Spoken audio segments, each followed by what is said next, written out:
Welcome back, everyone. I would like to thank each and every one of you guys for providing huge support to the channel. I am truly grateful.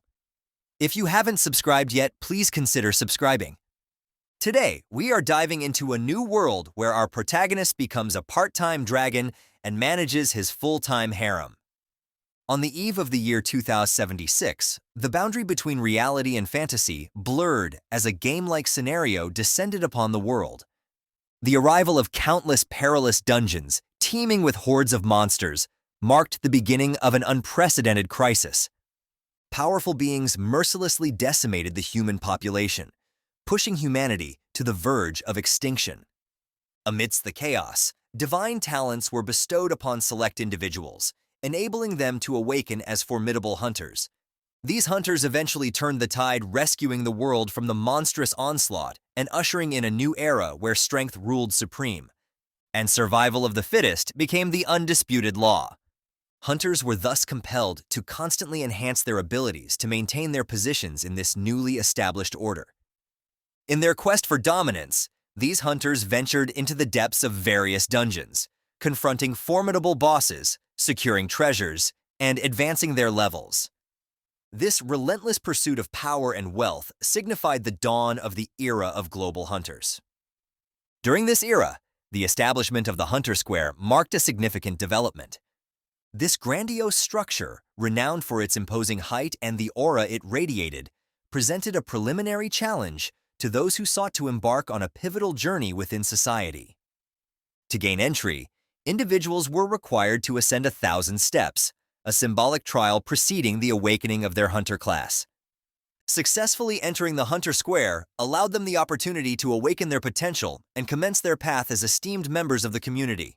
However, not every hunter hits the jackpot, and Su Yang is a perfect example. Walking down the grand staircase of the Hunter Square, he couldn't help but feel disappointed. He had hoped for a special or rare class, but ended up as a warrior, the most basic kind you can get. His stats weren't anything to brag about either, with his strength at 12 only, and both speed and spirit is at 10.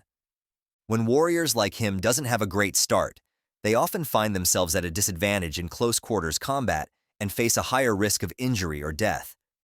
Despite investing considerable time and effort into their training, warriors like Su Yang often feel their contributions are overshadowed by those with more specialized abilities. As Su Yang was trying to wrap his head around becoming a basic warrior, a useless shit who has nothing better to do than strut around with parasites on his back decided to approach Su Yang and start throwing shades at him. As he had heard how Su Yang had just awakened as a warrior, and that he should be happy since it is what he deserves.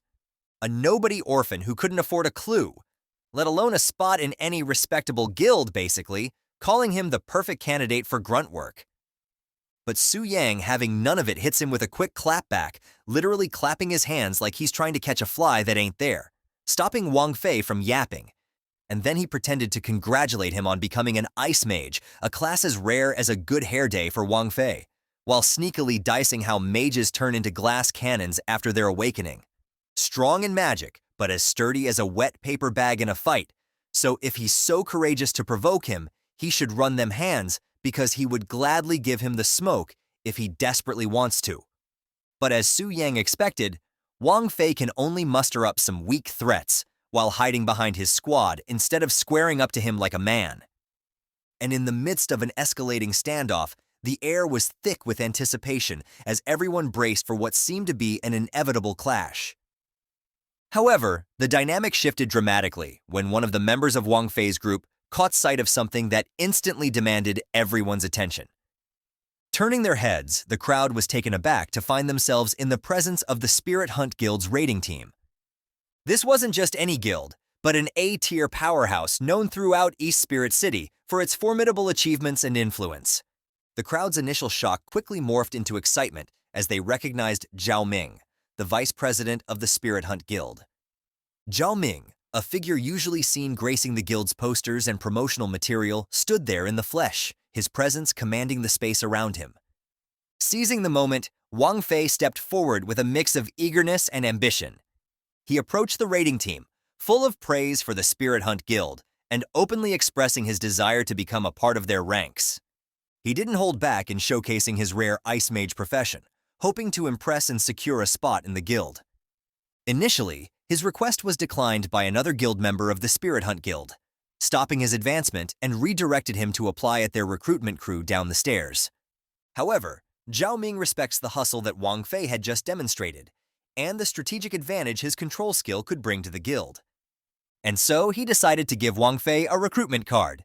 This gesture not only highlighted Wang Fei's potential value to the guild, but also served as a testament to the Spirit Hunt Guild's openness to scouting and embracing new talent. Witnessing this interaction, others in the vicinity were quick to jump on the bandwagon. They began voicing their own aspirations to join the Spirit Hunt Guild, each citing their unique professions and abilities in hopes of catching the raiding team's attention. However, the raiding team made it abundantly clear that their current mission was not centered on recruitment. They advised all hopefuls to follow the guild's official recruitment process, emphasizing that proper channels and procedures needed to be adhered to. Their response was delivered with the kind of efficiency and professionalism that left no room for further discussion or negotiation. But before they could leave, Su Yang asked if they are also interested about warriors. But he was only met with disdain, as if he just asked a stupid question and wasted their time to even consider talking to a warrior. This encounter, brief as it may have been, left a lasting impression on everyone present.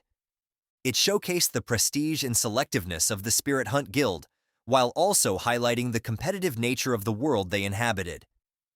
And for Su Yang, this was yet another reminder of the challenges that lay ahead. There was definitely an isolation treatment for warriors like him, and it seemed to garner no interest from the elite guild.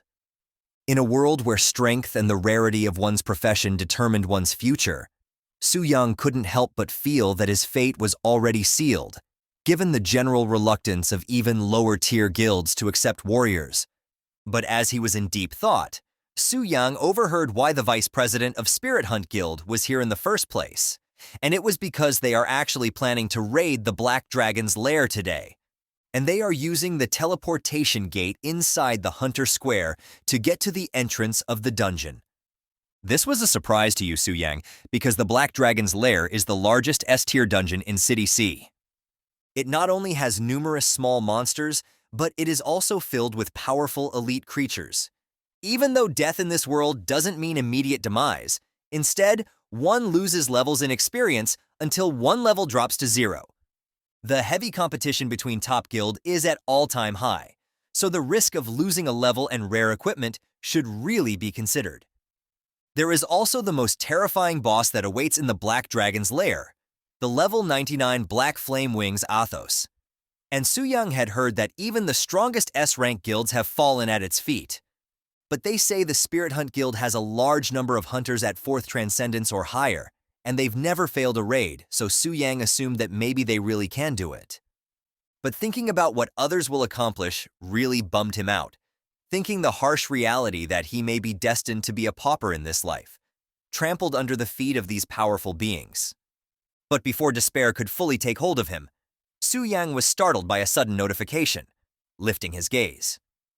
He was met with a system interface proclaiming him a perfect soul host, indicating that the part-time system would soon be bound to him.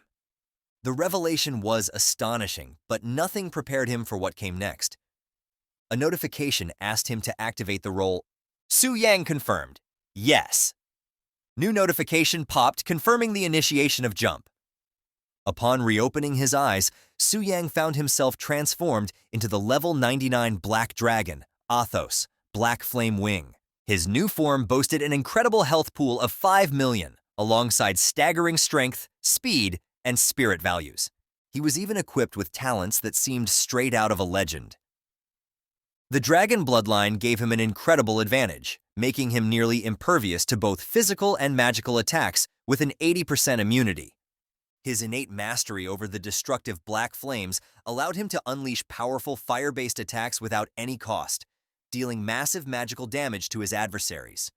Not to mention his dragon's suppression ability, which lowered the attributes of any creature below his level by 20%, giving him an overwhelming edge in battles. Moreover, his arsenal of skills was nothing short of awe-inspiring. The Dragon Blast could inflict damage equal to 300% of his strength, while his dragon's roar had the power to stun all beings within a 300-meter radius, with lower spirit values than his for 5 seconds.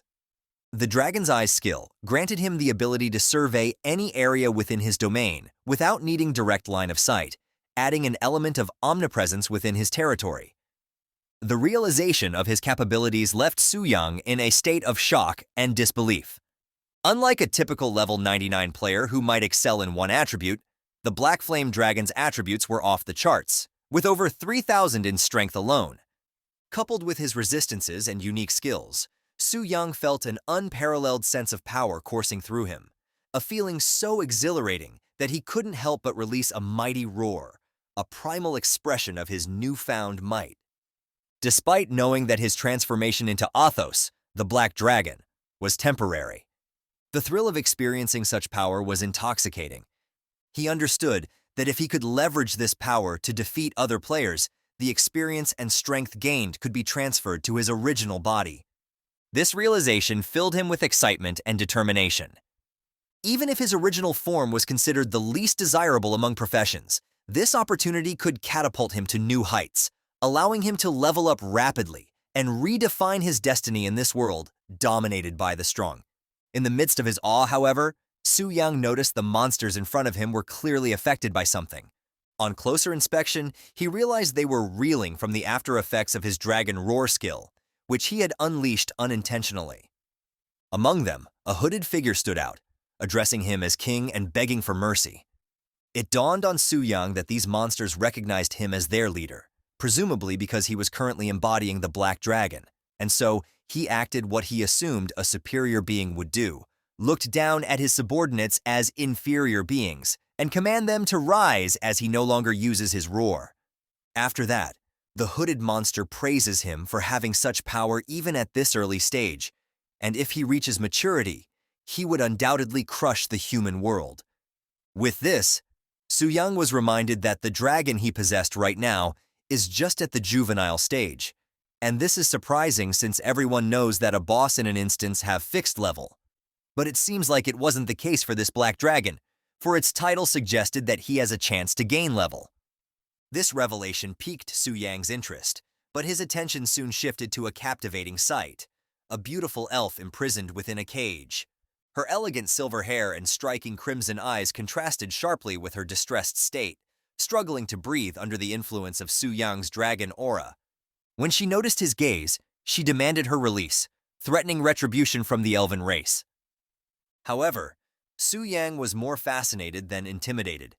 Since the merging of the game world with reality, various mythical races had emerged, and elves, known for their seclusion within instances, were among them. Seeing an elf was rare, and Su-yang was captivated by the opportunity to interact with one firsthand. However, their conversation was cut short by the sudden ripple of a spatial disturbance, a sign that a player was about to enter the scene. The elf, interpreting this as the arrival of a savior, openly taunted the dragon, believing her freedom was imminent. She was taken aback when the dragon, whom she expected to ignore her jibes, turned its attention towards her. This unusual behavior puzzled her, as dragons typically disregarded such provocations. However, Su-yang had more pressing concerns than engaging in banter with the elf. He was aware that the Spirit Hunt Guild was on its way, and despite their reputation for unbeaten strategies, Su-yang doubted their ability to overcome him in his current formidable state. Still, he reminded himself not to underestimate his opponents. Overconfidence could lead to defeat, and the Spirit Hunt Guild wouldn't dare face him without a solid plan. To get a better understanding of the guild's approach, Su-yang activated his Dragon's Eye ability, allowing him to oversee the guild's movements from afar. He quickly spotted the guild's main assault team, led by Lei Shan, a level 99 Thunderstorm Master. Accompanying Lei Shan were the guild's elite members: Zhao Ming, a level 95 Storm Archer, Chen Yuan, a level 96 Healing Paladin, and Li Dan, the level 98 Holy Shield Master. They were all marching towards his lair with a single goal in mind: to defeat the Black Dragon Athos and elevate their guild's status to the 5th stage of transformation. Su-yang couldn't help but respect their boldness, yet he was curious to see how long their confidence would hold up against his minions. Thus, The guild's advance was soon challenged by a swarm of flying magic wyverns. But Lei Shan, who was completely unfazed by these lesser creatures, calmly ordered his tanks to lead the charge, while the rest of the guild used fire attacks to maximize their output, which his guild members followed thoroughly. And with this, they completely dispatched the wyverns effortlessly without halting their march. Meanwhile, Su Yang was duly impressed by the Spirit Hunt Guild's prowess and coordination, recognizing them as the formidable force they were known to be. Realizing that his lesser minions had barely made the guild break a sweat, Su Yang decided it was time to up the ante. He summoned a dragon warrior, a behemoth that towered over the battlefield, causing even the seasoned members of the Spirit Hunt Guild to freeze momentarily in awe and apprehension. Even Lei Shan wasn't an exception. He was momentarily taken aback by the dragon warrior's sudden appearance and impressive capabilities. Still, he quickly organized his guild for defense. The dragon warrior, matching even the guild's elite and strength, presented a new level of threat with its ability to teleport short distances, catching the guild off guard and nearly overwhelming their DPS units. In a critical moment, Li Dan activated his Divine Light Shield barrier, thwarting the dragon warrior's assault and protecting his fellow guild members. While Zhao Ming seized control in the chaos, ordering the ranged attackers to retreat and the melee fighters to engage, his strategic use of the Storm Arrow skill was pivotal, taking down the elite dragon warrior and demonstrating the guild's resilience and strategic flexibility in the face of unexpected challenges. Despite the Spirit Hunt Guild's success, Su Yang remained composed. This just proved to him that an elite monster of that level could definitely challenge the guild. But the elf, on the other hand, tried to mock him again for even attempting to send his lackeys to do his bidding just to die like that. Little did she know, he had a few more of those elite for him to command. Completely surprising the elf yet again, as Su Yang released 6 more elite dragons into the fray, the guild faced an unprecedented situation. Scaring all the members of the guild, even their elite units didn't know what to do, as there were no records that the dragon would send units after them even before encountering it, so it was definitely a strange occurrence. Still, Lei Shan remained calm, because to him, they are all but just elite monsters, and he specialized on dealing with elites, and so with his leadership alone, he is confident that they could overcome this, and due to their trust and respect to their leader, the guild members steeled their resolve and listened. And Lei Shan then commanded to reform their ranks, prioritize healing the tanks, as they would maintain aggro until the battle ends. Combining this tactic with their raw power, they managed to overpower the new threats. Meanwhile, Su Yang watched and was surprised by the outcome. Initially, he thought that using elite monsters and catching them by surprise would be enough to drive them away. But it seems like it wasn't the case. They are more tenacious than he thought, but still, he can't really understand why they are so eager to challenge him. It was no doubt they are strong, but they aren't strong enough to defeat him yet, and even the elite monsters that he sent made them struggle, unless they have an unused cards that will turn the tides in their favor. But as he was in deep thought, he was surprised to notice that the guild had decided to go to the other direction. This was such an unexpected thing, as they are just few steps away before they meet him. This prompted him to assume that there must be some secrets hidden in the direction the guild was heading. Utilizing his dragon vision, he discovered they were heading towards the Dragon Slayer's tomb. Inside it, there was a glowing item that caught his attention. It was the Dragon Slayer's heart, a quest item capable of negating dragon talents. Following the threat this posed, a surge of rage overtook Su Yang, and his subordinates was startled yet again, asking him if he was okay. But he couldn't care less what they asked, as his mind was more preoccupied of the fact that what's happening right now is just like the strategies and what happens in games, where a boss with almost invincible resistance was weakened by the players through certain mechanism or items. And if that item allows player ignore his talent, then there is indeed a possibility that he will be defeated. But now that he knows this, he wouldn't just stand and wait for them to acquire this item. And so, with a powerful flap of his wing, he left his lair. The sight of him taking first really made the monsters rally in excitement. Their king taking action could only mean victory, so they cheered as he leaves. And even the elf was taken aback by this sudden change of attitude of the dragon, because the dragon usually waits for adventurers to get near his lair and never leaves early. And the way that it reacts was much more concerning, as if the dragon was in a rage, leaving the area with intense speed, breaking the sound barrier and creating a shockwave that even the ground collapsed. Meanwhile, as the Spirit Hunt Guild continued their march through the instance, Lei Shan expressed frustration at the unexpected challenges they had encountered since entering. This wasn't in the guide that were given to them. Hearing this, Zhao Ming speculated that the heavenly mechanism pavilion that gave them their guide might have deceived them. Lei Shan, however, remained confident in the pavilion's reputation and the authenticity of their strategy, especially when he had exchanged this strategy using his universe ring, which Zhao Ming understood, so he dropped the subject. But since there were too many uncertainties that happened in this raid, Qingmen raised concerns about potentially alerting the Black Dragon if they faced another unexpected situation. To which Lei Shan dismissed these worries, since the Black Dragon is just a boss in an instance with power, and it's complacent, as the guide had stated, it is but a lazy, overpowered lizard. As long as they don't initiate an attack, he is confident that it won't leave its lair, and they really shouldn't worry. This dragon is just a stepping stone for their guild, and now that it has caused so much damage to their guild, he promises to take it all back from it. Chen Yuan, on the other hand, was enticed by other things, because as long as they complete Elf Maiden's Easter egg, not only they can obtain a pass to the Elven Kingdom, but the Elf Maiden will also obey their commands, and Lei Shan quite understand the needs of his men. So he promises to have the authority with the elf, as long as they defeat the dragon first, but their planning was abruptly interrupted when Qian Yuan spotted a large silhouette in the sky. Initially, they mistaken it for a small flying dragon monster, which wasn't a threat by any means. But still, this was yet another unexpected thing to happen, because flying dragons are labeled as guard monsters. Therefore, there is no reason for them to appear here. But as soon as the silhouette got close, it also got larger, and now they wish it was just a simple guard monster. Unfortunately for them, it wasn't the case, as the true identity of the silhouette became apparent. It was the Wing of Black Flame, the boss they were supposed to confront later in their quest. Shock filled everyone's face, but one thing was in their mind. Those bastards from the Heavenly Pavilion had truly deceived them. Faced with the sudden appearance of the Black Dragon without the Dragon Slayer's heart, which they believed was essential for their victory, the guild contemplated retreat, and seeing them cower only made Su Yang smirk, as the supposedly invincible Spirit Hunt Guild was just a coward all along without their tricks.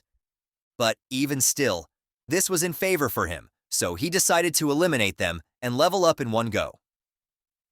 However, Lei Shan's resolve hardened as he witnessed the dragon preparing to attack. And so, before the dragon could release his skill, he quickly used his lightning ability. Although it wasn't the most powerful attack, it successfully interrupted the dragon's assault. Li Shan then radiated a powerful aura of electricity, signaling his determination to confront the dragon head-on. And he firmly instructed his guild that retreat was not an option, as he believed in everyone's ability, and there is nothing they can achieve. Though this dragon is strong, his guild members are strong as well, so they should get back to their position and get ready to slay this dragon, and if that's not enough to convince them, he promised to reward them generously. May it be money, equipment, or women. There are no such thing as impossible after they overcome this. With this, Li Shan had gained back everyone's spirit, even though the dragon was still looking menacing as before. They believed in the captain's words, and now believed they could overcome everything. Meanwhile, Su Yang was equally excited on what this renowned guild may show him. As the confrontation with the formidable Dragon Atos escalated, Li Shan swiftly issued commands to bolster their defenses and offensive capabilities. He instructed Li Dan to activate the strongest defense barrier, and called upon the healers to support him with mana regeneration, aiming to sustain their position. Meanwhile, the support classes apply all single-target buffs on him and Xiaoming to maximize their output, as they just have to make an opening even for a little bit, because according to the guide, they are not far from the Dragon Slayer's tomb, so as long as they manage to open a fraction of a second of opportunity, there is still hope for them to defeat this dragon. However, their planning was abruptly cut short when Atos's tail crashed down among them, causing chaos and destruction. Since Su Yang was determined not to allow the guild any time to execute their plans, but to his surprise, amidst the settling debris and smoke, a light flicker and magic attacks came to his face soon after. It seems like the players were still alive, and it was all because of Li Dan, setting up his triple holy light barrier on the nick of time. It was uncharacteristic of a boss to make the move first, so they didn't expect this to happen. But since a boss can only use one skill at a time, they have the opportunity to retaliate, and therefore Qian Yuan invoked a divine blessing to enhance their holy light skills, while others follow suit with this. Lei Shan and Zhao Ming were enhanced with buffs, and has maximized their potential, preparing to unleash their full might against the dragon. Meanwhile, Su Yang acknowledged the execution power of an A+ level guild. They just got caught by surprise, but in an instant, they were able to ready themselves to counter, making it late for him to even dodge, and therefore he just focuses on the defense just in case. With that, the two had released their most devastating blows all at once, mixing all their most potent skills to make one highly concentrated attack to Athos, that its impact was visible far beyond the immediate battlefield, and Lei Shan was confident that they at least managed to lessen Athos's health by 5%, so he commanded his guild to prepare another attack. But to his surprise, as the smoke dissipates, he was in shock to see that the guild's most potent attacks barely scratched Athos, dealing a meager 10,000 damage. It wasn't even at 1%, showing to them how powerful the dragon's reduction rate was. With this, the others were thinking of retreating, but Lei Shan urged his guild to persist, since the dragon's health hasn't dropped to 75%, so it won't release its skills anymore. Therefore, they still have a chance to distract it and get the artifact, and so they continued. However, Su Yang was growing impatient with the guild's tenacity. They are just like a swarm of mosquitoes now. Their attacks can't even damage him anymore. And what's worse is that they still seem to grasp on hope, but he can't just entertain them for this long. And so he decided to end their resistance with a devastating dragon roar that even the ground that he was standing on had crumbled. While the guild members received the full-on blast of its devastating power, they lay flat on the ground defeated. Only Athos remained standing proud, as it seems like even an A-level guild is not matched for him. In the aftermath of Athos's devastating dragon roar, Lei Shan, struggling to remain conscious, was confounded by the dragon's use of such a powerful skill. Unexpectedly, the guide had failed them once more, providing false hope and strategies. Despite this setback, Lei Shan's spirit was unbroken. He urged his guild members to regroup and launch another attack, clinging to the belief that Athos would be momentarily vulnerable after using its roar. But as he surveyed the battlefield, Lei Shan's heart sank, as his guild members was already incapacitated, sprawled helplessly across the ground. Even the guild's strongest fighters had been overwhelmed by Athos's formidable power. But what really broke his spirit was the dragon he thought was paralyzed was far from immobilized. Contrary to their guide's information, the dragon was on the move, ready to strike again. Without warning, Athos unleashed a dragon's breath, a skill even more destructive than what they had made, laying waste to what remained of their defenses. The breath's sheer force and intensity were beyond anything they had anticipated or could withstand, while Lei Shan could do nothing but curse at this damn dragon, and promised to return this favor 100 times more. After that, a system interface popped up. Since the intruders had been completely eliminated, the distribution of experience would now commence, and to his surprise, the amount of XP was overwhelming. But it was to be expected since he just eliminated a guild that consists of high-level players, ranging from level 80 to 99. In turn, leveling up won't stop, and he could even see that he is overflowing with experience. He accumulated 990,000 points that propelled him from level 1 to 20, reaching the level cap of the first transformation, and due to the experience, overflow 40% of it was lost. So currently, his remaining experience reserve is now at 430,000. But it's still huge, and this meant that his level can continue to skyrocket after he job change. He might even reach level 40 of the second transformation today. This is simply terrifying and exciting to him. Furthermore, he has 200 unallocated attribute points, so he was thinking of coming back to his original form as soon as possible. But before he could, Su Yang noticed the battlefield was littered with shimmering lights. A clear sign of equipment drops from the high-level players he had just defeated. Excited by the prospect of acquiring rare items, he eagerly collected them, expecting gold tier gear at most. However, to his astonishment, among the loot were items of even higher rarity. A diamond-tier longbow, accessory, and cloud flow boots, along with a platinum-tier staff and a flame greatsword. These finds exceeded his expectations, particularly the longbow, which he recognized as Zhao Ming's. The vice president of the Spirit Hunt Guild, Suyang, found amusement in the thought of Zhao Ming's reaction to losing such a prized item. Despite being a warrior and unable to use some of the equipment, he knew their value on the black market could net him a substantial profit. In addition to the weapons and armor, Suyang discovered a variety of potions and premium skill scrolls capable of boosting his abilities. But what excites him even more is that among these treasures was a broken boundless gem, an exceptional item that could remove level restrictions from equipment. This gem was particularly exciting for Suyang, as it would allow him to wield equipment like the platinum-tier greatsword, which typically required one to be level 79. This weapon was not only a perfect match for his warrior class, but also boasted incredible attributes, including an enchantment that added flame damage to his attacks and the ability to summon a flame giant, albeit with a one-day cooldown. This is such a strong weapon to have, so as soon as the system had notified Suyang that he could now return to his original form, he didn't hesitate to go back. Instantly, light enveloped Suyang's dragon form, and in the next moment, he found himself back in his human form, surprisingly, right at home. He had expected to return to the location he was at before the transformation, but it appeared the system had a more convenient approach. But that's not really what matters. The most important thing is that he was now level 20, and what happened was not a dream. And with this, Suyang went straight ahead and allocate his points, putting 100 on strength and 50 each to speed and spirit. Although warriors usually don't add spirit with the advantage he has for receiving a system, he can't just follow the usual path, and he had obtained scrolls, which has a minimum required spirit for him to use. But to his surprise, the moment he confirmed the distribution of his points, an overwhelming aura burst forth from him. It was as if the very essence of his being had been supercharged, unleashing a wave of power that resonated throughout the room. This sudden manifestation of strength was so intense that it sent a shockwave through his belongings, leaving a trail of disarray in its wake. The experience served as a stark reminder of the raw power he now commanded, prompting a mental note to not to overdo it in the future. Now that was settled. The next thing he should do is to go to the temple to make a job change. But as he get a look at the time, he realized that it's already too late for him to do that today.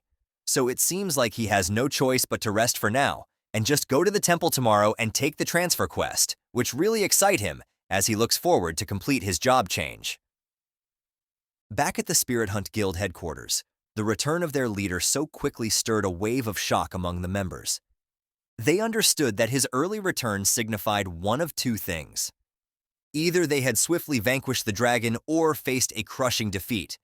The latter became apparent as they observed their leader's diminished state, noting the drop in his level from 99 to 90, a sight they had never before witnessed. The guild had always prided itself on its invincibility, bolstered by their strategies, and they also have the guide from the Heavenly Mechanism Pavilion, so there was no chance that they could be defeated, but this just pissed the leader even more, and commanded them not to mention that backstabbing of a pavilion in front of his face ever again. He had traded his universe ring, but they just gave him a shit strategy that led them to their defeat.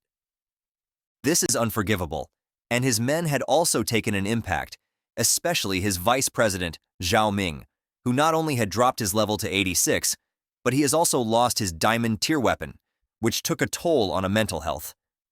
Even his priest is now having a tantrum as he had lost not only the boots, but the chance to have himself an elf girlfriend. With this turn of events, Li Shan's eyes sparked with the fury of thunder, a clear sign of the storm that was about to be unleashed as he vowed to seek retribution against the pavilion for their betrayal, and will not rest until he got answer from those deceiving shits. The next day had arrived, and the ancient orphanage was alive with activity. It was a scene unlike any typical day. Kids ran around playing, their laughter and shouts filling the air, while the adults were busy with their responsibilities, trying to keep everything under control. This particular day was far more chaotic than usual, because the orphanage received a surprising amount of deliveries. Piles of boxes and packages had arrived, addressed to the orphanage, which puzzled everyone, especially the elderly man in charge. He couldn't help but wonder if there had been some mistake, thinking perhaps these goods were meant for another place. However, the delivery staff were certain they were at the right location.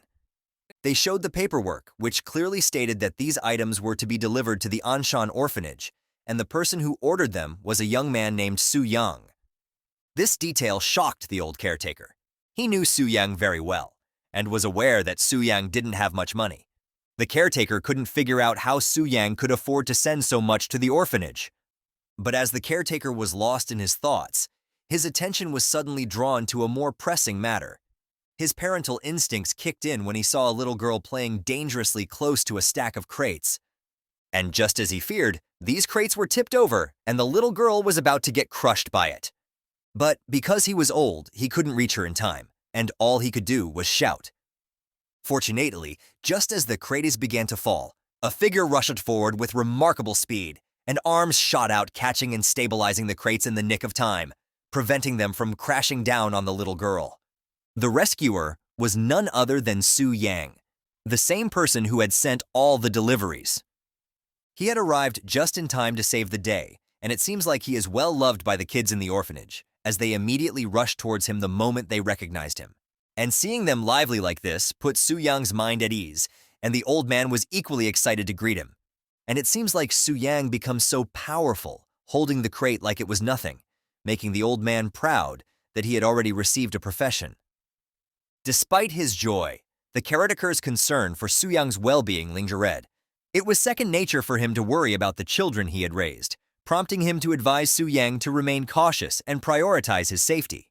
Su Yang could only offer an awkward smile and response, fully aware that he was the monster that others should beware of. Nevertheless, Su Yang was touched by the caretaker's care and concern. Having grown up an orphan, he felt fortunate to have someone who looked out for him like a family member.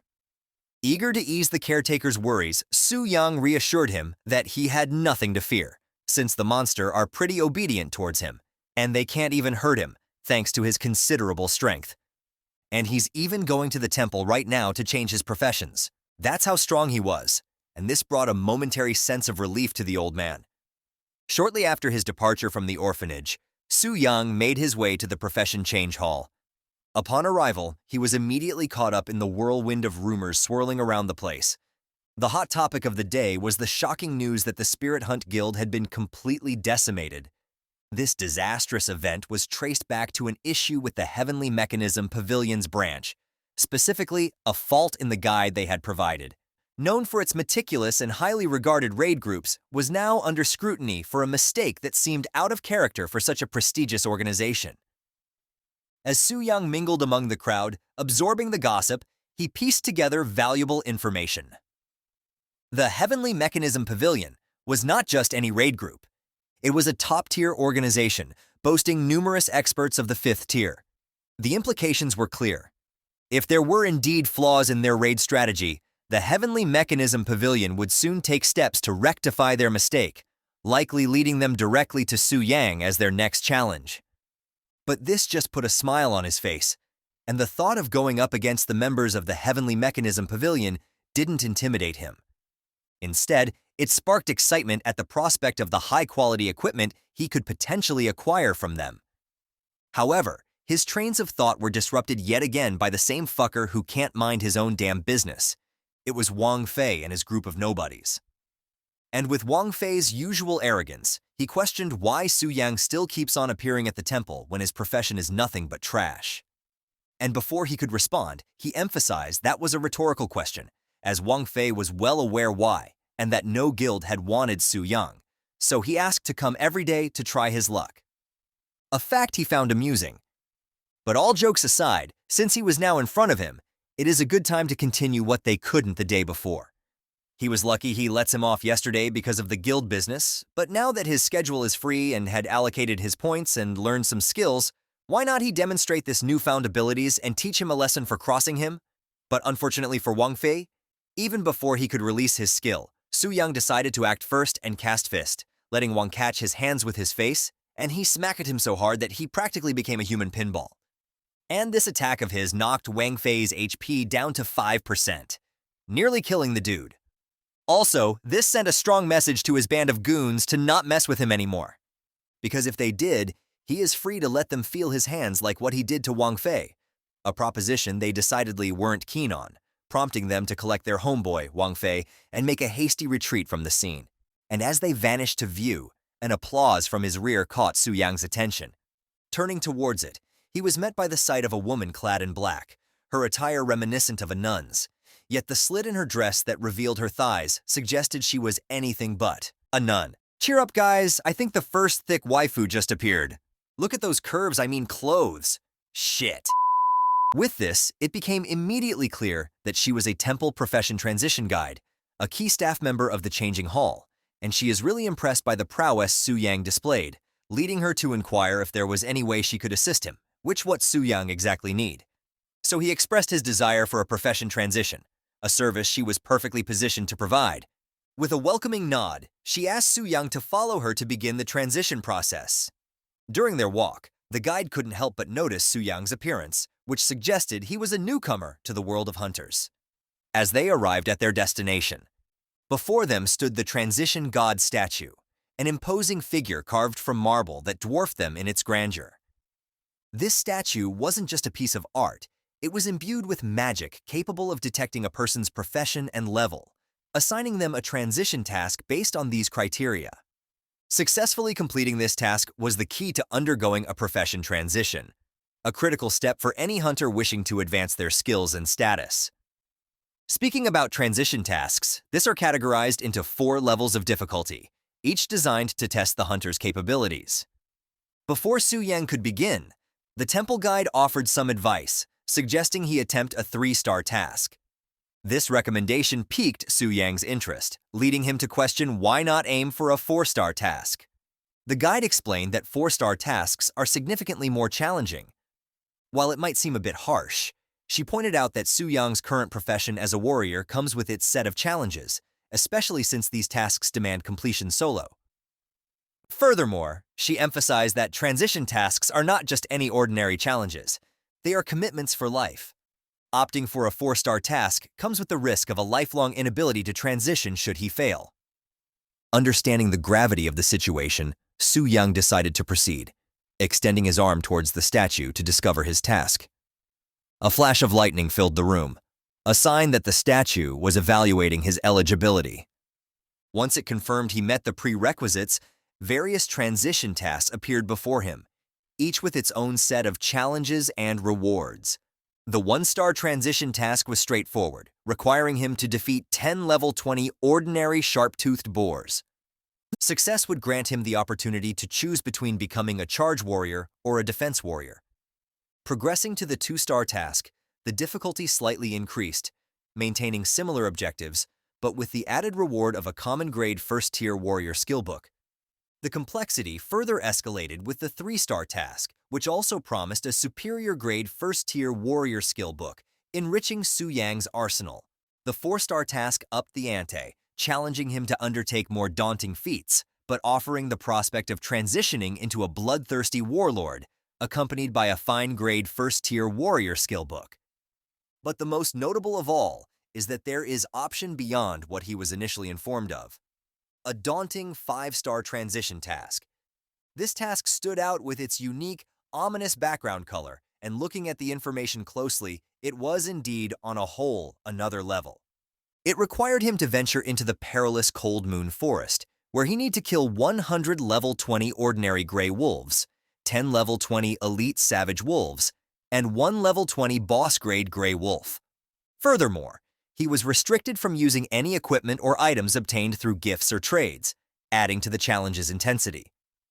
This is beyond overkill, but its rewards justified it, promising a special transition to the Path Demon Warrior, an additional 100 points of Spirit Attribute, an epic-grade first-tier Demon Warrior special skill, and the privilege of enjoying certain exclusive temple benefits. This revelation came as a shock to him, especially since he was initially informed that only 4-star tasks were available, and so he quickly turned around and confronted the nun about it. The nun promptly apologized for the oversight, explaining that the sheer difficulty of the 5-star task was the reason for it hadn't been mentioned. It was so difficult that not a single person in the Hua Kingdom has accepted this task for many years. Furthermore, with the advent of the transition era, the strength of each country's upper limit is determined by the transitioners. And so, rather than letting potential professionals remain stuck at level 20 forever due to a wrong choice, both the country and the temple advise against attempting the 5-star task in the hopes of cultivating more high-level professionals. Su-yang grasped the rationale behind this guidance. The 5-star task presented an extreme challenge. It requires him to take down a boss-level monster without any assistance or the use of equipment received as gifts or trades. Such daunting requirements explain why many opt to steer clear of this path. But still, the allure of gaining 100 spirit attribute points and the opportunity to transition into a demon warrior piqued Su-yang's interest, not to mention the mysterious temple privileges that accompanied the task. These factors solidified his decision to pursue this rigorous path. Meanwhile, the nun really tried her best to convince Su-yang to take the 3-star task. Unfortunately for her, he already made up his mind, and so Su-yang just thanked her for the advice, which made her happy. But even before she could finish her response, and the system chimed in, confirming Su-yang's acceptance of the 5-star challenge, her shock was palpable, her advice eclipsed by his audacity. And all she could do now is ask why the hell he would do such a thing, and Su-yang just confidently replied that it was all on his feelings. He felt that the 5-star task was more suitable for him, but before she could say anything more, Su-yang assured her that she doesn't need to worry about him failing, because he will definitely complete the task, and they should ready the temple since he is very curious about what the temple's privilege hold. I think I have a rough idea of temple privileges, and I think you guys too. Comment down now and let's see how many were correct. After that, he just walked away like a Chad and fade away from view. The nun, who was paralyzed by disbelief, soon snapped back to reality in panic, and then shouted at one of her co-workers, instructing them to report to the high priest that someone was foolish enough to dare accept a 5-star task. Upon his arrival at the transmission center, Su-yang was met with an unusual scene. A multitude of hunters idly gathered, not out of choice, but due to an unexpected energy fluctuation disrupting the portal's operation. This delay, a rare inconvenience at the center, had caught everyone off guard, including Su-yang. However, Su-yang, unlike many others, was not particularly perturbed by the holdup. He had no immediate rush to begin his journey to the Cold Moon Jungle, and decided to use the unexpected pause to better plan his trip. But not many shared his opinion. Among those affected by the delay was a city girl named Shu Yan, and she stood out from the crowd. Her distinct displeasure was noticeable. Coming from a large, bustling city, she was unaccustomed to and unprepared for the inefficiencies and problems of smaller towns. Her disappointment was compounded by the unwanted attention from local men, prompting her to caution her sister, Shu Qian, to stay close and avoid getting separated in the crowded space. I think she deserves the attention she is getting. Shu Qian, understanding her sister's concern, complied, but her attention soon shifted when she spotted a familiar figure among the crowd. It was Su-yang, calmly waiting in line for the portal, a sight that unexpectedly warmed her heart and brought a blush to her cheeks. But this moment of recognition did not go unnoticed by Shu-yan. She sensed her sister's sudden interest, and so she quickly inquired about the focus of her gaze, which flustered Zhu Qian immediately. But still, she tries her best to downplay her reaction by explaining that Su-yang was simply a classmate who had also changed professions the day before. But Shu-yan just found this odd because Su-yang is currently lining up for a portal leading to the notoriously dangerous Cold Moon Jungle, a destination ill-suited for novices. Concerned that Su-yang might be unaware of the risks, Shu Qian felt compelled to warn him against proceeding without adequate preparation. However, before they could act on their intentions, the portal's operations unexpectedly resumed, and Su-yang was swiftly transported to his destination, leaving Zhu Qian in a state of shock and worry for his safety. Unbeknownst to her, Su-yang stepped into the Cold Moon Jungle with confidence, and therefore quickly noticed the absence of other hunters. This solitude in such a dangerous area piqued his curiosity, suggesting that the other hunters had perhaps sensed the imminent danger and scattered, leaving him to face the jungle's threats alone. And his suspicions were confirmed when a monster launched an attack from behind. But Su-yang was fast in his feet and avoided the attack. But as he faced the creature head-on, he recognized it as a target from his quest. which he didn't expect to appear so soon. Since dealing with this kind of monster is really tricky if one relies on oneself alone without using trading prop and equipments, and as expected, the monster was fierce and fast, closing the distance instantly. Unfortunately for it, Su-young has tricks of his own, taking out his long, red, flaming sword and sliced that big, black monster like butter, and quickly cooked it right after, as its buff ability was on effect. This was such an unnecessary overkill, but Su-yang just wanted to use this sword at full power as fast as possible, since he had used a great amount of money in order for him to use it, all because this weapon doesn't have a gem slot to begin with. At first he thought he could use it right away since he got the gem which ignore level requirements, but without a slot, it was useless.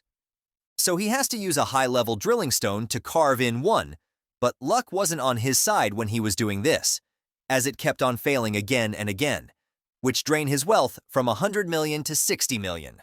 Nonetheless, getting to use this weapon is lucky enough, so he just decided to look at the brighter side of things, and he still has the long bow that was owned by Zhao Ming.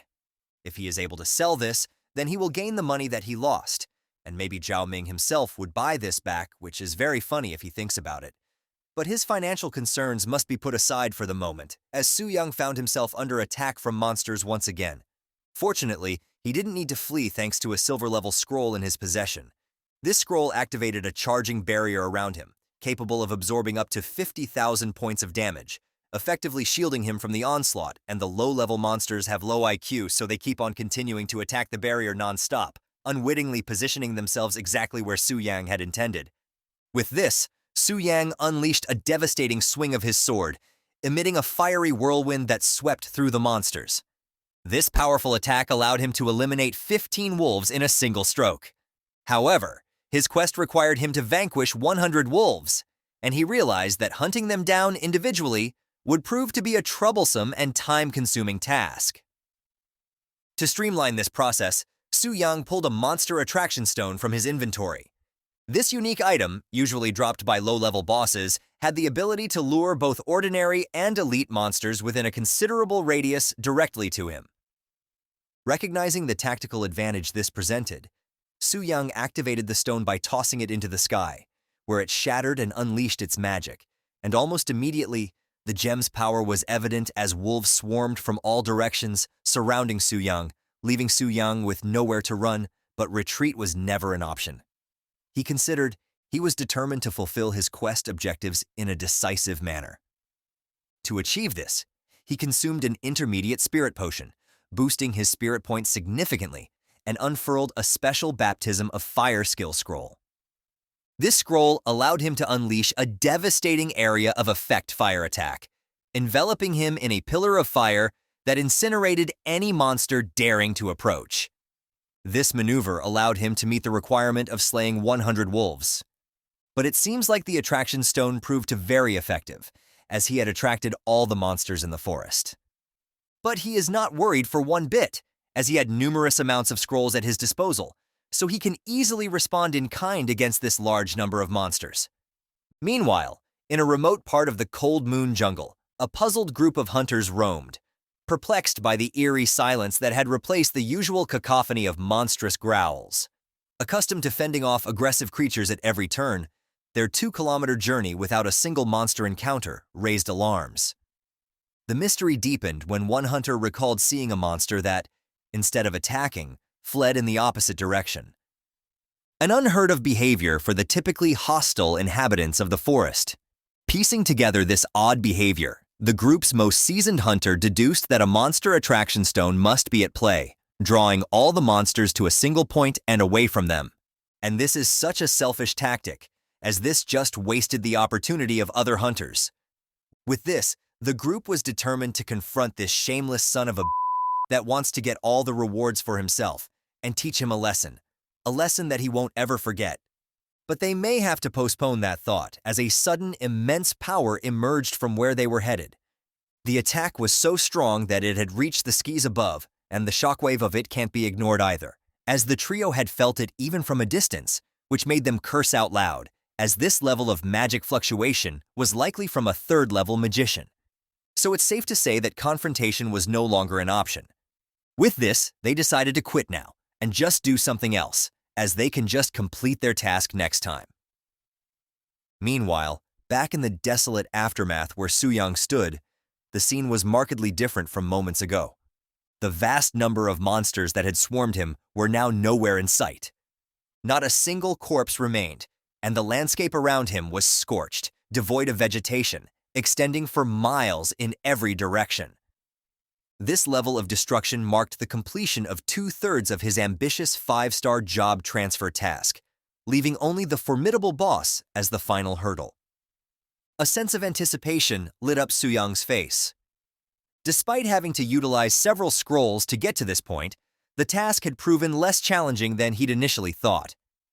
Based on the nun's reaction back at the temple now, with only the boss battle ahead, he wondered if this would be the challenge he had been seeking all along, and he eagerly made his way towards its lair. The destination was the Cold Moon Cave, known to be the dwelling of the fearsome Blue Wolf King, a challenge typically recommended for a team of 3 or more hunters all over level 20. With this, just a few blocks away, a group of 3 can be seen peeking through a corner. They are above level 20, and a well-rounded team at that. Among the trio was Zhang the Mage, Lee Sen, the tank, and Zhao the Archer. Each plays a crucial role in their planned confrontation with the boss, and Lee Sun was particularly confident since their brother Zhang had bought him a primary strength concoction which allows him to survive for a longer period of time. But Zhao the Archer, on the other hand, was skeptical about all of this, since he had just changed his profession recently and haven't tried his new skill yet, so he doesn't even know if they are strong or not.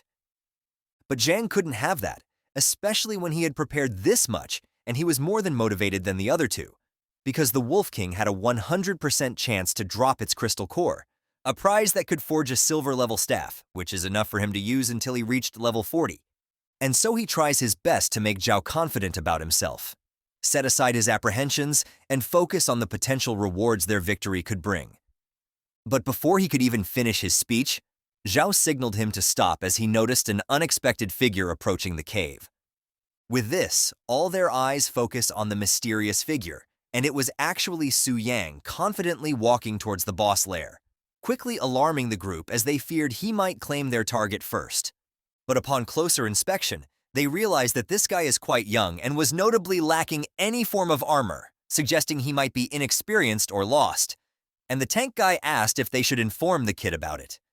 But the selfish Zhang quickly dismissed this idea with a scornful smack, believing his suggestion was stupid. As he thinks differently, he saw this as an opportunity to use the newbie as a bait for free, and while they wait for him to absorb the first wave of the boss skills, which they assume he couldn't even survive, they can go up and reap the benefits. With this, Lee San couldn't help but admire Zhang's cunningness. Unfortunately for them, it didn't go as they had planned, as the ground beneath them began to tremble. This unforeseen quake was the result of Soo-young's actions. His eradication of a significant number of wolves in the Cold Moon Jungle had incited the rage of the Wolf King. Infuriated by the loss of its pack, the Wolf King's power surged by 30%. But as an onlooker, the trio remained clueless, unable to comprehend why the boss was enraged by the arrival of the newbie. With this, Zhang assumed that the newcomer had messed up their whole plan, and he wasn't about to let that slide, especially when there were spoils to be claimed. So he pops out of hiding, trying to rally his crew to move now before the boss dips out on them because of this mess. And he was convinced that the kid would get folded easily, so they have to get their ass up immediately. But before he could even get close, an intense gust of wind suddenly blew on his face, pulling his hood back and forcing his gaze forward, and he couldn't believe what he is witnessing right now. Even his crew were exactly the same expression as him. Turns out, the newbie they thought was going to get wrecked flipped the script entirely. As he took down the boss with one clean hit, light work no reaction type of shit. It wasn't even a fight! Now they realize not to judge a book by its cover, as the kid is one hell of a monster himself. Meanwhile, Soo-young remained stoic as it proved that the 5-star quest he was made to believe was hard, was nothing but child's play. After taking down the boss, Soo-young sifted through his loot with high hopes, only to be met with disappointment. The items dropped were mediocre at best, a far cry from the riches he'd amassed as a dragon. Among these, the Wolf King's crystal core stood out, not for its value to Soo-young, but for its sheer lack of appeal. Still, he was done with his quest, so there is that going for him. And so he decided to go back to the transfer hall.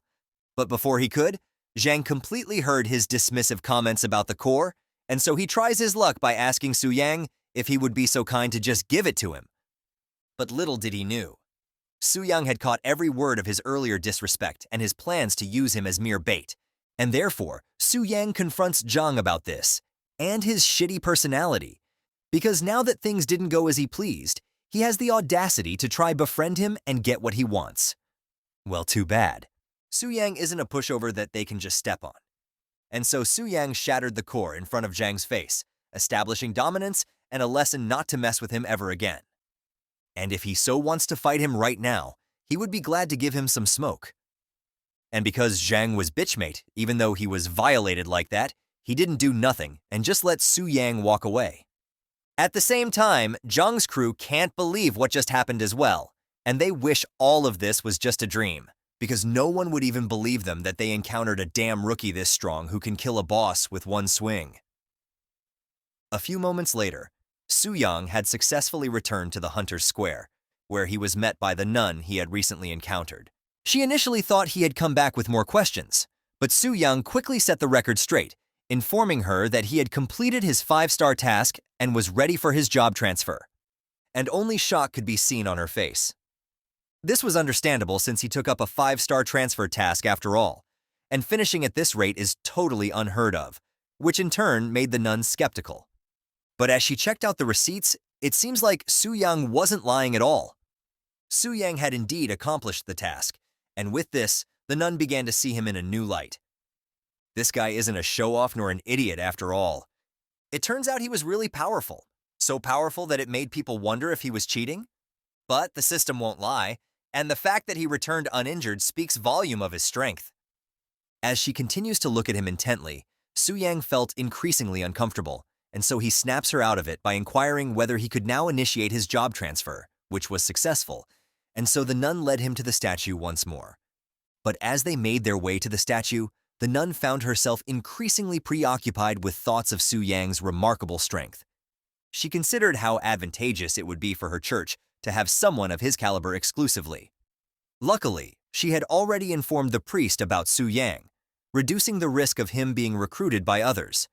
But as she continued to think about Su Yang, her thoughts took a more personal turn. She revealed to be down horrendous for real. Like damn, she a nun, but she down to get dirty with Su Yang since he is also pretty handsome, and she was even thinking of getting his contact information after this ordeal was over, and the thought of being with this guy is already driving her crazy. But these thoughts were momentarily set aside as they arrived at the statue, and not a moment wasted. As Su Yang stepped closer, and almost instantly, a burst of light shines above, and then several beams of light descended swiftly and penetrated him in succession, filling him with powerful energy. This spectacle signaled that he had successfully passed the test and was now prepared to undergo his profession change. And then immediately, a golden halo started to materialize around his wrist. This was a job halo, a special reward given to players who complete the job change tasks, and its color and the bonuses it provides vary according to the difficulty of the task completed, starting from white for a 2% bonus, green for a 4% bonus, blue for a 6% bonus, purple for a 10% bonus, and then to orange for the highest tier, offering a staggering 25% bonus to basic attributes. This is beyond what he expected, and he could feel it.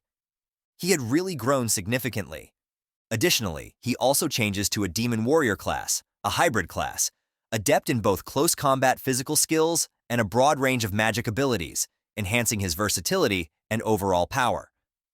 Furthermore, since he had completely changed his job, his level cap was elevated to 40, and the surplus of 400,000 experience points from his previous endeavors instantly boosted his level to 34. This significant jump provided him with 210 attribute points, which he swiftly allocated to enhance his strength and spirit to 90 each and his speed by 30. This strategic distribution of attributes, combined with his flaming sword, dramatically amplified his capabilities. Su Yang's strength surged to over 500, his spirit reached 300, and his speed climbed to 100, marking a substantial evolution from his initial state. But the blessings didn't end there, as he had also received the promised epic skill book specific to the demon warrior profession, in which contains an epic grade skill named Magic Blade, enabling him to forge a weapon out of condensed magical power, inflicting full magic damage, and the damage of it increases with his strength and mental attributes. This was such a great skill that Su-young didn't think twice to try it out, materializing a blade made out of mana and swung it. But to his surprise, the skill's capabilities exceeded his expectations, as the blade can be controlled through mere thought, and can even be transformed at will without being restricted by appearance. This adaptability made it invaluable for close-quarter combat and ranged attacks alike, and the most important thing about this skill is that it could be enlarged infinitely, and only limited by Su-young's mana reserves, which is equivalent to owning an heirloom weapon that couldn't be destroyed, showcasing remarkable cost efficiency. There was no doubt that it was indeed a 5-star job transfer mission. The distinction was clear, as the rewards far surpassed those of lesser tasks. And with this, Su-young resolved to pursue more 5-star challenges in future job changes, but his trains of thought were disrupted by the nun, congratulating him on his achievement, and from today on, his name will be engraved on the temple monument, and he will become a VIP guest of the Job Transfer Temple. But speaking of VIPs, Su-young went ahead and asks what the privileges were. My man got his priorities in order, eager to get all the benefits. But the nun was unsure of the details, and so she suggested waiting a moment while she sought clarification from her superiors. But it seems like there was no need for that, as another figure showed up to the scene, willing to explain everything regarding matters related to VIPs. And all I could say is, damn! I don't know about you or what the temple is cooking here, but I need to reincarnate now. I will definitely work damn hardest and become a pope that will spread the temple's words and… I am sorry my emotions just took over. I apologize. Dressed in an enchanting white gown, the newcomer was none other than Bai Ling, the senior priest of the transfer temple in Dangling City. Her arrival caused a stir, surprising even the nun. The position of senior priest is nearly equivalent to the highest authority within the temple, making her presence at this moment noteworthy. But the equally surprising thing that Su-young had accomplished was enough of a reason, and naturally, she had to receive such an important guest in person. But, with Bai Ling now present to address any inquiries and formalities, the nun's role was rendered unnecessary, prompting Bai Ling to politely dismiss her, which she understood. But deep down, she was crying her hearts out, as she had not yet acquired Su-young's contact information. Now that was settled, Bai Ling approached Su-young, extending her arm for a handshake. Simply puzzled by her gesture, Su-young hesitated until Bai Ling explained that it was simply the easiest way to transport him privately to the VIP room for a more detailed discussion. Trusting her intentions, Su-young grasped her hand, only to witness a magic circle envelop them, a precursor to their sudden teleportation. In an instant, they found themselves in a different section of the temple, revealing the handshake to be a sophisticated space transfer technique. Su-young marveled at the realization that a temple priest from a third-tier city possessed such advanced abilities. No wonder people say that the strength of the transfer temple is unimaginable. And as Su-young was thinking this, Bai Ling noticed Su-young's look of wonder and modestly downplayed her abilities. She mentioned that her skills weren't inherently powerful. Rather, they are just borrowed power from the temple's sacred statue, that's all to it. On the contrary, he is more surprising. According to the current records, there had never been a 5-star job changer in Dangling City. And even in the Tianling City, the last successful 5-star job transfer had occurred a decade prior. This surprised Su-young, since Tianling City is the superior city of Dangling, and its development level is several levels higher than that off Dangling. But only one of them had been able to complete a 5-star task in 10 years. So it seems like the value of completing this 5-star transfer task were far greater than he had initially perceived. And just as he had realized, Bai Ling began detailing the suite of benefits awarded to him by the Transfer Temple, in accordance with its long-standing traditions. Firstly, Su-young was to receive a generous monthly allowance of 10 million in the national currency, a substantial sum that underscored the value placed on his accomplishment. Secondly, he was granted a black gold status authentication from the X-Alliance, entitling him to a 20% discount on all purchases and transactions, a privilege that would undoubtedly make his adventures and endeavors both more efficient and cost-effective. I think there are some hidden ones they are not telling us about, but we will find out eventually. This revelation left Su Yang in awe of the temple's largesse, particularly as these benefits were seamlessly integrated with his ID, simplifying his access to these newly acquired privileges. However, Bai Ling had more surprises in store. She further explained that Su Yang's exceptional status also afforded him the opportunity to join any A-level guild within the city. But Su Yang, accustomed to operating solo, inquired Bai Ling if joining a guild was obligatory, which Bai Ling reassured him it wasn't a requirement, but strongly recommended considering it, as the collective resources and support a guild offers could significantly accelerate his growth and strength. An individual's ability is limited after all. Furthermore, joining a guild comes with added benefits like experience buffs, aura enhancements, and crucially, team protection, making it an attractive option over going it alone. And Su Yang understood this line of reasoning, and it is also true that a solo player can easily be targeted, especially those like him who had taken the spotlight.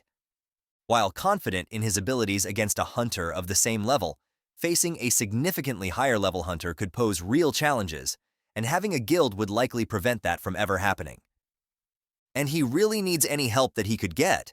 Since his aspirations extended far beyond the confines of Dangling City, he aimed to become a dominant figure across all realms, a prospect that puts a smile on Su Yang's face.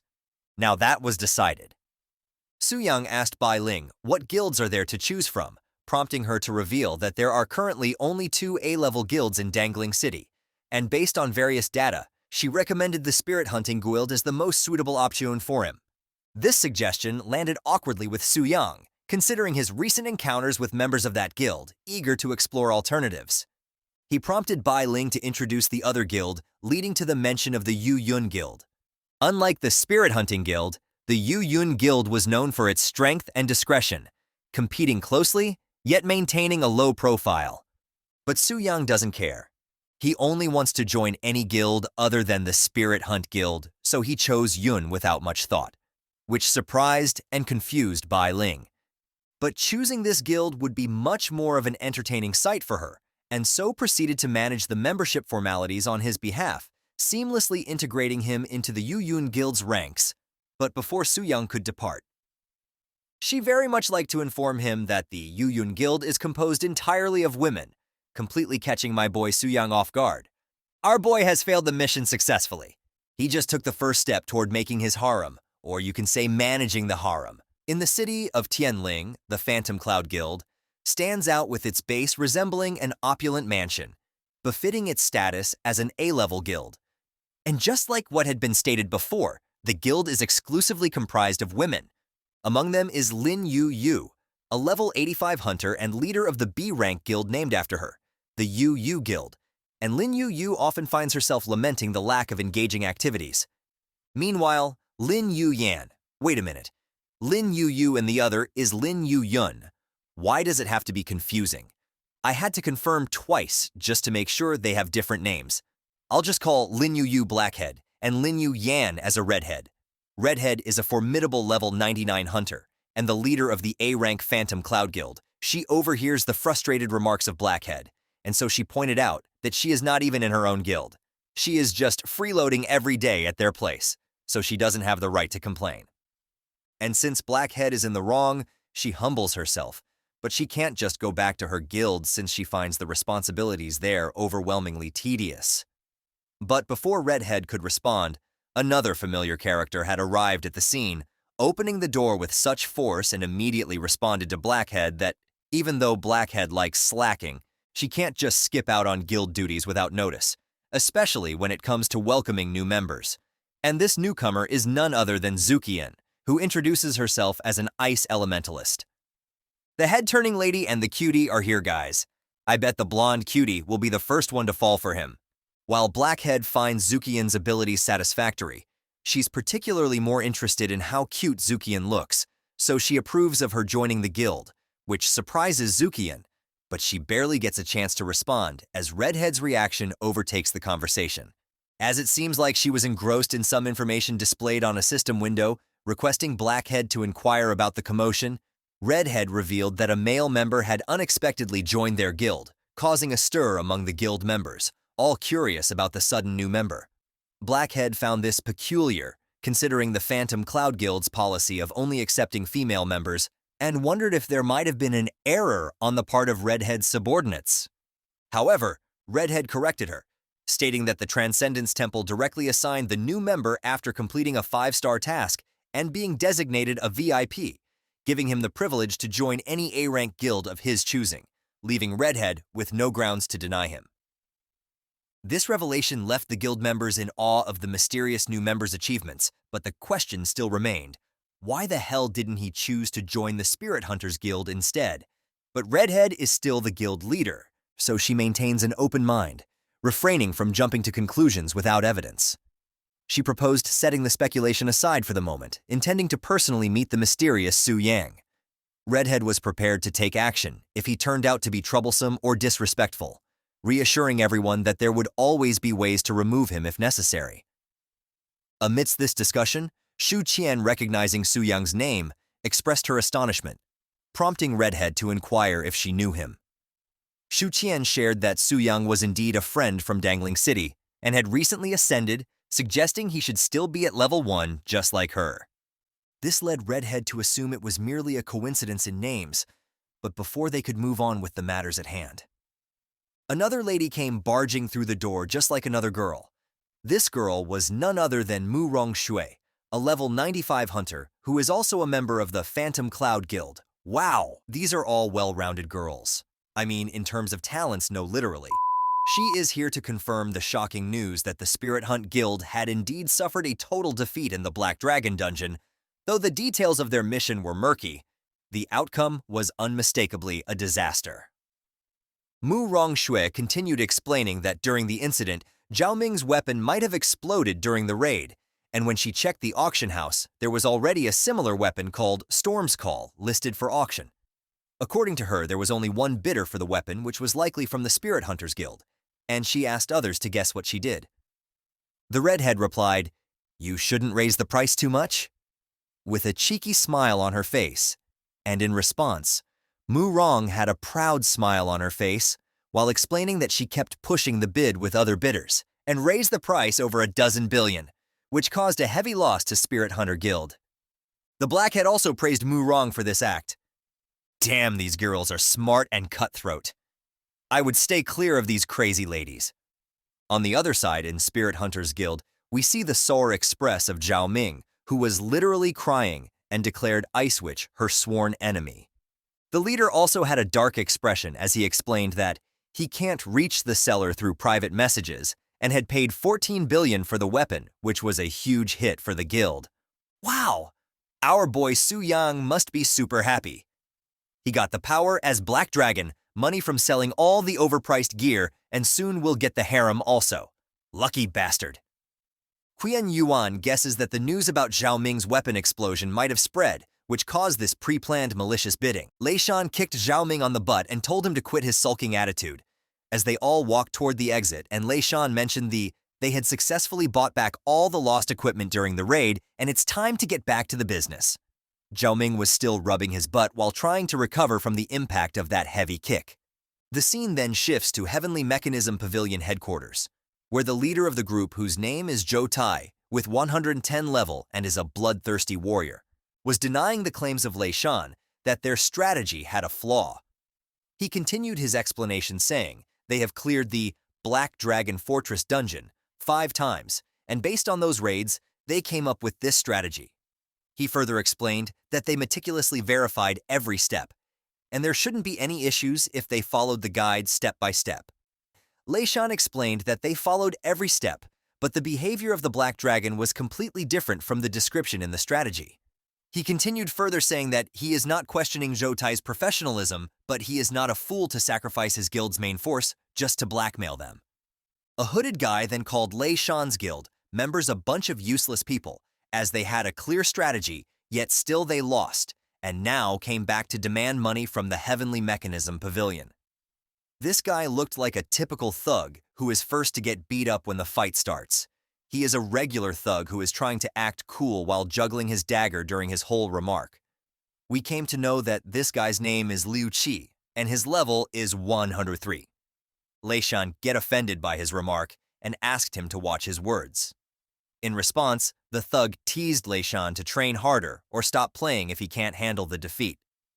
At this point, even Zhou Tai got annoyed and cut him off by telling him to hold his tongue. Then he addressed Lei Shan and said that Heavenly Mechanism Pavilion has always placed utmost importance on integrity and will never sell any incorrect information. Therefore, he will arrange an exploration team to retrace the steps, and if they find any errors in the strategy, then they will bear all the losses incurred by Spirit Hunter Guild. If the strategy is correct, then it will mean that Spirit Hunter Guildmaster made a mistake somewhere, and it will not be their concern. And asked Lei Shan if that is acceptable to him, to which Lei Shan agreed. Then he proceeded to inform Zhang Kexin, who is a level 108, a 5-star holy healer, and Zhuang Zhen, who is a level 104, 5-star Mountain Barrier Master, and Liu Qi, the typical thug, to investigate the dungeon with him and Lei Shan tomorrow. While all of them were agreeing to Zhou Tai's decision, the door of the room busted open and black smoke started rushing in. Lei Shan and Qian Yuan quickly took a defensive stance and readied their spells for the attack. Zhou Tai asked them to stay calm as the person barging in is Mr. Chen Lun from the headquarters of the Heavenly Mechanism Pavilion. Lei Shan was surprised that a big shot was here. We get a clear look of Chen Lun, who is level 115 and a 5-star necromancer. He said that Zhou Tai needs to inform him whenever he is going to the Black Dragon Fortress as per their previous conversation. Zhou Tai apologized and explained that they are going only as a part of their follow-up service, and he didn't want it to trouble him with such tiny matters. But Chen Lun cut him off and said he did not need an explanation and would go with them tomorrow. To which Zhou Tai agreed. Chen Lun was excited for the Black Dragon raid as he called his soul delicious, and every harvest made his treasure even stronger. He looks like an old pervert, and Zhou Tai fully agrees with me. Lei Shan was surprised that a team of 5-star professionals, plus an expert from the Heavenly Mechanism Pavilion headquarters, will do a raid and with that much power can easily clear up the 4th-rank dungeon. In case they kill the Black Dragon, it will work out fine, but if they get wiped out, they surely deserve it. Whether it's a genuine strategy or a fake one, with the heavy losses on his side, these self-righteous strategy groups should pay some price. He had an evil smile on his face just by the fact that the Black Dragon and exploration team will kill each other. The whole day passes and it's nighttime now. Our playboy Su Yang is lying defeated on the bed. He is annoyed by the continued buzzing of the chat channel and all the females talking about him. He is thankful that he blocked it quickly, otherwise he would be annoyed to death. Another notification gets his attention, which is from the auction house informing him about the continued bidding on the weapon. He wondered if both of the bidders might have a grudge against each other, as Ice Witch kept bidding 1 yuan up from Elf Noble. Eventually, the price reached 14 billion, which was 40% higher than average. He immediately confirmed the sale.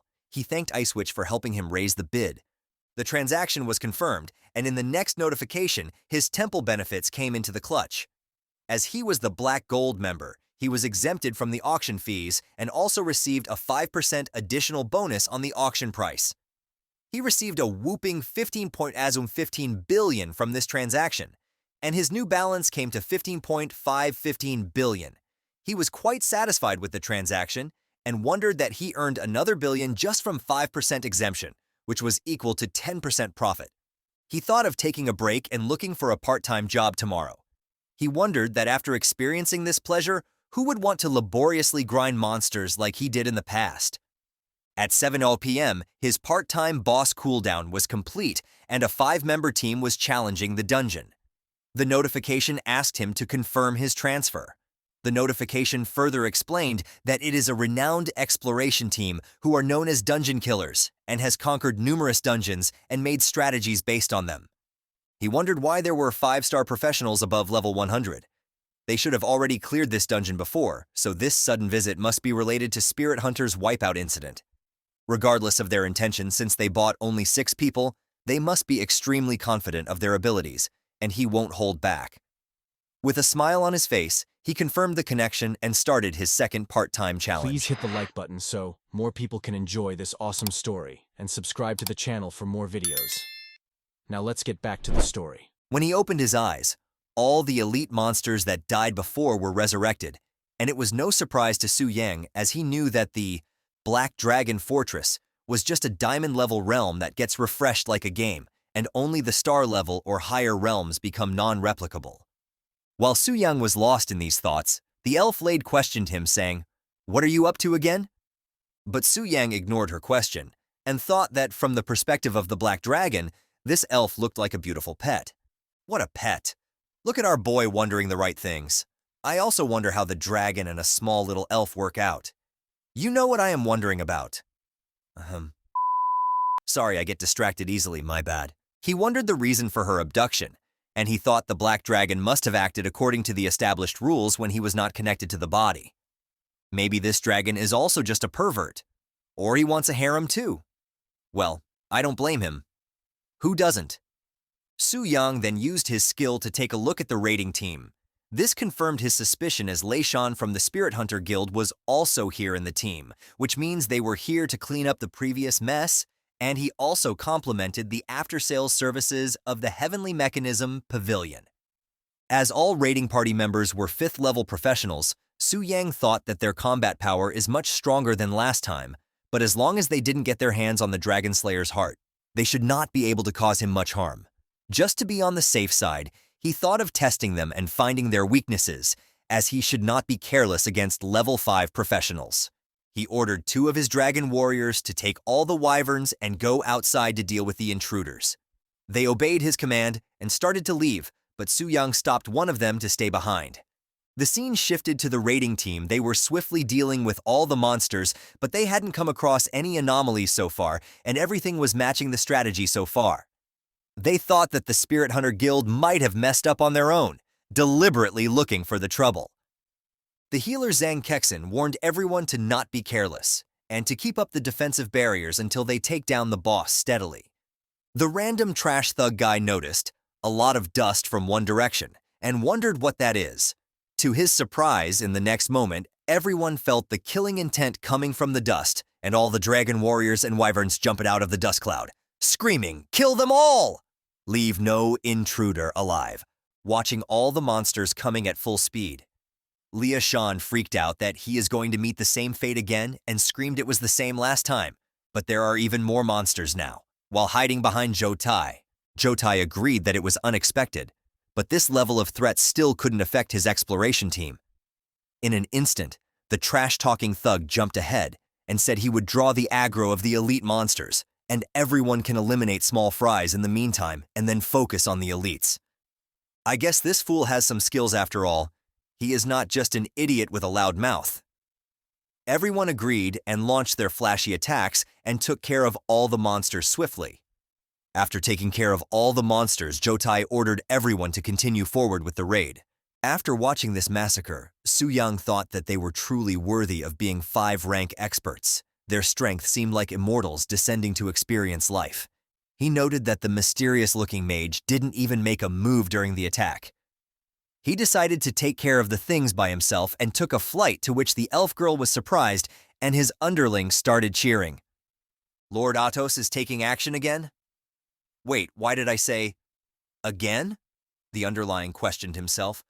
The other one added to the statement by asking, have you ever seen Atos take the initiative before? They answered, saying no, but this scene looked familiar to all of them. The elf girl questioned, how could this be? The dragon is acting ahead again. What was happening to the dragon, and it was not like this when she was captured? The scene shifted to Zhou Tai's team, where Lei Shan was praising the strategy team for their top-notch strength. He also added that the situation they just witnessed is not mentioned in the strategy guide. Zhou Tai agreed to the statement and promised to look into it after the raid ended. The creepy old necromancer mocked Lei Shan, saying that he can't handle even these small fries and still calls himself the Never Fail Guild. He laughed while adding all the corpses to his necromancer army.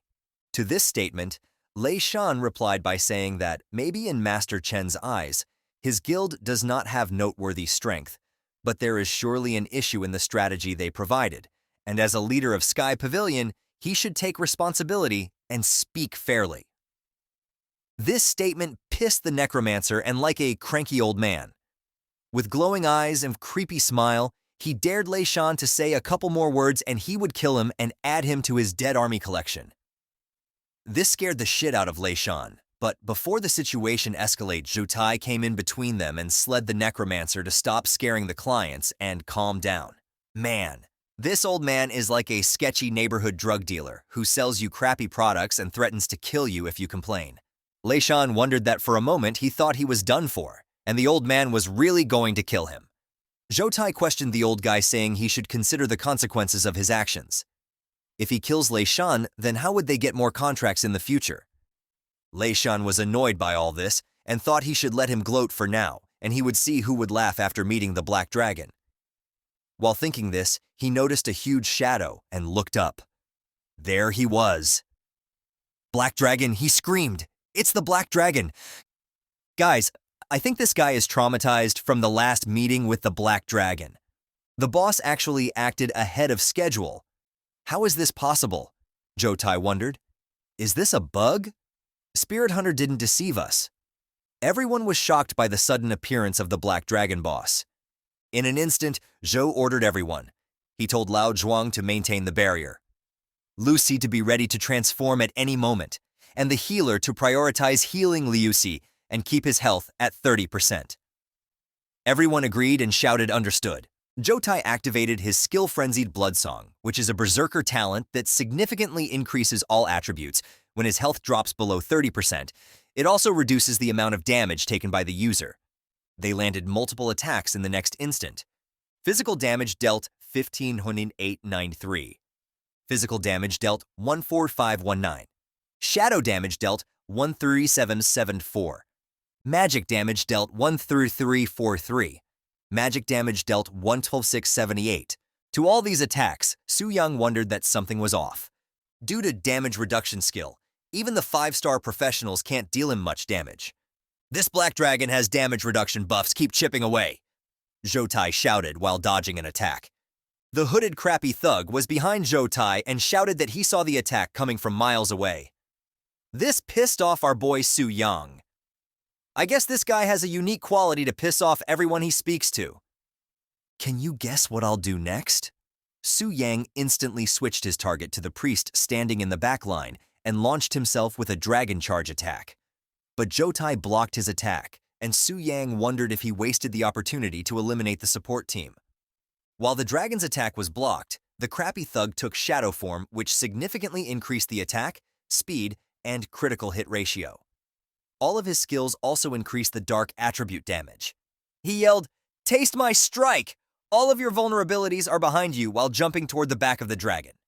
He started attacking frantically and dealt some physical and shadow damage.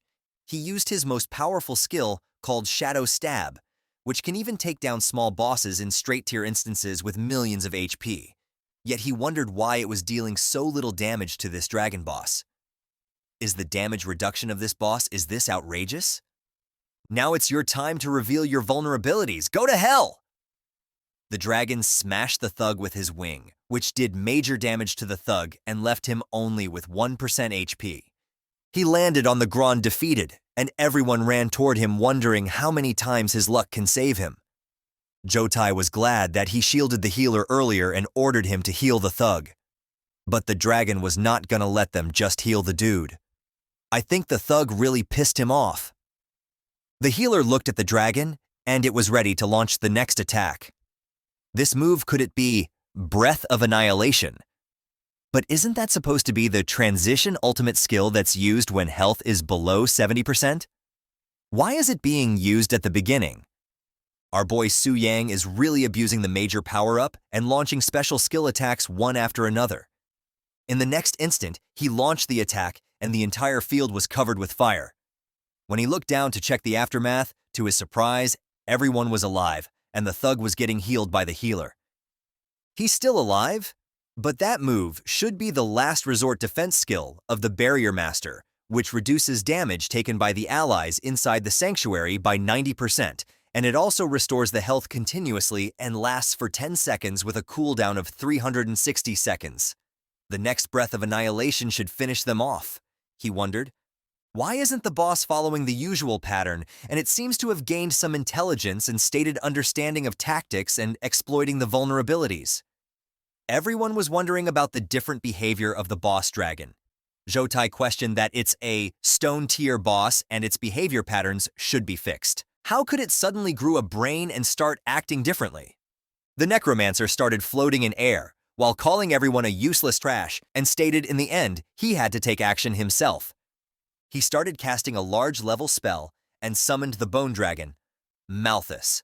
Looking at the summoned dragon, Su Yang remembered that necromancers are extremely rare occupations. It is usually said that high-level necromancers can even summon the creatures at a dungeon boss level. He questioned if the summoned dragon would have a comparable strength to him. While he was lost in thoughts, the necromancer commanded the summoned dragon to attack. In an instant, the bone dragon rushed toward the black dragon, and they locked claws with each other. The impact of the collisions causes shockwaves in the surroundings. Such immense power!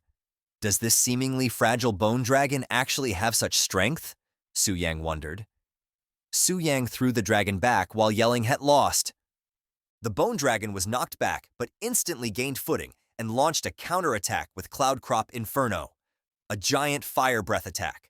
Su Yang also responded with the Breath of Destruction, and a massive explosion covered the entire area in flames. Lishan was amazed to see that the bone dragon was actually countering the ultimate move of the black dragon. Zhoutai also added that the pervert old geezer is annoying, but his strength is real. Meanwhile, the dragons were still using the fire breath attacks and trying to overpower each other. Su Yang thought that the bone dragon's breath was powerful, but he himself is holding back for now. Then he put in some more strength in his attack and overpowered the bone dragon. The entire field was covered in fire, and only the bones remained in the end. He started walking toward the necromancer, but something grabbed his feet. He looked down, and it was the bone dragon. It was resurrected after being destroyed from last attack. The necromancer geezer smiled and commanded Bone Dragon to keep raising and fighting back. The Bone Dragon launched multiple attacks, dealing physical damage, 5941 on 8, dealing magic damage, 491, dealing magic damage, 119652, dealing magic damage, 80313. Multiple notifications popped indicating a major amount of damage to the Black Dragon. Its health was lowered to 81%. This damage is much higher than that of a class changer. This continues, I might lose. Su Yang wondered and took a flight back to catch his breath, while he was worried that the Bone Dragon would catch up with him and that he needed to recover soon. He looked at the dragon, which was still on the ground, looking at him. This guy can't fly. Su Yang figured it out. Geezer Necromancer commanded the Bone Dragon to continue attacking from the distance, and it launched multiple fire attacks at the Black Dragon. But our boy was able to easily dodge all those attacks because he can see them coming from a mile, literally. Su Yang looked at the Necromancer and saw he was defenseless and prepared to attack him. The old geezer realized this and commanded the Bone Dragon to protect him. But the Black Dragon actually fooled him. He grabbed the Bone Dragon and threw him at the Necromancer, which reduced his HP to 20%, and they landed on the ground, creating a large dust cloud. Su Yang was amazed that the Necromancer still had 20% HP. He thought he was just a squishy mage and would die in a second. When Su Yang looked down, Zhuangzhen was managing the barrier and healing the geezer Necromancer. Due to the sharing the pain skill, which shares half the damage taken by teammates, and also provides a 50% damage reduction. Everyone was still able to hold on somehow. Zhoutai was the main reason of their survival, as he was assisting everyone at the right time. Has Liu Qi not returned yet? The Necromancer questioned. Why is he talking about the crappy thug guy who got wrecked in the last chapter? I almost forgot about the guy. Zhoutai replied that, according to his calculations, he would be here soon. Liu Qi? That assassin! I didn't even notice he'd been missing for a while. Su Yang realized the crappy thug was missing. Guess I wasn't the only one forgetting about him. Su Yang guessed that he might be gone to retrieve the Heart of the Dragon. Captain Liu Qi is back, Zhang Kexin shouted. That's great, Zhuangzhen said with a relieved expression, and Lishan also got his hopes up and thought they could win. But instead of Liu Qi, It was a subordinate of the Black Dragon who was running toward them. He shouted that he had accomplished his mission and presented Heart of the Dragon to Su Yang. Su Yang praised the Dragon Warrior for swiftly completing the task. Jotai was shocked by the realization that the only hope they had to defeat the Black Dragon was gone now. "How is this possible?" he muttered. Su Yang mocked Jotai for scheming and using low-hand tactics to win. He touched the heart, and a bright light surrounded him. A new notification popped. Detecting uncontrollable factors. Diamond Tier Secret Realm. Black Dragon Fortress. Level change imminent. The secret realm begins to rise to Starlight Tire. The scene changes to the city where people were shocked and wondering if there was an earthquake due to the intense vibrations. The MILF priestess questioned the master priest that there was an unusual surge in spiritual energy and what could be the cause of that.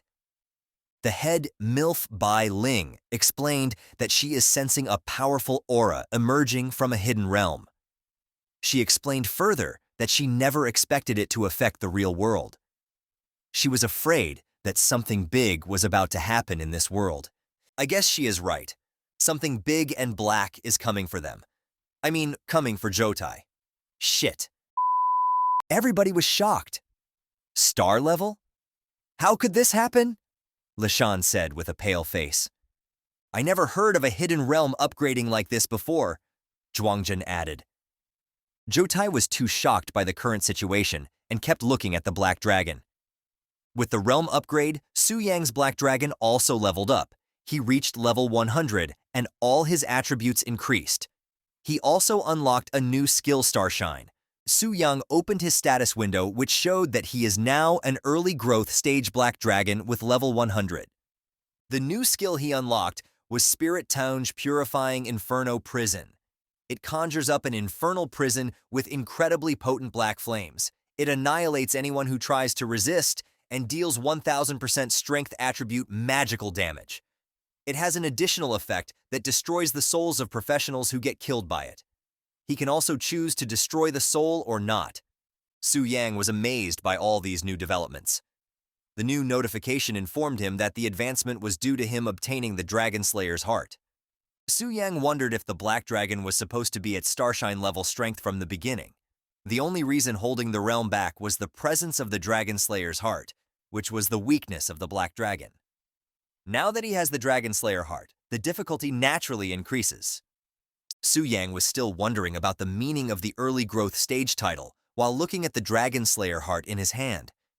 He also realized that the situation is changed now. They won't be able to defeat him as he evolved and got more powerful. While he was lost in his thoughts, he heard the footsteps of someone approaching toward the battlefield. Surely it was the crappy thug who has successfully failed his mission. While still running toward Jotai, he shouted that he searched the tomb but couldn't find the heart. He looked toward the Black Dragon and it was holding the heart. Noticing this, the thug instantly changed his direction and started running toward the Black Dragon. Jotai tried to stop him and shouted not to act on his own and to come back. He wondered why this idiot didn't notice the system notification earlier. The stupid thug ignored his warning and boasted that the stupid bidfool dragon can't possibly keep up with his speed. See, I told you guys last time that this guy is going to die first. I could clearly see a dead thug written on his face. In an instant, the dragon lifted his front paw and smashed the thug into a pulp. The notification announced his death to all the team members. Lei Shan asked Jotai what should they do now. He responded by saying that usually, Starshine tier realm bosses require a team of 10 to 25-star players to defeat them. With the number of people they have now, there's no hope of winning at all. According to him, there was only one option available. After saying this, he started running back toward the entrance of the dungeon with full speed. Watching this, the geezer necromancer questioned him, saying that he shouldn't run at this critical moment. He ignores the geezer and replies that it's foolish to fight under these circumstances. Looking at Jotai running back, Su Yang praised him for making a wise decision, but he was not planning to let anyone leave alive. While everyone running toward the portal, the dragon dashed past them and stood in front of the portal, blocking the only escape route the team had. Seeing the Black Dragon in front, Jotai ordered everyone to stack all the defensive buffs and charge in with all their might. He wanted to make it out alive. the Black Dragon used Annihilation Breath. It was a massive breath, and it left the whole team in shambles. Everyone was lying on the ground, and Jotai was barely standing with the help of his axe. The attack instantly shattered the barrier, and everyone's mana and health were at the lowest points, and they would not be able to handle the next attack. Jotai recommended everyone to put their valuable items in the Infinite Ring to prevent losses, as he announced that there is no hope for escape. At this remark, the old necromancer geezer was not happy, and replied saying that he will not give up as he had already killed the Black Dragon thousands of times before. He stated that he knew all of his abilities like the back of his hand, and even if I has advanced to Starshine level, he will kill it once more. He was surrounded by an ominous green mist while casting his spell, and in the next moment when he raised his staff, thousands of undead creatures were standing behind him. It was a skill that raised all the dead creatures with infinite duration, but it will continuously consume his health and mana. He commanded his army to attack, and all the creatures rushed toward Su Yang. But our Giga Chad boy Su Yang is on a totally different level now. He shouted, "Die you worthless trash," and attacked with his tail to take care of all the low-level monsters. The Bone Dragon launched its flame attack, but Su Yang laughed it off, saying that it couldn't even scratch his skin. He punched Bone Dragon to the ground and held his broken skull while looking at the necromancer. The old geezer mocked Black Dragon, saying that transmigrators are immortal, and even if he fails this time, he will keep coming back again to torment him until he devoured his soul completely. He added that it's too bad that Starshine dungeons can't be repeated, and he wanted to kill him a couple more times. Our boy got annoyed by this statement and said, since it had come to this point, how could he let them leave this easily? He took a flight to the sky and used his new skill. There was a big bowl of fire in the area. Everyone was burning and screaming in the fire, and the necromancer replied that he will make the dragon taste this pain 100 times more. There won't be next time, the dragon replied. The necromancer was shocked with this answer and noticed his HP had reached 0, but the transfer hadn't started. His body was decomposing and falling apart. You have no chance of resurrection anymore. Disappear, Su Yang mocked the necromancer. Multiple notification windows popped. You killed level 110 bloodthirsty warrior Jotai. Gained experience +2198763. You killed level 110 bloodthirsty warrior Jotai. Gained experience +221986763. You killed level 108 healing priest Jung Hexen. Gained experience 1986123. You killed level 104 mountain barrier master Zhuang Zhen. Gained experience 1577633. You killed level 103 Shadow Hunter Liu Qi. Gained experience 1662321. You have completely killed level 115 Necromancer Chen Lun. Gained experience 2546198. Total experience gained 9.91 million. Su Yang's level rose from 34 to 40, and he reached the limit of pre-transformation level. Due to experience overflow, 40% of experience is lost, and the remaining experience was 5.99 million. With this, the chapter ends here. Our boy has made some major leaps and already reached level 40. Let's see what happens on his first day in the guild. Jotai was sitting in the room holding his head, probably reflection upon the beating they just recently received. Nobody was uttering a single word, and there was a dead silence in the room. To everyone's surprise, somebody came rushing in while yelling, "I am back!" It was the healer, Zhang Kexen. Any news from the Master Chen? Jotai asked the healer. None, he replied. He told everyone that all the information about the necromancer, Master Chen, was disappeared from the Heavenly Secrets Pavilion. This means only two things. First, that someone deliberately erased the information, or he was dead.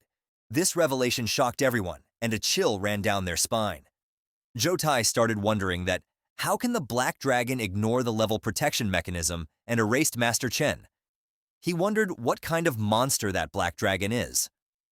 With shaking body and a weak voice, he told everyone that this is no longer a problem that they can solve on their own. He decided to compensate Lishan's guild for their losses and leave the rest to the headquarters for decision-making. He wondered that only the geezer necromancer was killed, so there might be a special mechanism. Or did the boss dragon kill him intentionally and let the rest of them go? The scene then changes to our boy Soo Young. He was sitting on the sofa exhausted. He was drinking some cola to relax himself. He exclaimed that he was so tired because the level in the exploration group was beyond the spirit hunter. It took him so much effort just to defeat them. But it was worth it because the hard work paid off in the form of high-level loot. All the weapons he received were really rare, which shows that these guild are incredibly rich. The loot included some scrolls, potions, and some Diamond and Star Blessing tier equipment. The most valuable thing according to the Su Yang was the Starforge tier dagger that the crappy thug dropped. Its name was Shadow's Bloodthirst. He read the description, which explained that it was the pinnacle of assassination from the Abyss of Shadows. It claimed the lives of countless beings. It doesn't have any level restrictions, and it provided plus 180 agility and full 400 strength to the user. It has two abilities. The first one was named Shadow's Body. It consumed mana to achieve a short-term invisibility effect and gain 50% speed boost to the user. The second was Compassion Mark. It consumes mana to mark the target, launch an attack without being noticed, and deal 300% increased damage to the target.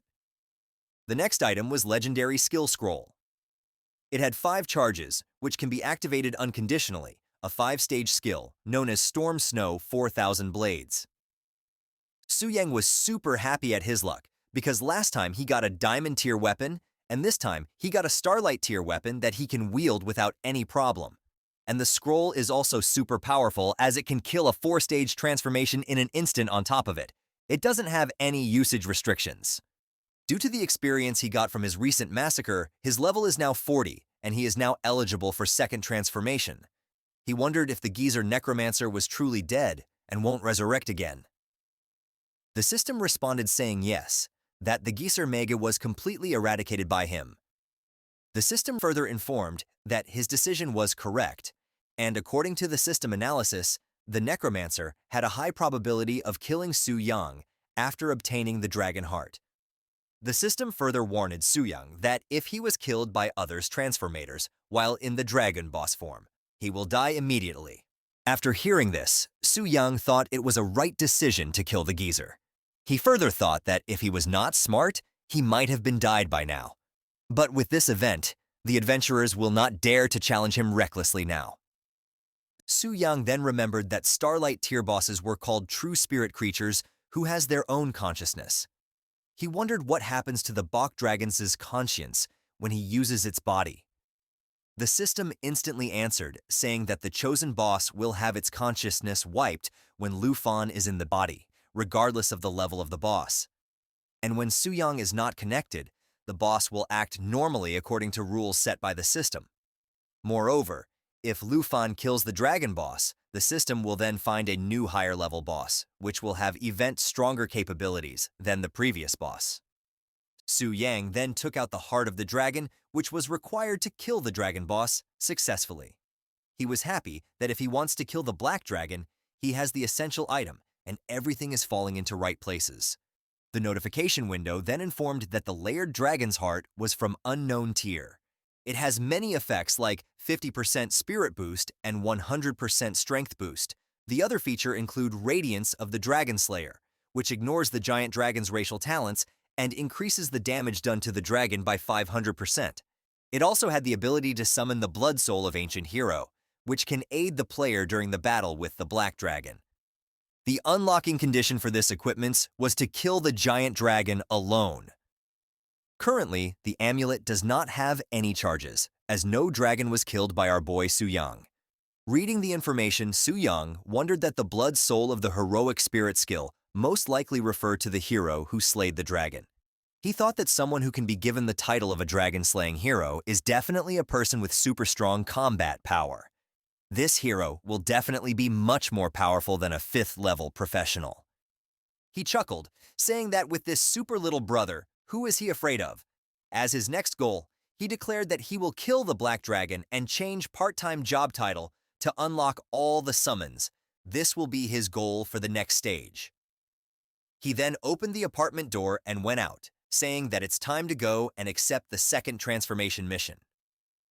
The scene then changes to a new location, where our half-naked MILF priestess, where our beautiful waifu priestess was waiting for someone. People around her were wondering, that is she the temple priestess, and is she waiting for someone? They were questioning who has the status to make the temple priestess date at the door. Of course, they don't know about our Giga Chad boy Su Yang. If they knew, they would not be talking this trash. They were feeling envious, and they wanted a beauty like her to wait for them also. The priestess then opened her eyes and said, blessing of the statue. Excuse me, brave sir, how can I assist you? To these words, Su Yang was speechless and dumbfounded. He questioned, brave sir? And how do you know I was coming? The head priestess explained that just now, the transformation statue emitted a guiding light, which was the signal that a VIP of the temple was about to arrive, and in the entire East Spirit City, there was only one VIP, which was Su Yang, and for the address, it was temple requirement. She urged him to don't mind. Su Yang smiled awkwardly and thought it was so edgy. Our well-rounded bai for priestess was also feeling awkward by following these weird specific rituals set by the temple. I want to find out what other weird rituals they have, and you know what I'm talking about. I promise that she won't feel this weird following all the other hidden rituals. Maybe they are all performed in the private area, somewhere hidden from regular people. Inside the temple, Su Yang then accepted the 5-star transformation task. The requirements to clear this task were to solo clear 2 silver tier instances and killing the final boss within 3 minutes of encountering it. To this requirement, Su Yang thought the same level instances usually required teaming up, but this task required a solar run is putting obstacles in plain sight. But for Su Yang, it was almost the same as no conditions. He had a smile on his face as he knew he can easily clear the task. Watching Su Yang accepting other 5-star mission, the priestess praised him and said that he is truly worthy of being called a brave man. Su Yang then asked the head priestess that it was nothing major, and he requested if she can provide him with the map of Silver Tier instance near East Spirit City. The priestess asked Su Yang to wait for a moment, and then she handed the map, which included all the information about Silver Tier and other information such as refresh locations and times of Bronze and Gold Tier dungeons. He thanked the priestess and got ready to leave, but before he can leave, the priestess asked him to wait for a moment. She informed him that not long ago, a terrible incident occurred in a dungeon. The difficulty of the dungeon suddenly increased, and it also resulted in a death of a professional. She continued her explanation, saying that the low-level wilderness areas have been crowded due to this accident, and now they often result in bloody conflicts due to competition for dungeons. She warned him to be extra careful. To this reminder, Su Yang thanked her and told her that he will be careful. He thought with so many low-level dungeons around the East Spirit City, he should be able to find 2 silver tier ones. Then the scene shifted to a dungeon, or somebody was already in the dungeon and he could not read it. A lot of people were standing in front of it and waiting for their turn to enter. He visited many other dungeons, and it was the same for all of them. By the end of the day, he was fully tired and exhausted due to all this running around and not being able to enter any dungeon. He said that after running 7 or 8 dungeons in a row, they were all taken by someone else. He was feeling that this was too unlucky, and he thought that it could be because he have been too lucky picking up all the equipment recently, and triggered the law of conservation of luck. In the next scene, he was looking at the map which was provided by the priestess, and he was trying to find the entrance to the Cave of Suffering. He noticed that there were a lot of people waiting in front of this dungeon as well. Upon looking closely, he recognized a familiar face. It was Gusuekian. He wondered what she was doing here. She was trying to defend herself from a douchebag, saying that she arrived first at the dungeon, and she does not want the douchebag to snatch it from her. Su Yang also recognized the useless shit Wang Fei. Wang Fei, being a stupid shit that he is, was trying to take the dungeon away from Gusuekian. He said that this dungeon doesn't have Phantom Cloud written on it, and if they want to enter the dungeon, they need to rely on their strength to compete with him. At this statement, Su Yang wondered, Phantom Cloud? Isn't that the sister guild of Phantom Cloud? It was a coincidence, he thought. Since they all are acquainted, it should be easy to negotiate. He then jumped down from the hill, saying that he's not planning to let go of this dungeon again. The chapter starts with 2 stupid guys bullying our pretty girl, Gu Sueqian. They mentioned that the stupid piece of shit Wang Fei has got the attention of their biggest shitty leader of the guild. The other creepy thug tried to take advantage of her and said that she should stay and play with them. At this remark, Gu Sueqian took a step back and suddenly a red sword appeared in front of the creepy guy who was trying to grab her. The owner of the red sword was a cool-looking beauty, and her name was Helan. She was a level 61 class 3rd Transformation Ranger sportsman, and she was part of Reigning Guild.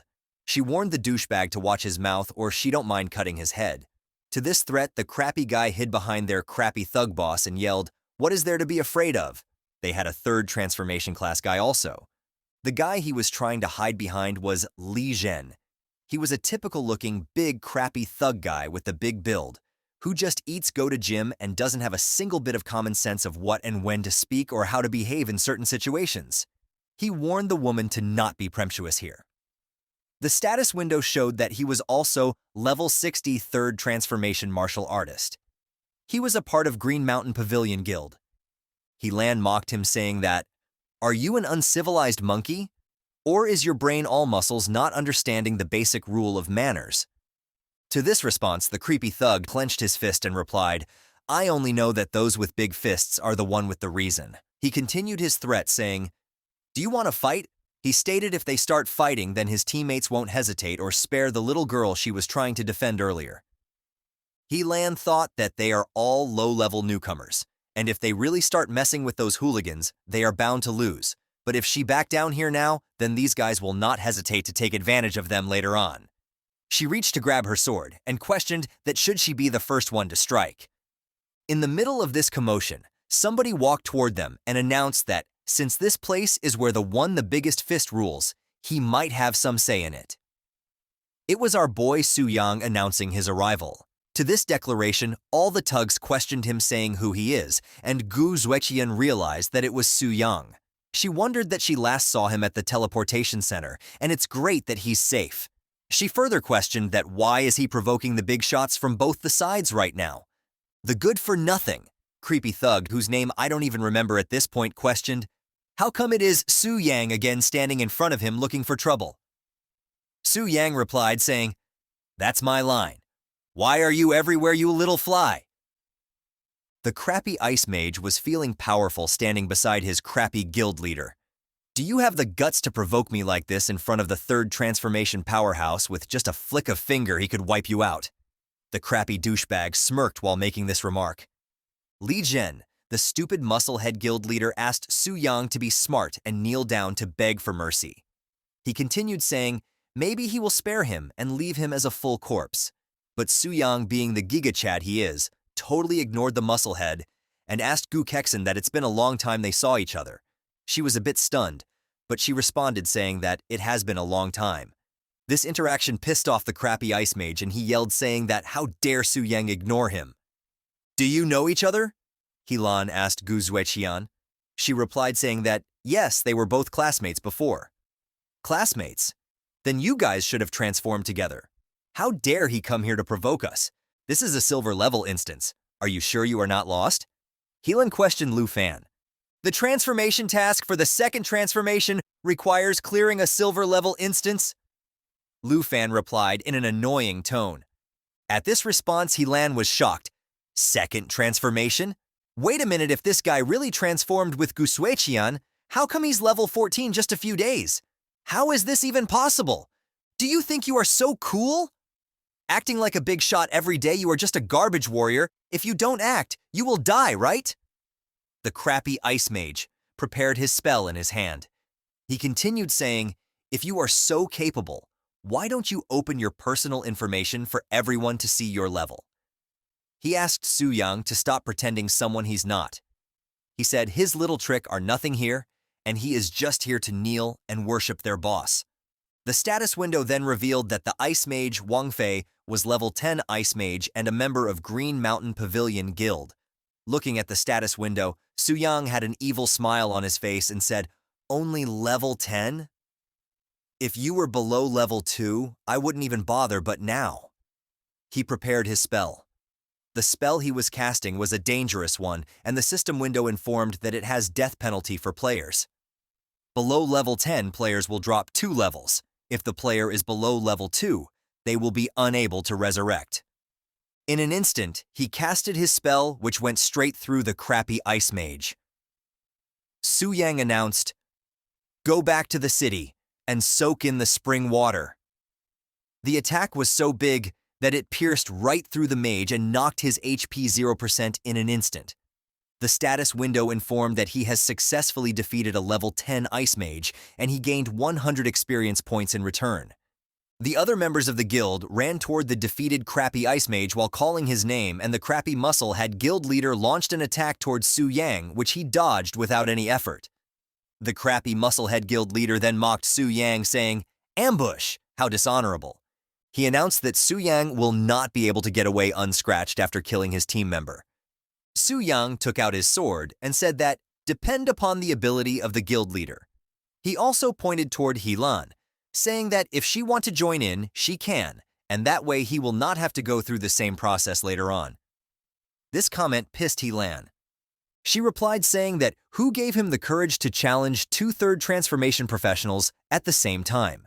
She questioned, that is he too arrogant, even if he is friends with Gu Suixian, she can't let him go off lightly. She then suggested to Musclehead that they should put aside their issues and teach Su Yang a lesson. The Musclehead leader agreed with her and jumped toward Su Yang for a left punch. He launched multiple punches toward our boy Su Yang, but he dodged all of them with no effort. How can this kid be so fast? I don't believe it. Thunder Tiger Fist. He launched another attack towards Su Yang, but to his surprise, Su Yang blocked his final attack with the sword, and with the swift motion of his sword, he threw him away into the edge of the valley mountain. While he was dealing with the crappy thug guild leader, Helan sneaked up on him and launched the attack, but to her surprise, her attack was blocked by the shield. You are ambushing too? The morality of this batch of third transformation professionals is lacking. Su Yang mocked Helan with this remark. The notification informed that he was using a one-time scroll that generated a shield barrier which was capable of withstanding a total of 80,000 points of damage. Helan was wondering that the sword strike just now barely even scratched half of the shield value. The shield is definitely an advanced shield scroll, and the weapon Su Yang is using does not look like a silver tier, it may be a gold or even a platinum tier weapon. She wondered that the way he killed the ice mage earlier in an instant was so fast that she could barely see it. She kept her guard up. She wondered how could Su Yang fight like this and who exactly is he? The crappy thug guild leader was pissed that he got beaten by a kid's attack. You are not getting away. I won't rest until I have killed you, he replied in an angry tone. But before he could finish his sentence, Su Yang already had his next attack ready. He replied saying, I have already said I am in a hurry, so disappear, and he launched a big fire attack toward the musclehead thug. A huge fire appeared as the aftermath of the attack. You have defeated level 16 martial artist Li Zhen, the status window informed. He also gained 3125 experience points. With the cool pose and sword on his right shoulder, he asked Helan if she still wants to fight. Helan instantly put her sword away and replied, How can we even fight now? That's good then. After all, we are sister guilds. I don't want things to get too ugly. Su Yang replied while walking toward the portal. Helan was confused at this statement. Apologize to your guild leader for me? I will take down this dungeon first, Su Yang replied while walking into the dungeon portal. The notification window then appeared showing Su Yang's information. He was level 40 magic warrior, and he was a member of Phantom Cloud Guild. Another notification informed that he has entered the Cabin of Pain dungeon, and his transformation task has now began. The level required to clear this dungeon was 20 to 40, and the party limit was 1 to 8 people. Su Yang was inside the dungeon, walking in a cave with big crystals popping out of all the walls. He thought aside from the Black Dragon Fortress, this was the first dungeon that he has ever entered officially. He also remembered that this dungeon is supposed to be the lair of goblins. While he was thinking this, someone aimed an arrow at him. Only one monster? Su Yang questioned. It was a level 35 evil goblin who was about to fire his arrow at Su Yang. He took out his sword and deflected the arrow easily. He thought that as a first dungeon mob of his life, it felt pretty pathetic. As he was underestimating the goblin, another goblin jumped from behind him while trying to stab him. Su Yang detected the goblin in a nick of time. He grabbed it from the neck and then threw it toward the other goblin. Before both the goblins can recover from this, Su Yang launched a sword slash toward them, killing them in an instant. He was rewarded +549 and +537 experience for both the goblins. Su Yang thought that there was a sneak attack by a straggler goblin, and this dungeon was a bit sinister. If he was not fast enough, he might have been in a trouble. He reflected that previously he relied on mostly his attributes to overpower the enemy. But if he encountered stronger opponents in the future, he will have to use skill to determine the outcome of the battle. He summoned his Demon Blade skill, saying that he will practice it during this dungeon raid. While he was walking, 2 more goblins launched an attack at him from behind. He transformed his Demon Blade skill into a shield and deflects their attack. Then he transformed the skill into a hammer and crushed both the goblins in an instant. He dealt with a couple more goblins by using his skill as a bow and arrow. Then he got tired of killing all the goblins one by one and defending himself. He started running through the dungeon, and all the monsters came out of their hiding spot and started chasing him. He was about to reach the boss room, so he thought it would be best to take care of the monsters before encountering the boss. Su Yang then transformed his skill into a longsword and launched it at the monsters. He was happy that this skill was so versatile that it can be used as both long and short-range attacks and defense. He was looking forward to the new 5-star Transcendence skill he will get after completing this mission. All the monsters were killed in a single attack by Su Yang, and he gained a bunch of experience. The boss monster then appeared in front of Su Yang. It was a Ice Frost giant tiger. It was a level 40 boss monster of this dungeon. Su Yang was not impressed by this monster, but he found the design of this monster quite funny. He figured that the dialogues of this boss monster were also fixed. The reason was that because it was a boss below Starlight level, and these bosses does not have their own consciousness and act on predefined patterns. He then launched his new attack and killed the boss monster without any effort. The system notification then informed that he has defeated the silver tier dungeon boss, Ice Frost Giant Tiger. He gained 6321 experience points. Another system notification informed that he has successfully cleared the silver tier dungeon solo twice. After encountering the boss, he killed it within 3 minutes, 1 of 2. Su Yang boasted, saying it was an instant kill, no need for 3 minutes. He then started walking toward the dungeon exit to start his next raid in New Dungeon. When he exited the dungeon, Helene and Gu Suekian were hiding behind the rocks. "Why are you hiding so far away?" "I am not going to eat you," Su Yang questioned. "Don't mind us, just go your way," Helene replied. He said bye to both of them and left. Helene thought that he only took 5 minutes to clear the dungeon known as the Underworld. She wondered what kind of monster Su Yang is. Gu Zuexian wondered that not long ago they went to school together, but now it feels like they no longer in the same world. Multiple system notifications popped. You have defeated the silver tier dungeon boss Blood Boil Orc. Another system notification informed. He also gained plus 187 experience. Another system notification informed him that he has successfully cleared the silver tier dungeon solo twice. After encountering the boss, he killed it within 3 minutes. 2 of 2. 5-star Transcendence mission completed. With this, Su Yang completed his mission. But to his surprise, another interesting notification appeared. Detected perfect completion of 5-star Transcendence mission series. Hidden Transcendence mission unlocked. Hidden mission, he wondered. He confirmed the mission, and the system informed him that he has to travel to a marked location, and there is a terrifying beast lurking.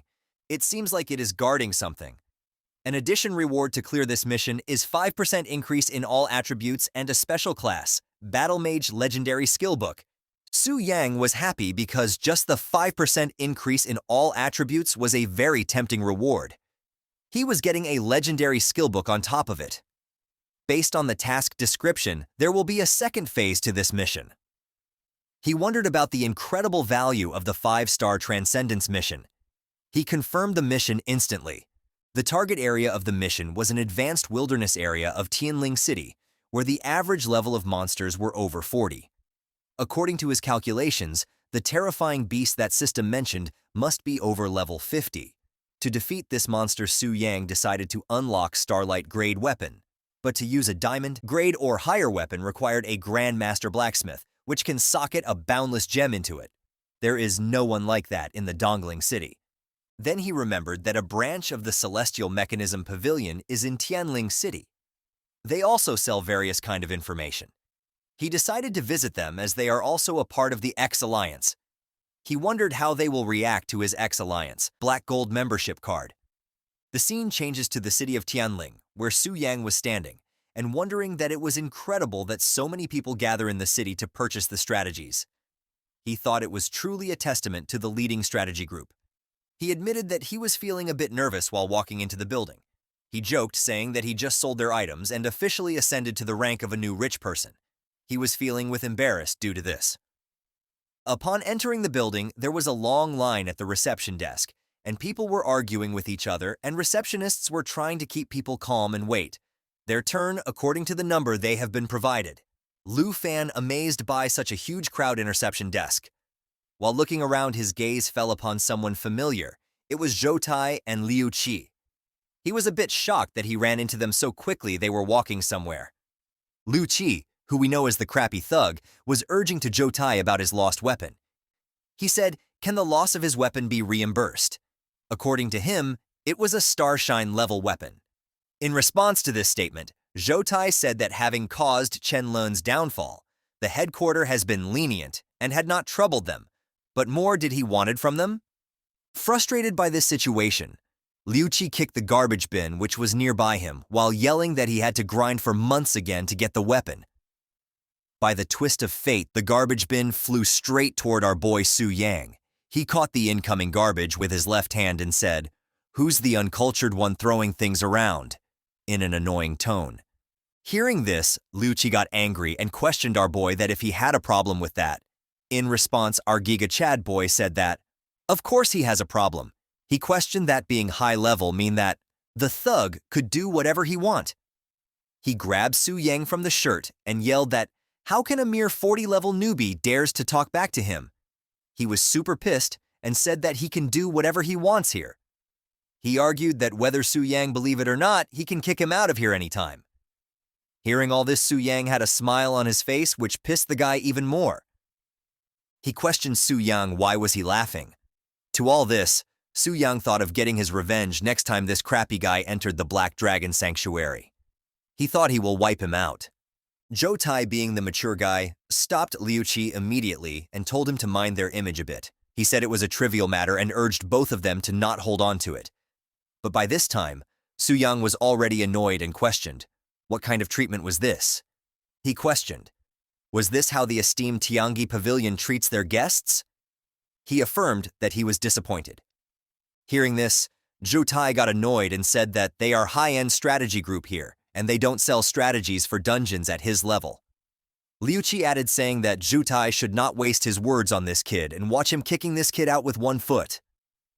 Su Yang instantly took his black card out and held it with 2 fingers, while both of them were staring at him with killing intent. Being a dumb idiot, Liu Qi slapped the card out of Su Yang's and questioned him. Was that trashy card supposed to scare him? Su Yang was amazed at the level of stupidity of this guy. He wondered, that doesn't this idiot even recognize the value of the card? The flicked card, that landed at somebody's feet. It was Grand Steward. Zhou Tai questioned that why the Grand Steward was here, and the idiot Liu Qi said that he was looking forward to the arrival of the Grand Steward. The notification window then informed that the guy's name was Jia Yue, he was level 120, and the Grand Steward of First City, Yongfeng City. He was annoyed by the current scene. He picked up the card from the ground and walked toward the idiot, Liu Qi. Without saying anything in the next moment, he delivered a super extra special Giga slap on left cheek of the idiot Liu Qi. The idiot fell on the floor due to the slap and questioned, what is he doing? He reminded him that he was his brother-in-law. The Grand Steward totally ignored him and walked toward our boy, Su Yang. While handing him the card back, he welcomed him as esteemed VIP and introduced himself as the Grand Steward of Yongfeng City. He further apologized for the trouble subordinates have caused him. At the statement, our boy brushed it off, saying that it was no issue. He also wondered why such an important figure was welcoming him. The Grand Steward then looked at Su Yang and asked him, at such a young age, he already possesses the Black Gold membership card of the X Alliance. Could it be that he has completed the 5-star class transfer mission and obtained the VIP privileges of the class transfer temple? Su Yang responded in agreement. Then he ordered Zhou Tai and the idiot Liu Qi to treat this distinguished guest properly. Zhou Tai responded saying, "Yes, Grand Steward." The idiot responded in, "Huh?" The Grand Steward then announced that he will be taking his leave now. He grabbed the idiot Liu Qi from his cape and started dragging him behind while saying that he wanted to talk with him about the next dungeon. The idiot Liu Qi was screaming like a little child, saying that he can walk on his own and he does not have to drag him like that. He pointed towards Su Yang and said that he will get back at him. Su Yang just waved bye to him. Hearing about the next dungeon, he thought the next dungeon already. Does the Tianji Pavilion have a new move? While he was lost in thought, Zhou Tai asked, what can he do for him? In response, Su Yang asked that he would like to know the whereabouts of the master-level blacksmith in the city, and if they have unbound gems here. He mentioned that the treasure pavilion ran out, and he would like to buy a few more. Zhou Tai responded, saying that information is not a problem, and they have the unbounded gems, but they are expensive. Stopping him. Midway his statement, Su Yang flicked his fingers, saying anything that can be solved with money was not an issue for him, and instantly a bag full of gold landed in front of him. Seeing the big chunky bag of gold, Zhou Tai said that he would have someone to assist him, or rather, he will personally retrieve all the stuff he has requested. He asked our boy Su Yang to wait for a moment. At this response, Su Yang thought that Zhou Tai was quick to change his face. Truly a salesman. While waiting for his stuff, Su Yang thought that Yongfang City was the capital of this region, and even the Grand Steward was so respectful. He was now even more curious about the background of the temple. After getting the information and his goods, Su Yang was checking the mini-map and wondering that Old Wolf Forge was a master-level blacksmith, and he was hiding in such an inconspicuous place. He said it was all right decision to entrust Taijin Pavilion. Then he got distracted by some other people who were talking around. You are saying the exploration team is preparing to go to the Black Dragon Sanctuary again? Is that true? People have died in there, and they still dare to go? The other person responded, saying I have only heard about it, but everyone is too scared now, there's hardly any response. The first person then responded, saying that he thought as much. Not even for $100 billion would he go. Hearing this conversation, Su Yang thought that, as expected, Chen Lun's death has dealt a huge blow to the morale of the exploration team, and they probably want to come again for a while. He thought that it's better to subdue the Black Dragon sooner rather than later, to avoid any complications. The scene then changes to the shop, where Su Yang asked that he was looking for Mr. Guyong while entering the shop. There were two beauties and a bald man working in the background.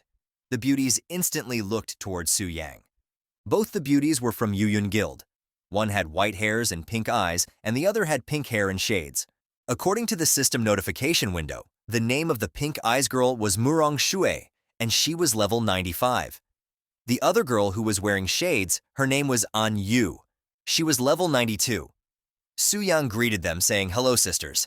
Are you here to get your equipment done too?" The pink-haired girl. An Yu instantly rushed at Su Yang, which scared him a little. She loudly asked him, "That was he the new brother who joined? How old is he? Does he have a girlfriend? Does he like older sister?" Wow. Look at this speedy lady asking all the right questions. Maybe she's going to be the next in the line to be a waifu. I hope she becomes one because she is pretty well-rounded. You know what I mean. The white-haired girl grabbed her face and pushed her back while saying, "Su Yang, right? This is a master-level forge. You don't need to come here at your level. Just go to the blacksmith shop on Commercial Street." Hearing this, Su Yang sighed. This is the second time today I have heard something like this. Sometimes I really don't feel like explaining. Then he waved his hand saying, "Is my weapon qualified to be here?" It was the dagger and gem. Both of the ladies were stunned after looking at the items. This couldn't be. A Starshine level weapon? The pink-haired girl added saying, and a complete unbounded gem. Each one is worth several hundred million. Looking at the items, the blacksmith was intrigued. It's been a long time since I have seen such a fine weapon, he said while looking at the dagger. Su Yang then passed both the items to the master, saying that he entrust it to him. Holding the dagger in his left hand, the blacksmith turned into Super Saiyan, which caused his shirt to be ripped apart. He affirmed Su Yang saying that he can rest assured and he will pour his life work into strengthen this weapon, and he will not disappoint him. The blacksmith started hammering the dagger, and sparks began to fill the room. He continued his hammering process without paying any attention to his surrounding environment. But the two ladies were amazed by the beautiful sparks flying around. The white-haired girl was looking at the sparks with puppy dog eyes. She speculated that the stars were the result of the enhancing process of Starshine tier weapon. She said that it was her first time witnessing such a marvelous scene. The girl with pink hairs and shades also added, saying that the scene was splendid. But to their dismay, when they looked toward our boy Su-yang, he was sitting at the bench with blank, unimpressed face. Both the girls thought that he is unimpressed because he seemed familiar with these kinds of spectacles. The pink-haired girl noticed the other girl looking at So-young and questioned her teasingly, saying that she has been staring at Su-yang intently. She questioned, that was she starting to like him? And this question, the white-haired girl got surprised and rejected the acquisition, saying that she was just lost in the thought. Countering this argument, the pink-haired girl said that it was pretty rare to see her distracted. The white hair shouted at her, saying that this was enough. Su-yang was overhearing the conversation, and he was contemplating his decision of choosing this guild. A few hours later, the process was done, and the blacksmith announced that he has successfully finished the weapon, and it was looking amazing. Looking at the weapon, Su-yang was amazed and thought that this was truly a work of a master, and he also completed it in one go. He thought that last time he tried, he wasted so many materials. He asked the blacksmith master that how much does he owe him for the work. In response, the blacksmith said that he had to put a lot of effort in the weapon, and normally he would charge 1 billion in the fee. But today he felt particularly invigorated, and he will make an exception and do it for free. Hearing this, the pink-hair girl questioned that a grandmaster level forging for free? She was amazed by this event. Su-yang, in response to the blacksmith master, said that he wouldn't dream of taking advantage of an elder. And he mentioned that the money is easy to come by, but a master like him is hard to find. He urged him to accept the 1 billion in fees. He said he will be visiting him often. At this gesture of goodwill, the blacksmith gave thumb up to our boy and said that he got guts, and he will accept the payment and look forward to his next visit. Looking at this interaction, the pink-haired girl was starting to fall in love with our boy Su-yang. He mentioned that he not only passed up every opportunity, but also spent 1 billion and he's still smiling. She questioned, that was this the composure of a tycoon? Her face was getting all red. The white-hair girl questioned that could he truly be the young master of an S-tier guild. The scene then changes to the outskirts of Tianling City, the Wild Spirit Mountain Range. The level recommended to visit this area was 40 and above. Su-yang was standing on a tree branch while scouting the area and looking at a volcano. He mentioned that this area was indeed for those above the second transformation. He started distributing start points to face the challenges ahead. The Shadow Bloodlust scale required 300 points in speed and spirit, so he added all those points and then distributed all the remaining points to other stats. With this, he was all prepared to face any challenges ahead. He mentioned that with his current strength, he can easily drive away 4th transformation powerhouse. He consumed 1 meditative elixir, which permanently increased his spirit attribute by 50 points. 2 swift elixirs, which permanently increased speed attribute by 50 points. Elixir of celestial speed, which permanently increased speed attribute by 100 points. After preparing the best he can, he jumped from the branch into the darkness and started falling down. During his fall, 2 monsters attacked him. One was a level 45 Wrathbat, and another was a level 44 Resentful Soldier. To deal with these monsters, Su-yang activated his Shadow Form skill, which consumed mana for a short period of invisibility, and provided him with 60% increase in the speed. With this increased speed, he took care of both the monsters, without even breaking a sweat. He was amazed that the most basic warrior skill Double Slash, empowered by a Starshine tier weapon, exhibits such strength to kill high-level monsters in one attack. He landed on the ground, and as he stood up, he was surrounded by a lot of beasts. Looking at the situation, he said that he's not planning to push through the map, honestly. He was going to use the old method and blast through it in one go. After saying this, he simultaneously used a lot of scrolls, which caused a major blast in the area. The blast was visible from very far away. Su-yang then walked into the cave, saying that this was the cave of Terrifying Beast. Given the mission's design, He assumed that the monster will be level 50 or higher. He wondered how many hits the monster would be able to take from him. He went into the cave and there were no lesser monsters on the way, and finally he reached his destination. There was a lot of light coming from a section of the cave which led him to the area of the boss monster. Upon entering, Su-yang saw that the monster was sleeping in the middle of Big Cave. It was a hideous-looking beast. The system window informed that it was a mutated beast that devoured an unknown chunk of flesh.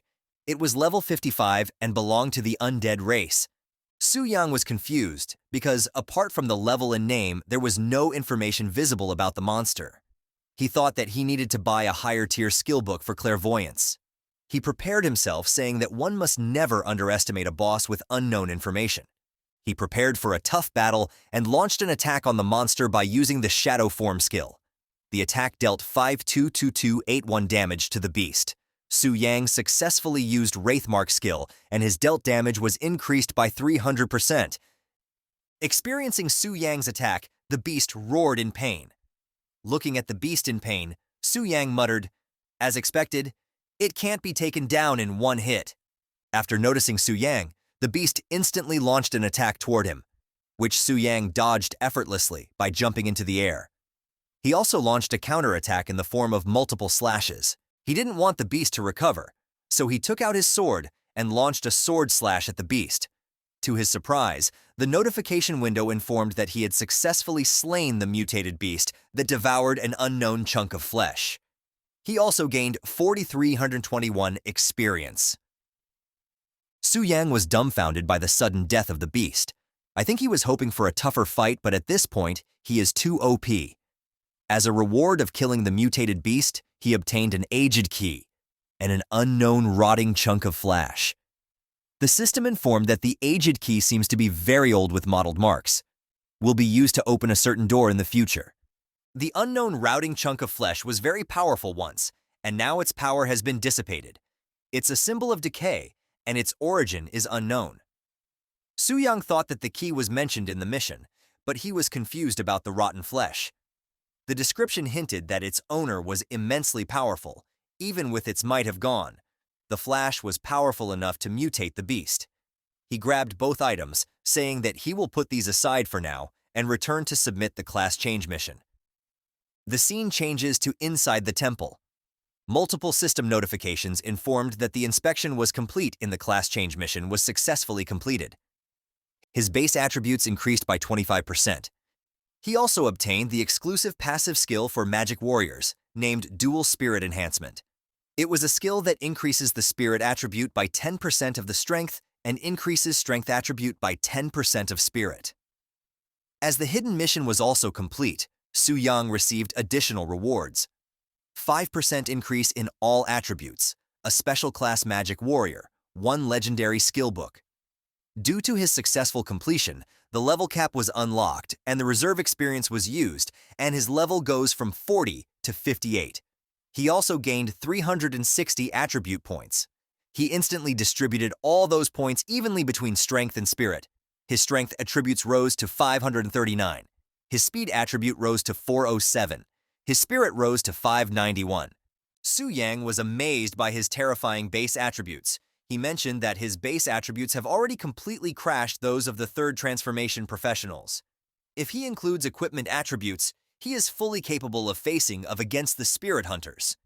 He was excited, thinking of defeating a fourth transformation while being a second transformation warrior. Su-yang thought that with the double attributes, mixed damage combined with that mark, his strike could likely be too much to handle, even for a platinum deer dungeon boss. He was truly amazed by these legendary skills. The notification window then showed that he was a magic warrior with the legendary skill Dual Destruction Blade. The scale merges the magic blade with the currently equipped weapon. It consumes half of the mana to launch a powerful attack, which deals 200% strength attribute damage plus 200% spirit attribute damage. The priestess then congratulated Su-yang on completing the 5-star second transformation. She informed him that his VIP benefits had also been officially updated. The previous monthly 10 million was now increased to 50 million per month. The discount rate for the X-Alliance Black Gold card also increased from 20% off to 30% off. The priestess then questioned Su Yang about his next plan. Su Yang said that he's bit tired these days and he plans to rest for 2 days. He mentioned that it was important to balance work and leisure. The priestess agreed with his statement and said that it was indeed very important to rest. Su Yang then thought the rest doesn't mean doing nothing at all. He will take some time to visit Tianji Pavilion to buy some things and then prepare to kill the Black Dragon. Continuing from where we left off last time, Zhou Tai and Lu Si appear before Jia Yu, the Grand Steward of Yangfeng City. Jia Yu addresses Zhou Tai, informing him that he will be responsible for the Secret Realm expedition and inquires if 30 members of the exploration group should be enough to clear it. Zhou Tai responds that 30 people should be sufficient, but he shares his reservations about the special mechanism that prevents resurrection. Jia Yu reassures him, explaining that the headquarters has already prepared a countermeasure. Each member of the group will be given a life jade ring to ensure their survival. Zhou Tai breathes a sigh of relief, mentally noting that it's always good to have a little backup plan when entering places with no respawn points, like going on a dangerous quest with an extra life in your pocket. Zhou Tai remarks that the life jade ring is such a precious item and expresses his gratitude to Jia Yu. Jia Yu responds, saying he will leave the task to Zhou Tai, and if not too busy, he would love to personally come and slay a dragon to stretch his muscles. Just then, a girl with a cold demeanor interrupts their conversation, stating that this black dragon is not for them to handle. Seeing the girl, Jia Yu is shocked and immediately addresses her as young mistress, asking why she is there. He then tells the others that the young mistress is present, urging them to hurry and greet her formally. This young girl is Lu Linger, the daughter of the head of the Tianji Pavilion. Her sudden appearance is like an unexpected boss fight in the middle of a tutorial. Everyone's caught off guard, and they know it's time to level up their game. Jia Yu bows before her, apologizing for not knowing of the young mistress's visit and failing to greet her properly, pleading for her forgiveness. Both Zhou Tai and Lu Si are equally shocked at the sudden appearance of the young mistress. Lu Linger reassures Jia Yu, telling him that there is no need for formalities since she did not inform anyone of her visit. She instructs him to ensure that no one leaks this information. She then declares that from now on, no one is allowed to enter the Black Dragon Fortress without her permission, and that she will personally tame the Black Dragon. Zhou Tai and Lu Si can only exchange stunned glances, thinking they've just gone from level 1 to a boss raid with a single sentence. Jia Yu asks if this is the Pavilion Master's wish. Lu Linger counters by questioning if he would dare defy her if it is not her father's wish. Jia Yu humbly assures her that he would never dare to do so and promptly agrees to give the necessary orders. As Lu Linger prepares to leave, she instructs Jia Yu to prepare information on the Black Dragon for her and to arrange a room for her rest. Once she departs, Jia Yu visibly relaxes, expressing his surprise at the young mistress's sudden visit and admitting it was his miscalculation. It's like watching a chess player realizing they've been checkmated in one move. Jia Yu and the others are swiftly adjusting to the unexpected power play by Lu Linger, the young mistress who clearly holds more sway than they anticipated. Still in shock, Lucy asks if Lu Linger is indeed the daughter of the Pavilion Master and the youngest genius of the Global Beast Master Association. Jia Yu confirms this, explaining that the Global Beast Master Association is a super organization on par with the X-Alliance, dedicated to collecting rare and exotic beasts from around the world. Whether dungeon bosses or wild elites, they're all fair game for their hunts. He continues, praising Lu Linger's extraordinary talent. She joined the Global Beast Master Association at a young age, and there are very few people in Longxia who can match her prowess. This time, the young mistress came secretly, likely aiming to tame the Black Dragon before any other Beastmasters. If she succeeds, Lu Linger will undoubtedly ascend to become the top Beastmaster on the continent, and the prestige of the Tianji Pavilion will soar to unprecedented heights. Jia Yu further cautions everyone not to entertain any funny ideas. He emphasizes that when they enter the dungeon with Lu Linger, they must follow her commands without question. Specifically, when the Black Dragon is weakened, they are to let Lu Linger take the lead in taming it and not to steal the kill. Zhou Tai acknowledges the task, stating that he will retrieve the basic guide to dragons for Lu Linger immediately. Lu Si chimes in, questioning how they could ever defy the Pavilion Master's daughter. Just then, Zhou Tai checks for the guide and is shocked to discover it was sold yesterday to none other than Su Yang. Lu Si wonders aloud why Su Yang keeps popping up on the radar. Is he intentionally stirring up trouble? Jia Yu dismisses it as a coincidence, noting that Su Yang couldn't possibly have known about Lu Linger's visit. However, he ponders why someone like Su Yang, seemingly at a lower level, would be interested in dragons. Zhou asks what they should do. Should they ask him to return the book? Jia Yu shakes his head, saying no. Though it's concerning, they shouldn't offend a VIP of the temple so easily. There must be other versions of the dragon information out there, and they should go look for them.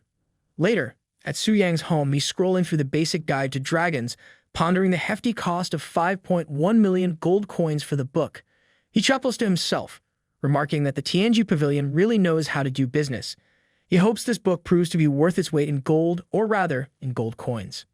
He reads through information about red dragons, white dragons, and finally finds details on black dragons. It strikes him as odd that there's no mention of the black dragon boss's 80% double damage reduction trait. Su Yang reflects that with the Tianji Pavilion's level of professionalism, they shouldn't have missed such a crucial detail. He wonders if it's because the exploration team can't access detailed information on black flame wings, similar to when he encountered the monster that devoured the unknown rotten flesh in the desolate Spirit Mountain range. All details hidden behind question marks. It's like diving into a game where the key boss mechanics are a mystery until you're face to face with them, hoping your sword is sharper than their secrets.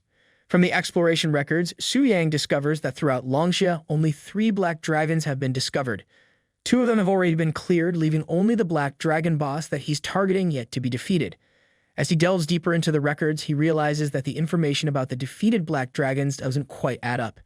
He wonders why the early growth stage, supposed to correspond to the stellar tier, is listed as Radiant Moon tier. As he sifts through the detailed information, he finds that the dragon in the Vain Desolate Mountain was initially identified as a higher tier. However, after its defeat and the analysis of its dragon heart, its growth stage was determined to be early growth stage. After subsequent research, it is concluded that this black dragon had inadvertently swallowed unknown rotten flesh, leading to its power increase. Su Yang also comes across a special note mentioning that the Tianji Pavilion is willing to purchase unknown rotten flesh for a high price. From this, he deduces that this meat truly has this effect. Excitedly reflecting, Su Yang feels like he's hit the jackpot this time.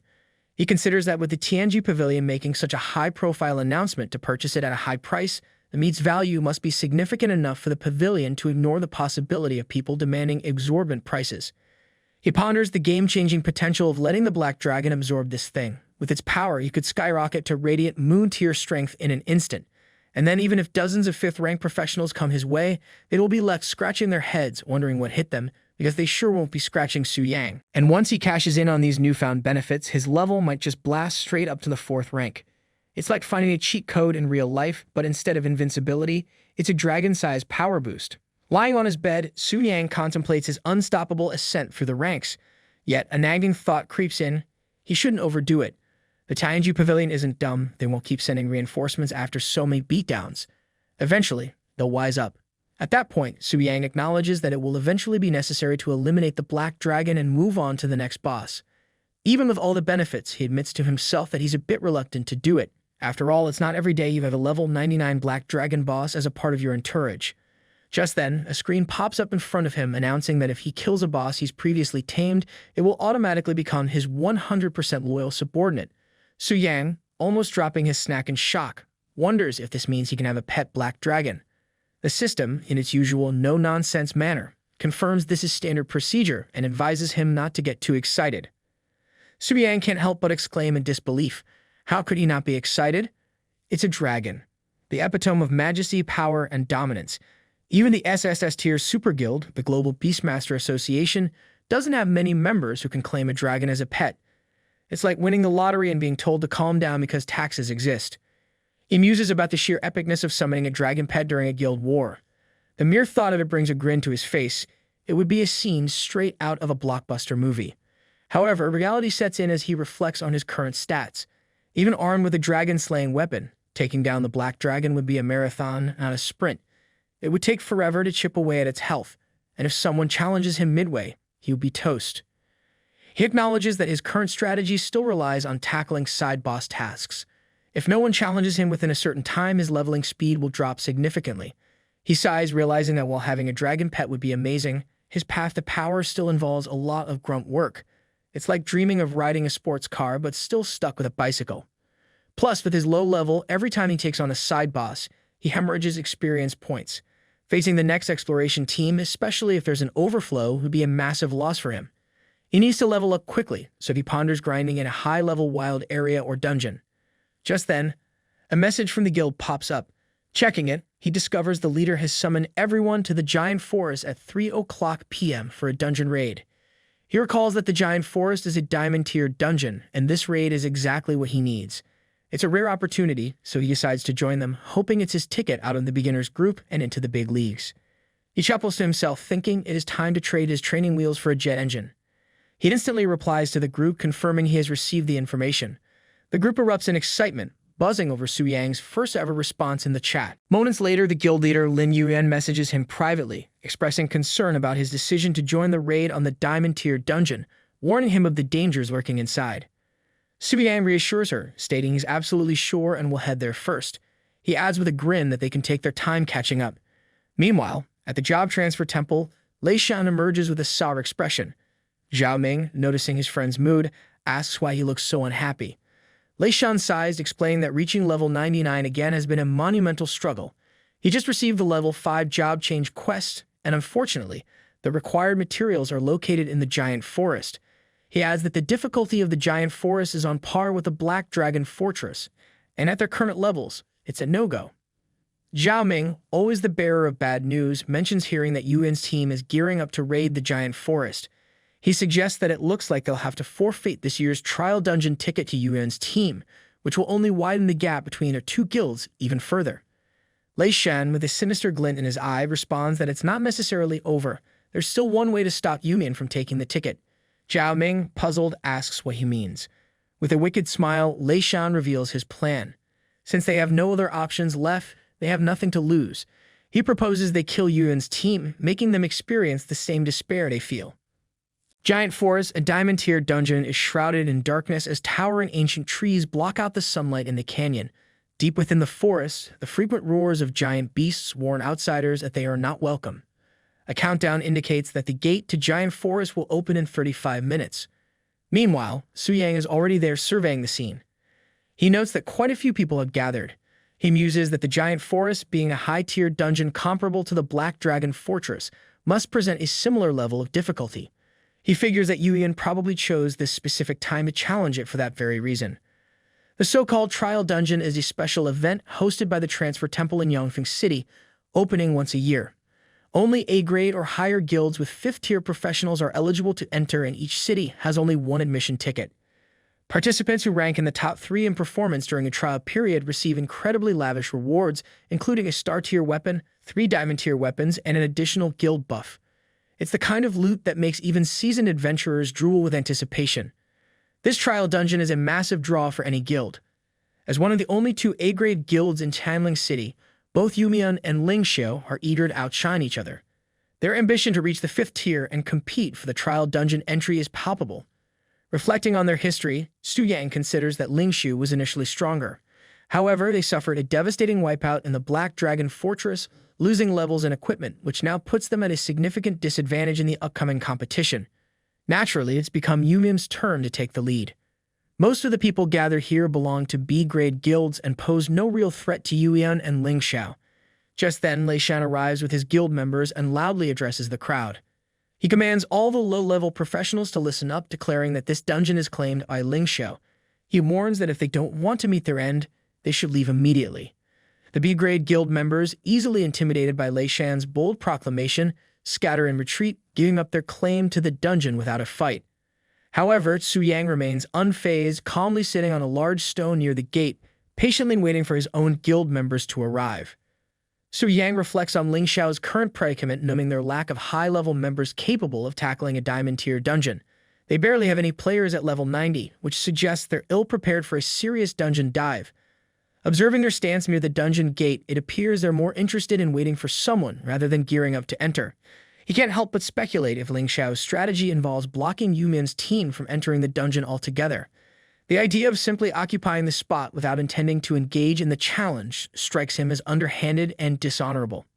Just then, Lai Dan approaches Su Yang. He throws a playful jab, asking if Su Yang's ears are just for decoration or if he missed the guild leader's speech.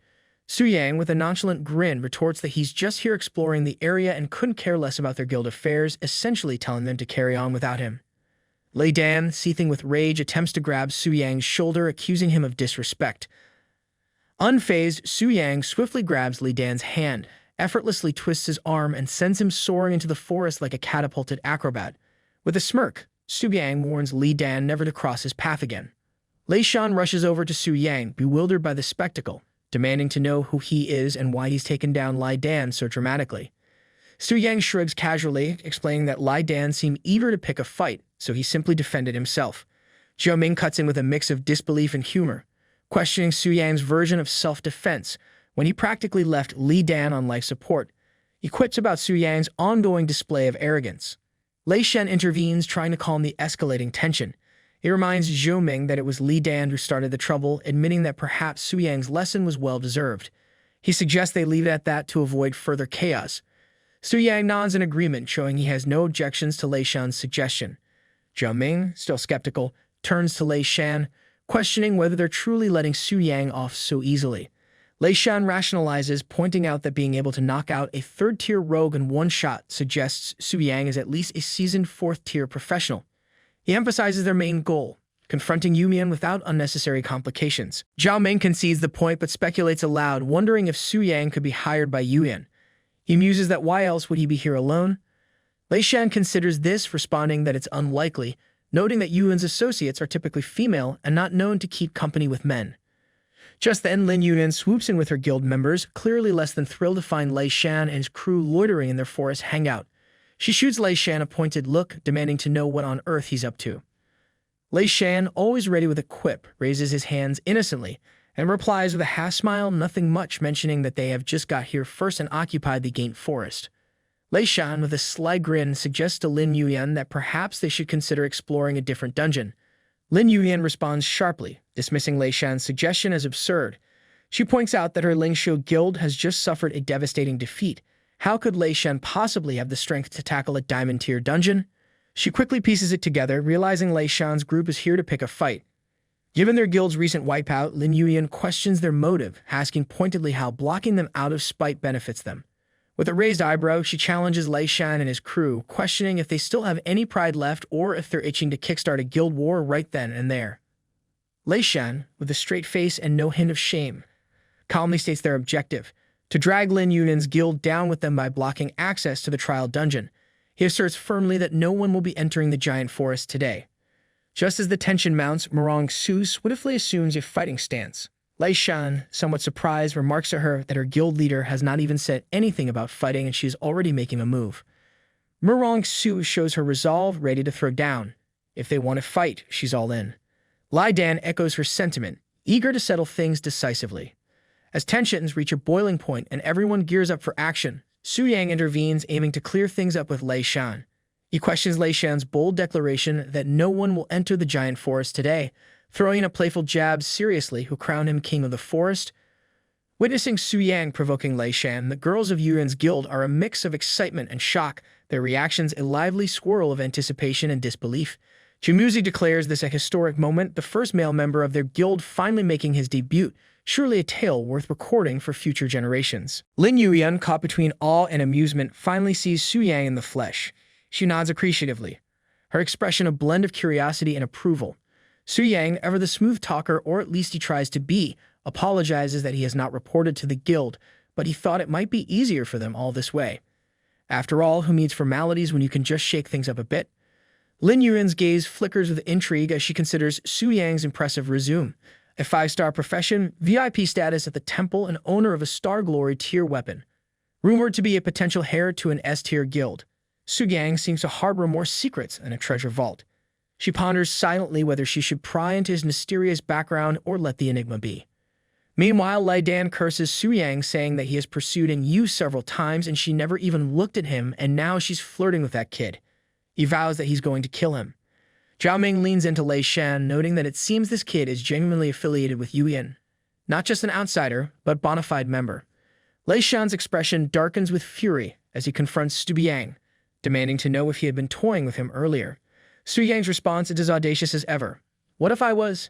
He goads Lei Shan further, daring him to strike back if he dares. Suddenly, Zhou Ming launches a surprise attack with his arrows aimed at Su Yang. But Su Yang is quicker than anticipated. With lightning reflexes, he snatches the arrows from midair and swiftly hurls them back at Zhou Ming. An eye for an eye. Su Yang quips with a smirk that he believes in returning favors. The arrows find their mark and Zhou Ming collapses, defeated. Lei Shan, fueled by fury, readies himself to strike at Su Yang with all his might. Meanwhile, Su Yang maintains an unruffled demeanor, observing the chaos unfold with a serene calmness. He astutely notes the disruptive nature of Lei Shan and his cohorts, who seem intent on causing trouble by blocking the dungeon. He subtly questions their grasp of time management, implying that their dungeon antics might be squandering valuable opportunities. Su-yang playfully suggests that if he misses out on slaying some fat sheep, they should be prepared to shoulder the responsibility. Enraged, Lei Shan demands an explanation from Su-yang, questioning his reference to fat sheep and dismissing his talk as nonsense, especially considering their dire situation. Su-yang, undeterred by Lei Shan's threat, resolves to take action. He announces his intention to teach him the lesson, swiftly activating his skill scroll. As Su-yang unleashes his skill, Lei Shan reacts quickly, ordering his team to erect a defensive barrier and activate all available team damage reduction skills. Lei Shan challenges Su-yang, mocking his audacity in facing them alone and boasting about their impenetrable defense barrier. Su-yang, unfazed by Lei Shan's bravado, simply retorts with a confident "really?" Then take this, and launches his skill scroll towards them without hesitation. His guild members watch in awe as Su-yang's attack unfolds. The sheer power and intensity of the elemental wave leave them stunned. Murong Su, wide-eyed at the spectacle, compares it to a cataclysm from ancient times, a testament to the devastating force Su-yang wields. Lei Shan's eyes widen in disbelief, struggling to comprehend this seemingly legendary attack. Su-yang commands with a smirk, his voice laced with confidence, and unleashes the Storm Thunder Thousand Blades technique. In a blink, Lei Shan and his men vanish without a trace. Then, turning to Lin Yuyan with a raised eyebrow, Su-yang casually suggests that with the obstacles cleared, they might as well kick off a dungeon raid. Meanwhile, his guild members, jaws practically scraping the floor, are frozen in shock at the spectacle. Lin Yuyan's eyes widen in disbelief, her mind racing with questions about how it's even possible for the spirit hunters to be obliterated in an instant. Murong Su chimes in, her voice tinged with skepticism, noting that even a legendary skill scroll shouldn't have the power to wipe out an A-rank guild so effortlessly. Jumuzi interrupts with a hint of excitement, revealing her drawing of the scene. She urges everyone to examine it closely. As they peer at the intricate lines of her illustration, a realization dawns. There, unmistakably depicted, is Su-yang wielding a blade crafted from condensed magic. Lin Yuyan nods thoughtfully, piecing together Su-yang's strategy. She concludes that he likely employed the legendary skill to dismantle defensive magic, followed by unleashing a barrage of epic skills to sow chaos and finally wielding the magic blade to swiftly dispatch their weakened adversaries. Quite the strategic masterpiece, she remarks, impressed by the sequence of events. Murong Su adds her perspective, noting how at level 58 skills shouldn't pose a threat to Lei Shan, yet Su-yang's prowess, coupled with his opulent gear, marks him unmistakably as the scion of a top-tier guild. Just as the discussion settles, Su-yang interrupts with a casual inquiry about proceeding into the dungeon. Lin Yuyan responds promptly with an affirmative yes, ready to embark on their next adventure. As they step into the dungeon surrounded by towering trees, Su-yang remarks on the environment, noting its resemblance to the territory of giants. Lin Yuyan concurs, cautioning about the complex terrain. She advises everyone to stick together and remain vigilant. Amidst the murmurs of preparation, Yu approaches Su-yang, voicing her concerns about their chances of clearing the dungeon smoothly. Su-yang reassures her confidently, stating that it shouldn't pose a problem. Yu persists, her worry evident as she brings up the possibility of unexpected situations, drawing parallels to past challenges like the Black Dragon Fortress. She half-jokingly instructs Su-yang to protect his big sister if such a situation arises. Su-yang chuckles warmly at Yu's protective tone, nodding in agreement. Not to worry, he replies with a grin that he'll keep his magic wand at the ready. As they venture forward, the bushes nearby begin to rustle, causing both Yu and Stubbian to jump in fear, imagining a lurking monster. To their relief, it turns out to be just a harmless rabbit. They continue cautiously, but their respite is short-lived as a level 89 two-headed raptor suddenly emerges, launching an attack. Shu-yan's panic rises again, but Lin Yuyan swiftly takes charge, urging everyone to stay calm and stand their ground against what she dismisses as a minor threat. With decisive speed, she darts towards the raptor and dispatches it effortlessly within seconds, demonstrating her formidable combat prowess.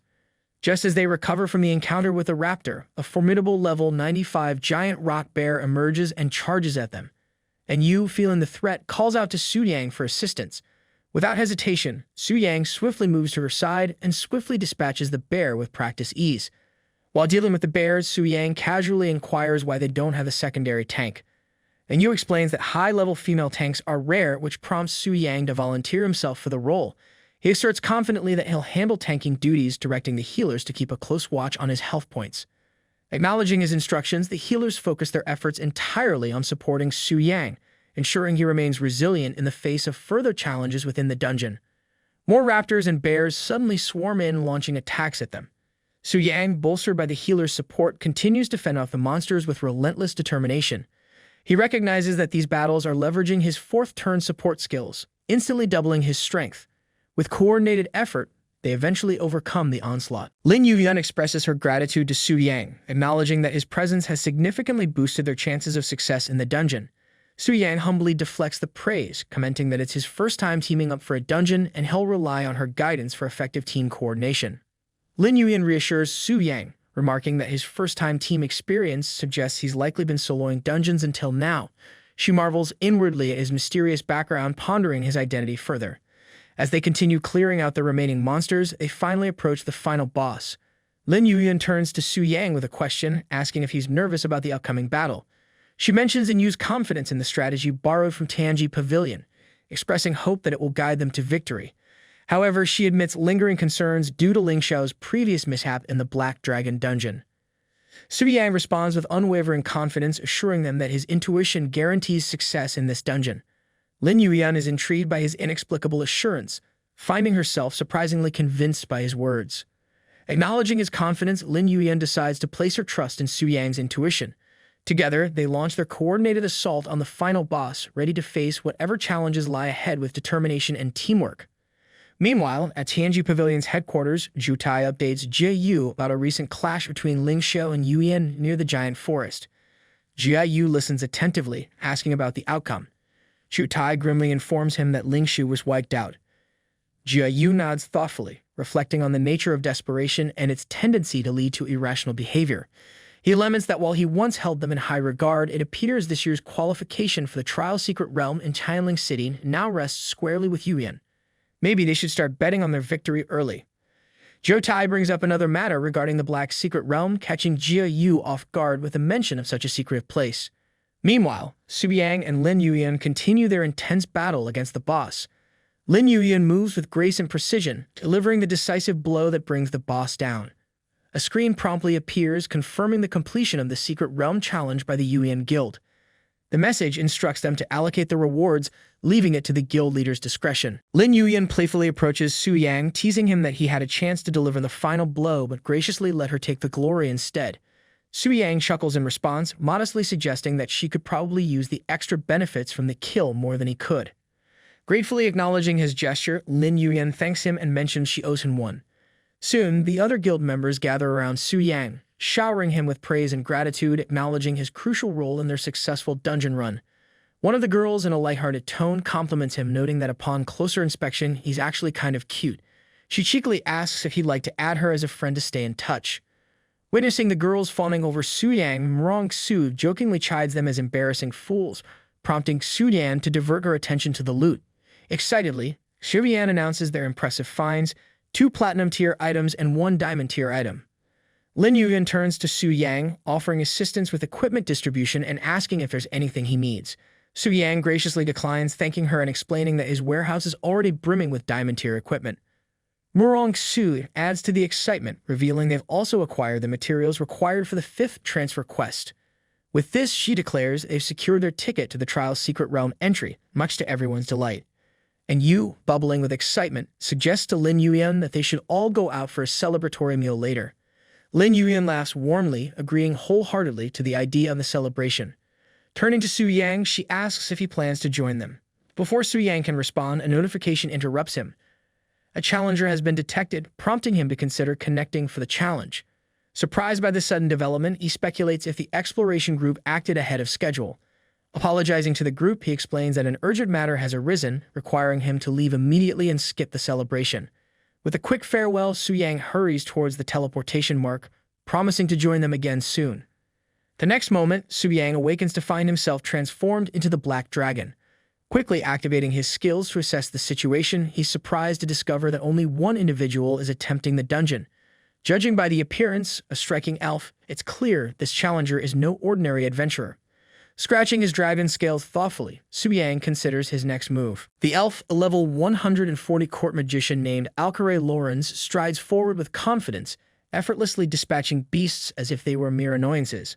Su Yang, observing from his transformed state as the Black Dragon, marvels at Alcare's formidable power. Deciding to test Alcare's abilities further, Su Yang signals his elite monsters to engage. The monsters, with all the bravado they can muster, announce their intent to crush Alcare's skull, a statement that might sound more intimidating if they weren't facing a seasoned court magician. The dragon priest among Su Yang's elite monsters boldly demands that Alcare offer his blood as a sacrifice to Lord Eidos. In response, Alcare scoffs at the name Eidos, dismissing the Black Dragon as a mere juvenile. A few forbidden spells can deal with such trash, he declares confidently. With a swift incantation, Alcare unleashes his magic spells, swiftly and effortlessly dispatching all of the elite monsters. With a cocky grin, he remarks that calling them trash would be an insult to trash itself.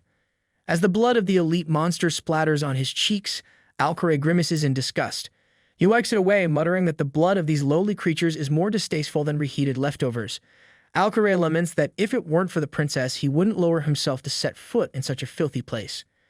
Alcare then summons a towering mountain giant and commands it to act as his protector, warding off any filth that might mar his elegant attire as it clears his path of obstacles. Meanwhile, Su Yang observes from a distance, impressed by Alcare's effortless dispatch of elite monsters above level 95. He speculates whether the elf might belong to a formidable 6th-tier class, potentially surpassing even their elite exploration group in strength.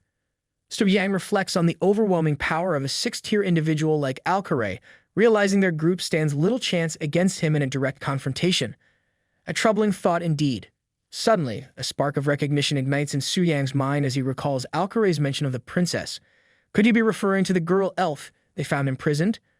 Approaching the sleepy elf girl with curiosity and urgency, Su Yang calls out to her to wake up, teasing her gently about her prolonged nap. Startled awake, the elf girl responds groggily, asking who's calling her. Su Yang, in his black dragon form, questions the elf girl if she is indeed the princess of the Elven Kingdom. Startled by the talking dragon before her, the elf girl expresses her astonishment, asking incredulously if the dragon can actually speak. The black dragon retorts humorously, pointing out that she never bothered to ask him before and suggesting she might be focusing on the wrong details. The elf girl confirms she is the princess, playfully teasing the dragon for its apparent lack of awareness, calling it dumb for always seeming clueless and suddenly becoming intelligent.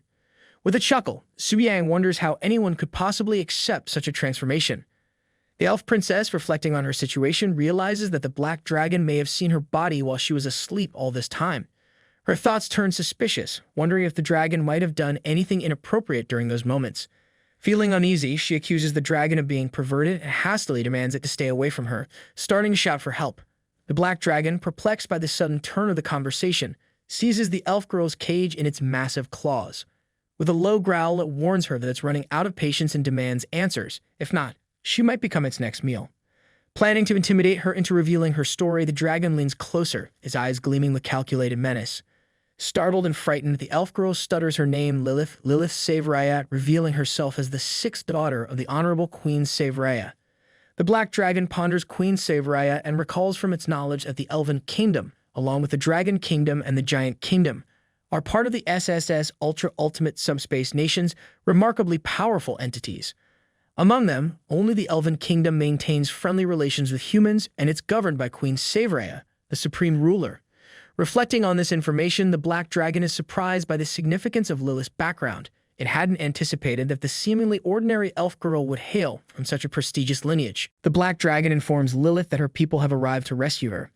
Lilith expresses relief and gratitude upon hearing the news. However, the mood shifts abruptly when the Black Dragon shows her real-time footage of Alcare effortlessly defeating all his elite monsters.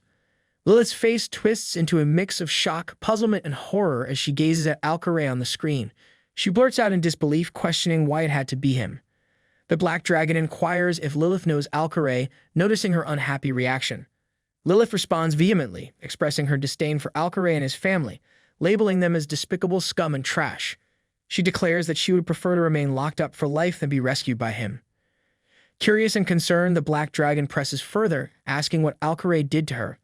Lilith reveals bitterly that he is a wolf in sheep's clothing, recounting how he attempted to deceive and assault her. Fortunately, she managed to realize his intentions in time and escape from his grasp. The Black Dragon questions Lilith about her status as a princess and how Alcare dared to treat royalty in such a manner. Lilith explains with a sigh that the Lawrence family holds unparalleled power in the Elven Kingdom, making them nearly untouchable even by her own mother, let alone someone like herself who is not favored. Reflecting on the situation, the Black Dragon realizes there is more complexity to the story than meets the eye. It decides to leverage their shared conflict to its advantage. With a mischievous glint in its eye, the dragon tells Lilith about its plan to hand her over to Alcaray. Frightened and shocked, Lilith pleads desperately, exclaiming that she would rather face certain doom than fall into Alcaray's hands. Her distress is palpable as she implores the dragon not to go through with its plan. The Black Dragon responds firmly, making it clear that it isn't seeking her opinion. It explains that Alcaray is a formidable 6th-tier powerhouse, and she likely knows better than the dragon itself how powerful he is. The dragon warns her that refusing to hand her over could endanger its own life. However, it offers a potential lifeline. The dragon proposes that unless she begs for its assistance and reveals Alcaray's weaknesses, it won't proceed with its plan to hand her over. The elf girl begs the Black Dragon, offering to disclose Alcaray's weakness in exchange for her safety. Her eyes plead desperately like a kitten trying to negotiate with a tiger, though in this case, a very scaly, fire-breathing tiger.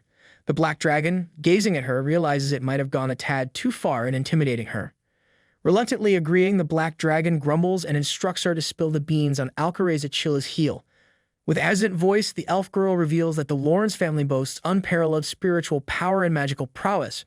But there's a catch, like owning a sports car with tissue paper doors. Their bodies are as fragile as a porcelain teacup. Even if their magical prowess soars to the celestial heights of the 5th or 6th tier, their physical strength remains stuck at the kindergarten level. The Black Dragon chuckles softly, amused by the elf girl's description of the Lawrence family as a pure glass cannon. An incredibly unbalanced build indeed. Listening intently, it nods as the elf girl explains further, detailing how the family compensates for their physical fragility with a formidable magical barrier.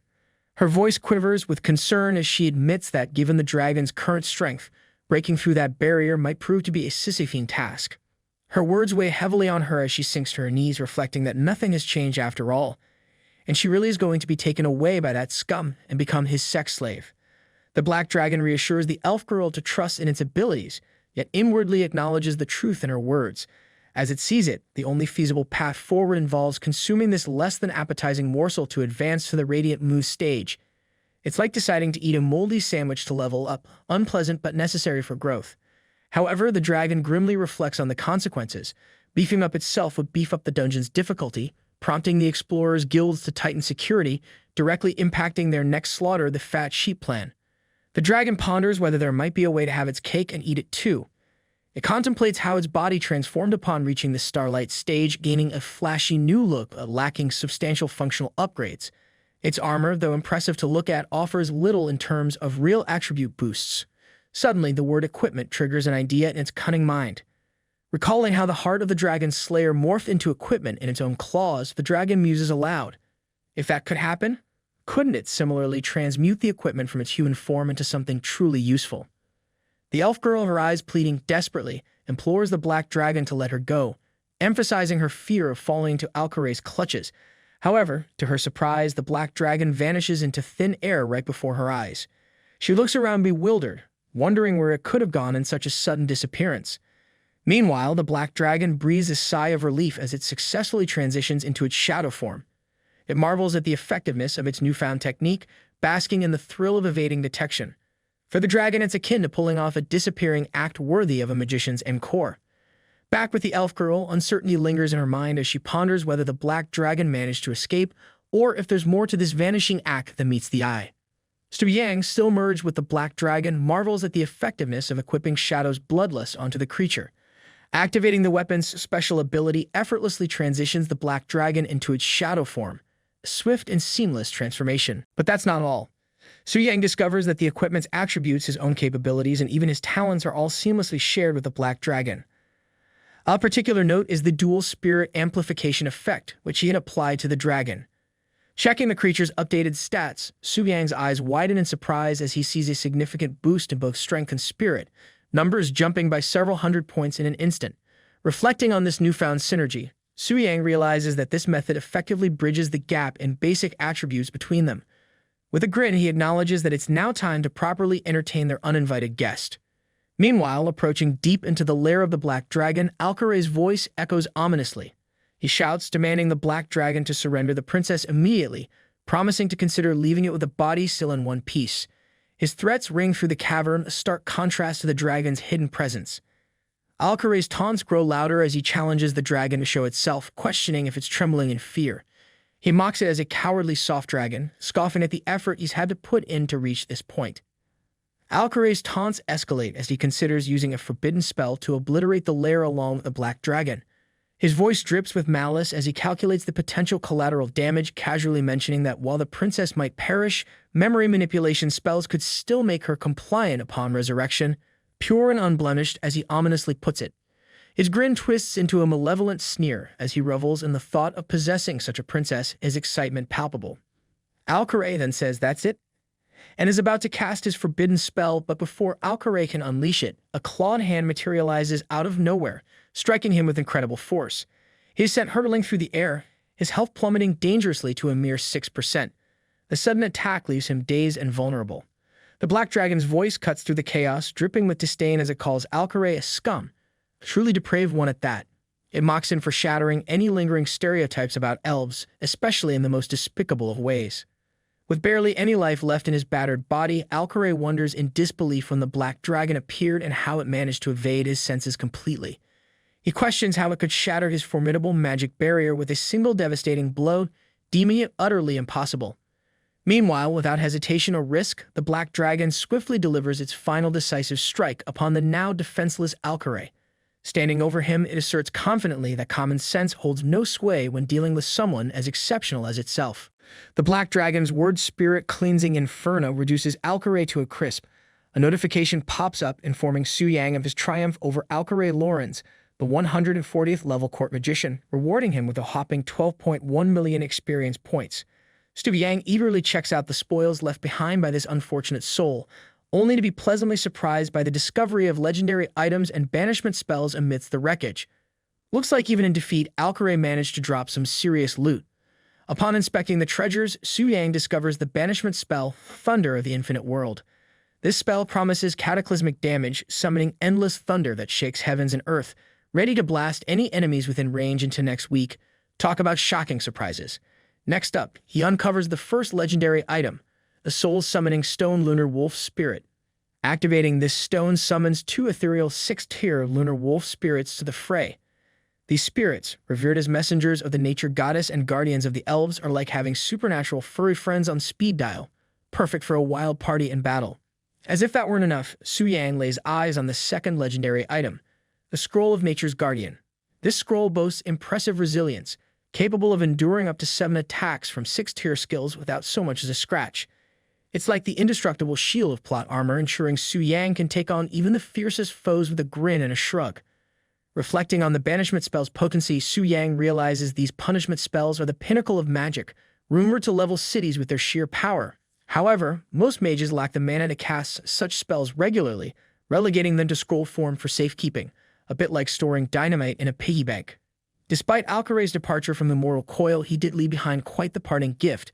Yet, upon further pondering, Su Yang can't help but feel a tad miffed. Alcaray's staff, robe, and accessories were all top-tier Starlight quality or better, yet not a single one dropped for him. Killing Alcaray might have seemed like striking gold, but in reality, Su Yang is feeling more like he's lost a bet on a horse race. Where will he find another plunk sheep like that to fleece again? Meanwhile, the elf girl ponders the sudden disappearance of the evil dragon.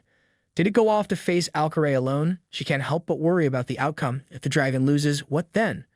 The thought of being tainted by someone as despicable as Alcaray sends shivers down her spine. Just as she's lost in her thoughts, the black dragon reappears before her. Immediately, she demands answers. Where did he vanish to just now, and where is Alcaray?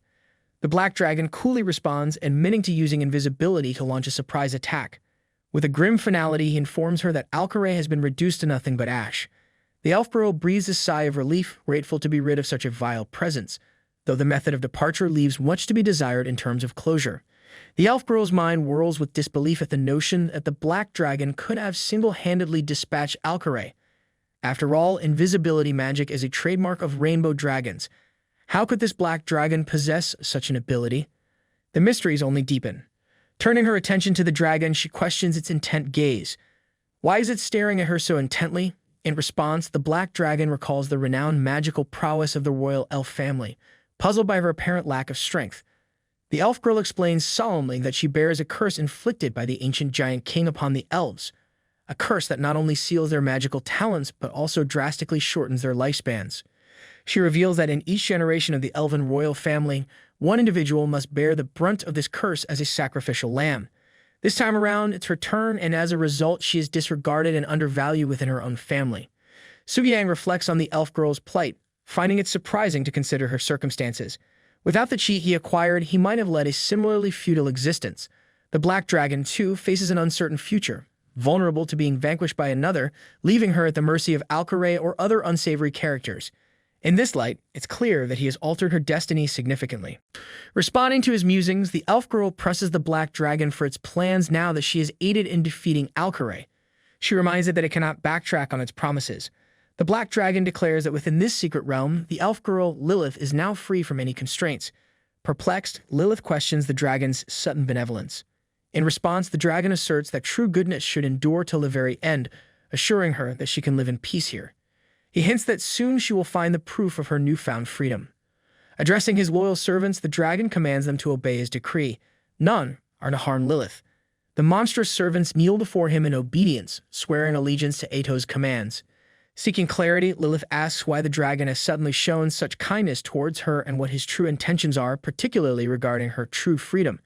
However, before she can receive answers, the connection between them fades and Soo-yang finds himself back in the human realm. Lilith is left wondering why the black dragon abruptly fell asleep, leaving their conversation unfinished. Back at his home, Soo-yang reflects on the fruitful adventure he just had, feeling more confident about facing the expedition team next time. Just as he settles in, he notices a message notification and wonders if it's from Lin Yuyan. To his surprise, he finds over 99 messages waiting for him from his guild members. It seems he's been infected with the notorious Vanishing Act virus. Curious and slightly overwhelmed, he begins reading through the flood of messages.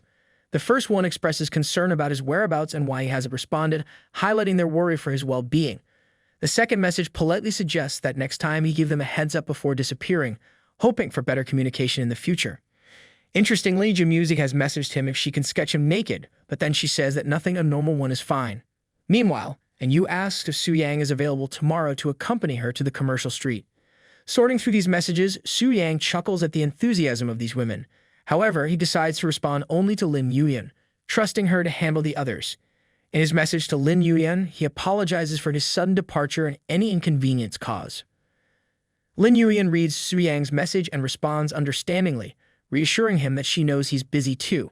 She suggests they plan to meet up next time they have a chance and expresses gratitude for his help earlier. Along with her message, she shares a picture from their celebration party. Looking at the picture, Soo-yang remarks on the lively atmosphere, noting that this is what a guild should ideally be, a place of camaraderie and fun. He reflects on Lin Yuan's amiable nature, contrasting it humorously with Ling Xiao and the expedition team, whom he dubs utilitarianists, implying they might not be as socially adept or friendly. At the job transfer temple the next day, Soo-yang runs into Gu Xiaoqian. Curious, Gu Xiaoqian asks Soo-yang if he's there to change jobs as well. Soo-yang confirms, returning the question about her purpose at the temple. Gu Xiaoqian nods affirmatively, sharing that she's here for her first job change after reaching level 20 with the help of senior players. Intrigued, she inquires if Soo-yang indeed ventured into the Diamond Tier's secret realm with Lin Yuyan and the others yesterday. Soo-yang confirms with a grin, mentioning that he hit level 60 during their adventure and has returned today to pick up his third job change mission. Gu Xiaoqian congratulates him, noting his incredible achievements. She thinks about how they seem to be in different worlds now, and if this continues, she'll be left far behind. Soo-yang reassures her, saying she has great potential as a hidden class, and maybe one day she will surpass him. Gu Xiaoqian wonders if that's true, thinking he might just be trying to keep her spirits up. Soo-yang confidently says it is, urging her to keep going because he looks forward to fighting alongside her one day. Maybe they'll even have matching battle scars to compare. Gu Xiaoqian promises to do her best, imagining herself as a powerful warrior and not just a sidekick. She reflects on how, despite his strength, Soo-yang still gently encourages her. He remains the same Soo-yang after all, even if he now comes with extra sparkles and heroic poses. Later, Soo-yang's 5-star third job change mission turns out to be the Perilous Demon Warrior Occupation mission, a double test of magic and strength. He has to devour the spirit ghost of the ruined mansion single-handedly and defeat the rocky abyss earth dragon of the wilderness mountains. Su Yang reflects that this new mission has really upped its intensity by giving him 2 tasks at once and with so many restrictions. Just as he's processing this, the priestess warns him to be careful, especially since there might be a red moon phenomenon soon. Looks like the universe decided to throw in a creepy red moon for added drama. Su Yang inquires about the red moon, and the priestess explains that it's a special phenomenon where monsters in the wild and in dungeons become more ferocious and bloodthirsty. She mentions that dungeons like the ruined mansion, filled with various spiritual creatures, are most affected by the red moon. She adds that the appearance of the red moon has no fixed pattern, but there are early signs on the day it appears. At that time, the staff of the Adventurers Association will announce it, so he should pay attention. Su Yang nods, thinking that as if his mission wasn't tough enough, now he has to worry about moody monsters too. Su Yang tells her that he understands. However, he reflects that no matter how dangerous it is, with his actual 4th-level strength, it should be a walk in the park. Unfortunately, he can't tell her this, so he can only let her worry in vain. The Ruined Mansion is a Platinum-tier secret realm, and the recommended level to clear it is 60 or above. This place used to be the mansion of a high-ranking official. Legend has it that the nobleman was cursed and went mad, killing everyone in the mansion overnight. He then turned into a terrifying, devouring ghost, haunting the deepest part of the mansion. Any creature that attempts to enter will become his next prey. So basically, it's a haunted house, but on nightmare mode. Meanwhile, the guard of the mansion, who had dozed off, wakes up to see the red moon in the sky. Realizing this is ominous, he wonders why the red moon couldn't have chosen another day to appear. Of all days, it had to be the one when he got drunk.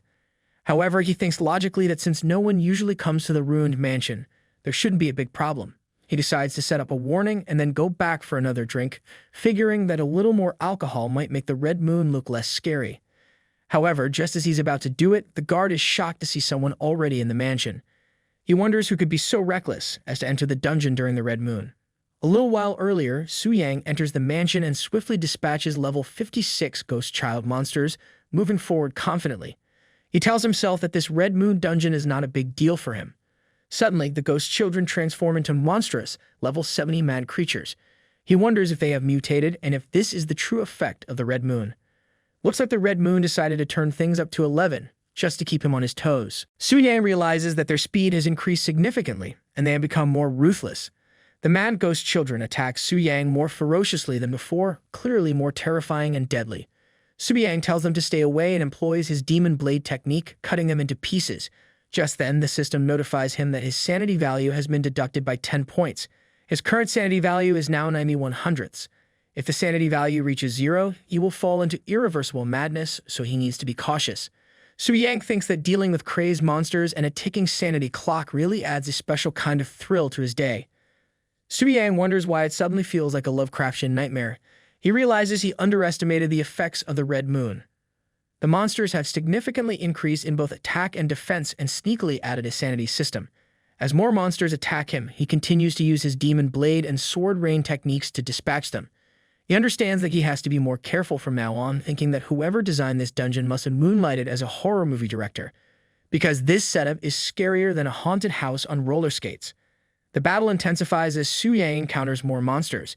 After a relentless hour of battle, his sanity level drops to 60, and he has only 20% mana left. He reflects on how frustrating it is to rely solely on magic attacks. It's like waiting for a slow internet connection to load a cat video. Mana recovery is slow, and the decreasing sanity value is starting to affect his focus. He wonders how much longer until he reaches the final boss. It feels like waiting in line at a theme park, except the roller coaster might actually eat him. Just then, a level 82 zombie giant appears out of nowhere. Seeing the zombie giant, Su Yang mutters that he wanted to clear the dungeon on his own strength, but it seems they're forcing his hand. He decides to use the legendary summoning stone and summons the lunar wolf spirit. 2 enormous lunar wolf spirits, each level 125, appear before him and swiftly dispatch the zombie giant. Su Yang grins, thinking that sometimes even heroes need a supernatural backup, like calling an Uber when the bus breaks down. Su Yang reflects on the instant kill, acknowledging the expected power gap of a legendary summon in a platinum-tier dungeon. He rubs the chin of the lunar wolf spirit, grateful that summoned beasts don't have loyalty issues. With these 2 high-level fighters by his side, he feels confident that he wouldn't be afraid to go head-to-head with an expedition group in real life. He chuckles, admitting that while it might disrupt the game's balance a bit, he's ready to streamroll everything now. Sometimes you just gotta enjoy being the overpowered hero, right? Staying so, Su Yang instructs his lunar wolf spirits to handle the remaining beasts, and in a matter of seconds, they swiftly dispatch them. Soon after, Su Yang reaches the room of the final boss, although it took him a while to locate it. He kicks the door open, ready to face whatever challenges await him inside. Inside the room, an undead kneels, praying to his ancestors for forgiveness, confessing to numerous murders and promising more today. He laughs madly. He reveals himself as a level 90 undead. However, before the undead can reach Su Yang, his lunar wolf spirits squash the undead as swiftly as slicing a cake. Su Yang hastily intervenes, telling his spirits not to kill the undead outright, but to leave some health so he can finish the job himself. He approaches cautiously, preparing for the final showdown. He looks at the undead, scratching his head and muttering that at this level, it's practically auditioning for a role as a diamond-tier dungeon boss. The red moon boost really cranked up the scare factor. Without his trusty lunar wolf spirits, he might have ended up coasted by now. Su Yang delivers the final blow with a flourish, quipping that it still wasn't strong enough to secure his perfect 5-star job advancement. He adds with a half-smile that he'll need to hit the training mats a bit harder, maybe throw in a few more boss battles to spice things up. A system notification appears announcing that Su Yang has defeated the level 90 boss, Red Moon Corruption Devouring Spirit Ghost Undead, and gained 98,322 experience points. It also mentions that the undead drop a platinum-tier ghost dagger, a ghost fire ring, as well as a devouring spirit ghost soul core and devouring spirit ghost resentment. Su Yang's loot is like winning the lottery, but with extra ghostly perks. Su Yang reflects that platinum-tier equipment no longer holds much interest for him, but the devouring spirit ghost soul core catches his eye. He muses that this item might just come in handy. Despite the 80-point spirit boost not being much for him now, Su Yang considers it might be more valuable as an ingredient for potions. He casually strolls towards the exit, muttering all right, gearing up to head to the next mission site like he's heading to a buffet. Except the only thing getting devoured here is monsters, not his lunch. Outside the mansion, young Mistress Lu Linger surveys the scene with her men, loudly wondering if those bumbling intruders are still making a mess inside. Liu Si, scratching his head, chimes in with a grin, suggesting maybe they stumbled upon a secret stash of snacks and got cozy. He hastens to add, though, that there might still be sneaky stragglers lurking about, trying to slip away unnoticed. He starts to say that only someone like Miss Lu Linger could handle such situations effortlessly. After all, navigating this spooky mansion under the eerie red moon isn't exactly a picnic for the faint-hearted. Before he can continue, she interrupts, dismissing his remark as nonsense with a playful eye roll. She presses for details, which guild the intruders belong to, how many there are, and how long they've been inside. Liu Si, looking like a deer caught in headlights, attempts a joke about them being so stealthy they might have joined a ghost guild, but it falls as flat as a pancake. He stammers, unable to provide any real information, much to Lu Linger's amusement. Jia Yu interjects confidently, claiming he's been monitoring the situation for half an hour. He jokes that he's interrogated every A-level and B-level guild in Tanling City, but they all plead innocence, leaving the mystery unsolved. Lu Linger, pondering the situation, remarks that the ruined mansion under the red moon is tougher than cracking a diamond-tier dungeon. She quips that even she needs to tread carefully in such a place, lest she end up as Monster Chow herself, a fate she's not particularly eager to experience firsthand. She wonders aloud why no one has emerged yet, musing that the monsters inside should have turned the intruders into takeout by now. Just then, a portal begins to shimmer, indicating someone's about to emerge. Everyone's attention snaps to the portal. Su Yang steps out, scratching his head wearily, reflecting on how mentally and physically draining the ordeal was. He's taken aback to find a group waiting outside, looking at him as if he's the surprise dessert they didn't order. Seeing Su Yang, Jia Yu's eyes widen in surprise. Su Yang, suspicious of their presence, wonders if the expedition group has uncovered his true identity and set a trap for him. Meanwhile, Jia Yu reflects aloud that there's only one person coming out, Su Yang. Liu Si, equally shocked to see Su Yang again, can only stare in disbelief as if he's just seen a ghost, albeit one that's a lot less transparent and a lot more bewildering. Emerging from the portal, Su Yang wonders aloud why so many big shots are gathered here at such a late hour. He mentions that it is just a small, platinum-level secret realm, not exactly an event for a grand assembly, questioning the need for so many big shots. A guard steps forward, raising an eyebrow at Su Yang's obliviousness, and wonders aloud if Su Yang is aware that it's the red moon tonight. The guard is baffled by Su Yang's decision to venture into the dungeon alone as if he has a death wish. Su Yang shrugs, acknowledging the dungeon's grim nature but questioning if it's really that serious. The guard responds with a fervent nod, emphasizing the dire consequences. He shudders at the thought of the punishment he'd face if Su Yang had perished inside. Lu Linger steps up, telling the guard to be quiet and step back. She then asks Su Yang if he cleared the dungeon alone. Su Yang confirms, wondering if there's a problem. Lu Linger, impressed, comments on his strength, noting that clearing the Red Moon's ruined mansion solo is no small feat. She then requests the crystal core that dropped from the boss he killed, asking him to name his price. Su Yang, puzzled, asks who she is and why he should hand over the core just because she asked. His question leaves everyone stunned. Lu Linger's manager approaches Su Yang, looking like someone who just heard a cat bark and wonders if he knows who he's talking to. Su Yang replies with a shrug, saying he doesn't know and asking if he should. The manager calls him insolent and tells him to open his eyes wide. Standing before him, she announces, is the youngest genius of the Global Beastmaster Association, the precious daughter of the master of Tianji Pavilion, and the stunning beauty who captivates countless talents, Miss Lu Linger. The manager, furious, brandishes her weapon and declares that Su Yang must be punished for ignoring the Miss's generous request. Lu Linger, frustrated, taps her manager on the head and tells her to stop this madness. Su Yang takes a moment to reflect, thinking that if she is indeed the daughter of the master of Tianji Pavilion, she certainly has a lot to be proud of. However, it doesn't seem like she's here to target him specifically. He wonders if all this drama is just part of her daily routine. He then addresses Lu Linger, asking what Ms. Lu has to say. Lu Linger explains that she originally sought some top-grade food for her spirit horse and didn't expect him to get it first.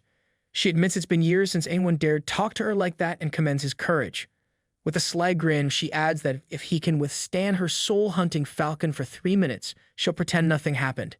She then summons her level 90 soul-hunting falcon to attack Su Yang. Su Yang, seeing the formidable falcon, chuckles nervously and mutters that this seems a bit unreasonable. Witnessing all this, Liu Si, with a mischievous grin, comments that daring to offend the young lady means Su Yang is doomed. Jiu Tai, however, reflects that it's not necessarily true.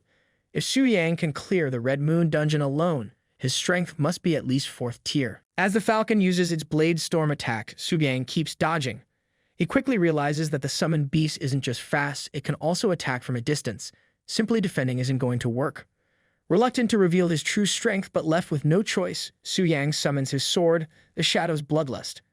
As the falcon attacks again, he thrusts his sword into it, using the soul mark. In an instant, the falcon is done and dusted. Proud Su Yang remarks that it hasn't even been 3 minutes yet. Furious, Lu Linger seethes, fuming over how he dared to kill her spirit beast. Su Yang calmly responds, pointing out that she told him to last 3 minutes and never said he couldn't kill it. He wonders aloud if she's so used to throwing her weight around that she can't grasp this basic principle. Reflecting to himself, Su Yang thinks that even if it comes to a fight, he's not afraid of her even with her forbidden spells.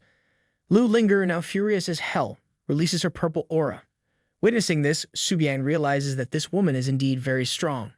Just as Lu Linger is about to attack Su Yang, Jiu Tai jumps in, reminding the young miss that this man's identity is special and she can't just start a brawl. Lu Linger, looking puzzled, asks what identity Su Yang holds.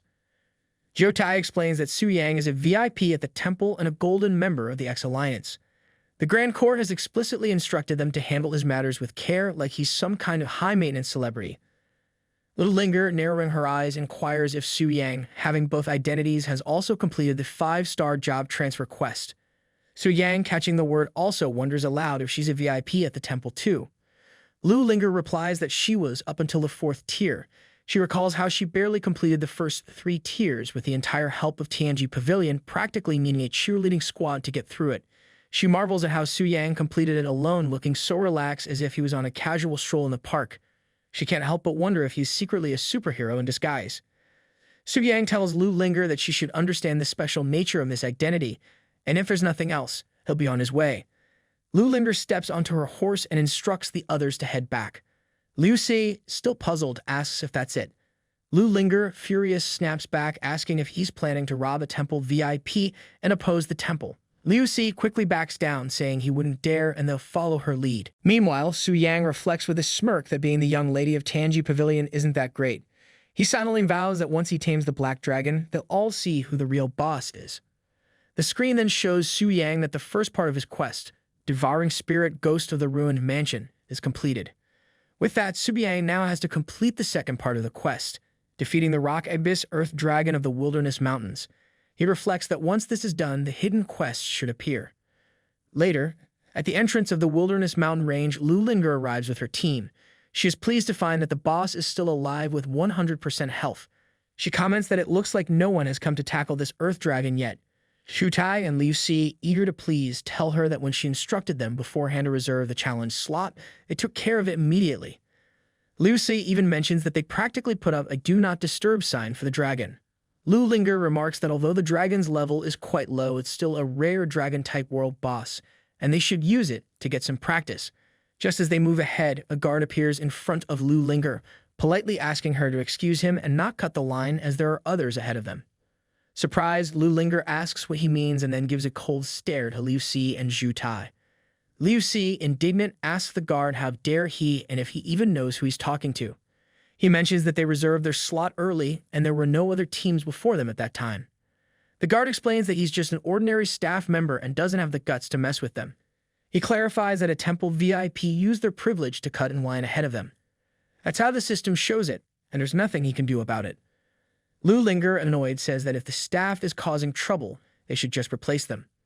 Just then, Su Yang arrives and tells them to make way and not delay his dungeon run. Lu Linger gives him a cold stare. Seeing her, Su Yang internally groans, thinking, why is it her again? Liu Si wonders aloud why Su Yang keeps popping up everywhere like an annoying fly at a picnic. Su Yang, with a touch of suspicion, suggests that it's his line since running into them twice in a row makes him suspect they might have some grand plan against him. Lu Linger rolls her eyes, clearly unimpressed, and tells him not to flatter himself. She has no reason to target him. She warns Su Yang not to get too cocky just because he has the temple's privileges. If he ever fails in his class transfer, that would spell the end for him. Su Yang, with a grin, thanks her for the reminder but assures her she doesn't need to worry about him. He then curiously asks what brings the young lady of Tangi Pavilion to such a low-level wild boss area. Surely, he adds with a smirk, it's not because she feels like picking on weaklings. Zhou Tai steps in explaining that the young lady is here to practice taming the black flame-winged dragon, and this earth dragon is just a warm-up. He hopes Su Yang doesn't end up meddling with the young lady's grand plans. Su Yang apologizes, stating that this earth dragon is his class quest, and he has no reason to give it up. Lu Linger, not backing down, tells him to go ahead but warns that once she tames the black flame-winged dragon, even the transfer temple won't be able to protect him. Su Yang shrugs it off, suggesting she stops bragging about things that haven't happened yet. He casually advises her to wait around for the next boss respawn. With a cheerful bye-bye, he steps into the portal, leaving the tension behind. Lu Linger's manager mutters that Su Yang is such an impolite barbarian. Zhu Tai, still in shock, wonders if Su Yang really plans to go in alone and take on the boss. If Su Yang truly expects them to wait for the next respawn and questions if Su Yang is seriously planning to solo the boss. Maybe Su Yang thinks he's in a one-man action movie. Meanwhile, inside the portal, Su Yang reflects on Lu Linger's desire to tame the black dragon. He realizes that with her strength and the support of the exploration team, she might actually succeed. Considering her status, she probably has some hidden trump card. Therefore, he decides he needs to speed up his own efforts. Moments later, as Su Yang gazes at the Earth Dragon from afar, he wonders if it's the Rock Abyss Earth Dragon. It looks more like a giant lizard than a majestic dragon, definitely inferior to the black flame-winged dragon. Su Yang can't help but think it must have been hit with the ugly stick a few too many times. The Rock Abyss Earth Dragon is revealed to be a level 61 wild boss. Su Yang, determined and slightly amused at the challenge, leaps up to attack it. Even though he can't use Wolf Spirit and Demon Blade, he believes having a Starlight-level weapon should be enough. He uses the Soul Mark and strikes at the dragon's head, but to his surprise, the Earth Dragon's defense is so high that his attack barely scratches it. The Earth Dragon retaliates, attacking Su Yang with a fury that could only come from a dragon that's been rudely awakened. Su Yang fights back, delivering powerful blows with his Starlight-level weapon. Soon, he manages to knock down half of its health. Feeling confident, he decides to push forward. However, just then, the Earth Dragon enters Berserk mode. The ground rumbles ominously as the dragon prepares for its dragon charge. Su Yang braces himself, dodging the dragon charge. He quickly realizes that continuing like this leaves him no opportunity to strike back. He needs to come up with a new strategy. Reflecting on the situation, he deduces that the dragon charge must be the boss's phase transition skill at half health. There should be some mechanism to stop it, he thinks. Su Yang glances around, hoping for a hint or clue to end this oversized lizard's tantrum. Just then, Su Yang spots a granite wall and realizes it's a very clear hint. He moves towards the granite wall, with the Earth Dragon following him closely. At the last moment, he dodges and the Earth Dragon crashes headfirst into the granite wall. The impact leaves the dragon dizzy and lightheaded, clearly stunned. Su-yang notices it now takes 20% more damage.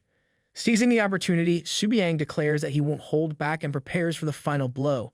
Meanwhile, outside the portal, Liu Si, growing impatient, asks Zhu Tai if they are just going to stand around and wait, or maybe they should start taking bets on whether Su-yang makes it out in one piece. Zhu Tai responds, telling Liu Si that if he has any complaints, he should take them up with the young lady himself. Lu Linger, meanwhile, is sitting on a stone chair waiting patiently for Su-yang to complete his quest. Her manager approaches and suggests they should go back, questioning if she truly believes Su-yang can solo the boss. Lu Linger, with a hint of amusement, replies that there's no rush. She wants to see what Su-yang is capable of. Just then, a screen appears announcing that Su-yang has killed the boss solo in a record time of 20 minutes and 18 seconds. Lu Linger raises an eyebrow, impressed despite herself, while her manager looks like he might need to pick his jaw up off the ground. They all stand there in shock. Liu Si exclaims that Su-yang really soloed the boss and set a new kill record. He wonders aloud how that's even possible and suggests that Su-yang must be cheating. Meanwhile, Su-yang steps out of the portal and asks why they are still there. Su-yang is clad in an odd, bulky brown armor that makes him look like an overgrown potato. The sight of him in this ridiculous getup is too much, and they can barely contain their laughter. Su-yang, puzzled by their laughter, asks what is so funny. He reflects that he should have cleaned out his bag sooner since it got full without him noticing, leaving him no choice but to wear this ugly earth dragon set. He facepalms himself, realizing just how ridiculous he looks. Despite his embarrassment, Su-yang challenges them, telling them that if they really have the skills, they should stop making fun of him and try setting a solo record at his level. As Su-yang is about to depart, Lu Linger admits he is skilled but questions what there is to be proud of with just an earth dragon, pointing out that her target is far more challenging. Su-yang, never one to back down, replies with a smirk that if that's the case, he will just tame the black dragon before she does. Lu Linger is shocked by his bold reply. Furious, she demands to know if he is kidding and who he thinks he is. With an evil grin, Su-yang introduces himself, declaring that he is not only a VIP at the Transfer Temple, but also the one who will tame the Black Dragon. His determination is clear, even if he currently looks like a walking fashion disaster. Just then, a screen appears confirming the completion of Su-yang's 5-star job change task. The screen lists the confirmed items, a rusty key and the blood of the rock abyss earth dragon. It also notifies him that a hidden job change task, Glory of Blood, has been unlocked. The task description reads, "Deep in the Sleepy Mountains lies an underground prison that no one dares to approach. It was once the secret laboratory of a great wizard who explored the power of blood, known as the Glory of Blood." Su-yang recalls that the Sleepy Mountains are on the border of Taiyang City, known for monsters tougher than those in the Wild Spirit Mountains. However, he shrugs it off, thinking it shouldn't be a problem for someone as talented and modest as himself. He also reflects on the screen's specific confirmation of the task items and the task's intriguing name, Glory of Blood. He wonders if this task might involve these items. Turning to Lu Linger, he grins and informs her that he has some heroic tasks to attend to, so he'll catch her later. Su-yang reflects that first he'll handle the transformation and then immediately tackle the task. As he leaves, Liu Si comments that this guy is too arrogant, possibly thinking he's the star of his own action movie. Zhu Tai asks Lu Linger what they should do next. Lu Linger instructs him and Liu Si to keep a close watch on Su-yang in the near future, and as soon as he prepares to proceed with the next phase of the job change, they should report it to her immediately. Later, Su-yang finally finishes the transformation. He feels a surge of new power and excitement, ready to face whatever the Sleepy Mountains have in store for him. Maybe now they'll look a bit less like a fashion disaster and more like a true hero. Su-yang checks the stats of his Rock Abyss Earth Dragon set and realizes it's actually pretty good value for money, aside from being a bit of an eyesore. After the transformation, it should last him until the 4th job change. Reflecting on his current strength, he thinks it would be a bit wasteful to use his precious borderless gems on mere platinum equipment. Later, Su-yang reaches the Sleepy Mountains. The system notifies him that this place is shrouded in fog all year round, and it is said that countless beings are buried here. Legend has it that an adventurer once went to explore it but was never seen again. The recommended level to clear this mountain is between 70 to 90. As Su-yang moves forward, he finds the fog so thick he can barely see his own hand in front of his face. No wonder it's called the Sleepy Mountains. It feels as cold and silent as a graveyard, like it's perpetually waiting for a Halloween party that never happens. Checking his map, he's shocked to find out the underground prison is far away and will take some time to reach. Just then, he senses someone nearby and mutters to himself that he'll have to clear the mobs along the way. As if on cue, a monster appears. Before Su Yang can react, a lady emerges and cuts the monster in half in a matter of seconds. She asks Su Yang if he's okay and then adds, with a hint of amusement, what he's doing in the sleepy mountains at this level and if he's wandered into the wrong place by mistake. This lady is Zhang Yan, a level 75 Thunder Sword Master. Su Yang thanks her for the help but explains that he is here for a task. Zhang Yan, taken aback, asks what kind of mission would drag him to the sleepy mountains at level 60, wondering if he has been tricked. She jokes that these mountains aren't exactly the vacation hotspot she had in mind either. She mentions she's also here to gather materials for her 4th job change and suggests he join her team, offering to let Big Sister take care of him, adding with a wink that she makes a mean cup of mountain tea. Su Yang politely declines, explaining that his task does not allow for team play. He then bids her farewell, assuring her he will be careful on his own. As he leaves, Zhang Yan comments on the mysterious nature of his task, shaking her head in curiosity. Leaving her far behind, Su Yang grins, thinking that cheating is more his style than proper gameplay. He then summons his spirit wolves. As they appear, his spirit wolves change color from blue to blittered. Riding one of his spirit wolves, Su Yang wonders if this change in color is because the soul-summoning stone is influenced by the red moon. It seems fine for now, but he decides to check it with a job change artifact later, just in case it turns out to be a ticking time bomb. He hopes his ride doesn't explode mid-quest. With the high-speed charge of the spirit wolves, Su Yang reaches the well-hidden gate in a matter of seconds. As he enters through the gate, he is hit by a foul stench like someone decided to have a BBQ with rotting meat. Soon he arrives at another gate made of iron rods, flanked by heaps of dead human bodies. Su Yang wonders about the sheer number of bodies, noticing how it looks like they died instantly, their blood drained. He thinks this must be the so-called lorry of blood. No wonder there were no monsters on the way, they must have all been part of the buffet. He kicks the gate open and reaches a room where a skeleton in a black robe sits within a magic circle, one eye flashing like a rave light. As he reaches for the flashing eye, the skeleton springs to life. It's the level 75 boss, a zombie of the dead wizard's resentment. A system description appears, mentioning it was once a mad wizard who pursued the glory of blood. For some special reason, he had to die, but even in death, his resentment lingers, demanding any intruder use their blood to nourish his decayed body.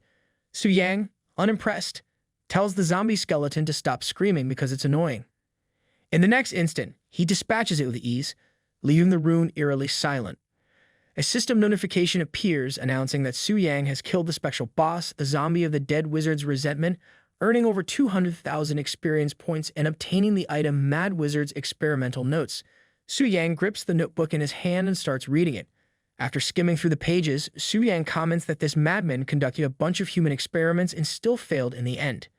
He chuckles to himself, wondering aloud how this helps him. He flips through the pages, hoping there's at least a how to make a wizard smoothie recipe hidden somewhere inside. As he wonders about the usefulness of the notebook, the system notifies him that he has obtained a reward, the blood blessing ritual. Su Yang grins, saying he knew there must be something good in it. The blood blessing ritual is a special rite recorded in a mysterious book, granting the power of blood, pressing back the glory of the bloodline. To perform this ritual, one must stand in the blood blessing ritual circle, consume the blood of a powerful creature, and begin the blessing. Su Yang notes that it seems like a permanent enhancement buff. However, the mad wizard who tried it ended up meeting an unfortunate and explosive end. Su Yang wonders if it's too risky. Then, a light bulb goes off in his head. The system wouldn't wake up a human customer service rep just to handle a random issue. He pieces it together. The instructions say it needs the blood of a powerful creature. The mad wizard had used ordinary human blood, which is why he failed.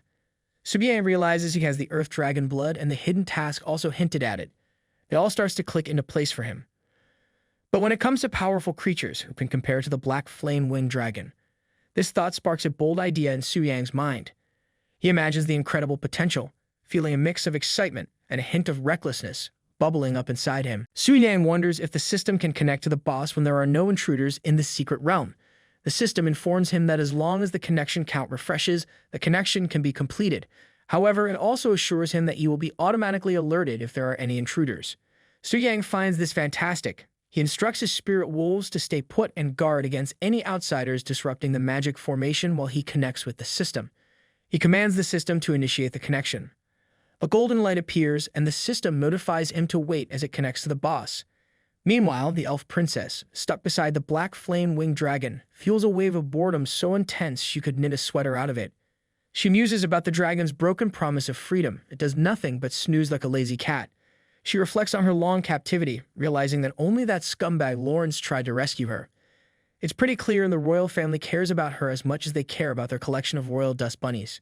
As she's lost in these thoughts, the black dragon suddenly wakes up with a roar loud enough to wake the dead, or at least the very bored. She gets frightened and asks the black dragon why it's getting up all grumpy. The black dragon casually mentions that it roared out of habit, like a dragon version of a morning stretch. However, the black dragon realizes it should get down to business. Without wasting any time, it immediately stabs itself and golden blood starts flowing from the wound. The elf princess is utterly shocked by this unexpected turn of events. Meanwhile, Su Yang, now in the black dragon's body, reflects that this dragon definitely has noble blood. Using its blood for the ritual will surely yield outstanding results. The elf princess, bewildered, asks the black dragon why it is suddenly hurting itself. The dragon shrugs it off, saying it just got a bit too excited and casually let out some blood. The elf chuckles, teasing that maybe it got rejected in a dream by a little female dragon. The black dragon, with a hint of amusement, asks if she's worried about him. Embarrassed, the elf retorts that she doesn't care about him, she's just curious. She advises the dragon not to overthink things. The black dragon then carefully collects his golden blood into a bottle and stores it in the warehouse. With a yawn, he tells the elf that his business is done here and that he will continue sleeping. The elf, rolling her eyes, remarks about the dragon sleeping again, joking if he's still dreaming of his elusive female dragon. The black dragon, with a hint of exasperation, tells her not to worry about it. He warns her that the next wave of enemies will be coming soon, and she should be patient. The elf is left bewildered, unable to comprehend what the black dragon means.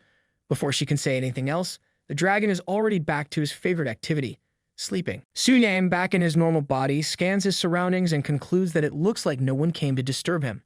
With a sense of determination, he steps into the middle of the ritual circle. He recalls that, according to the task flow, he must stand at the center of the blood formation and then swallow the essence of a powerful creature's blood. What happens next? Well, that's completely unpredictable, a real roll of the magical dice. Su Yang takes out the black dragon's essence blood, thinking to himself that fortune favors the bold and sometimes the slightly reckless. He gulps down the blood, bracing for impact. Suddenly, his body gets covered in the blood and he feels an intense pain so hot it feels like his throat, body, and head are melting faster than ice cream in a heat wave. He realizes this blood is clinging to him like an overenthusiastic hug from a very clingy friend, trying to devour and assimilate him. His spirit wolves start growling, sensing their master's distress. Su Yang, through gritted teeth, instructs them to stay away, assuring them it's just part of the ritual. He reflects that the weaker must endure this pain to become worthy of the strong's blessing. Only equally strong beings can grow stronger through the tempering of such intense pain. Soon the chrysalis completes and the blood layers around him crack open like a badly made piñata. The ritual of the blood blessing is finally complete and he feels a complete life transformation, even greater than the boost he got from his previous job change. He reflects that now he can rival a 5-tier strong fighter. A system notification appears, stating that using the black dragon's essence blood to complete the blood blessing ritual has resulted in an increase of all attributes by 50%. Additionally, he has obtained a new skill called Primordial Black Flame. This skill has the destructive power of the black flames mastered by the black flame winged dragon, capable of incinerating an ordinary person instantly. Su Yang marvels at the violent flame, truly an embodiment of destruction and power. He realizes that merely being the boss didn't feel like much, but now, wielding this flame, he truly understands the terrifying extent of the black dragon's power. He comprehends how desperate fighters must feel when facing such a force. Power instills fear, and the weak naturally submit to the strong. Animals understand this rule best. Deciding to test the power of the black flame, he unleashes it. The explosion is so immense and powerful that the entire ruins begin to crackle and crumble. Quickly, he hops onto his spirit wolf, and they dash outside, faster than a squirrel on caffeine, escaping the collapsing ruins just in time. Once outside, Su Yang realizes that, thanks to his experiment, the secret of the blood blessing is now buried, and he can't reuse it. He considers it a pity and thinks he'll need to control his newfound strength better next time. However, he decides it's time to switch jobs. Just as he's about to proceed, he hears someone crying for help. The voice sounds familiar, and he wonders if it might be the female swordsman from before. A young girl holds her sword up, trying to protect herself from 4 strong players who want to attack her. Her clothes are ripped and she has cuts all over her body, looking like she just lost a fight with a really mean cat. The players are all very strong, each around level 90 or higher, standing over her like a group of big bullies who think they are the best. The girl tries to scare them away by saying she will call the transfer association for help, But the players just laugh because they are already on the association's blacklist. They think rules are silly and just want to cause trouble. One of the players brags that they have been hunting other players for a month and now they've caught a pretty girl with nice curves. He smiles like a villain from a silly movie, telling her to serve them, and maybe they will let her go.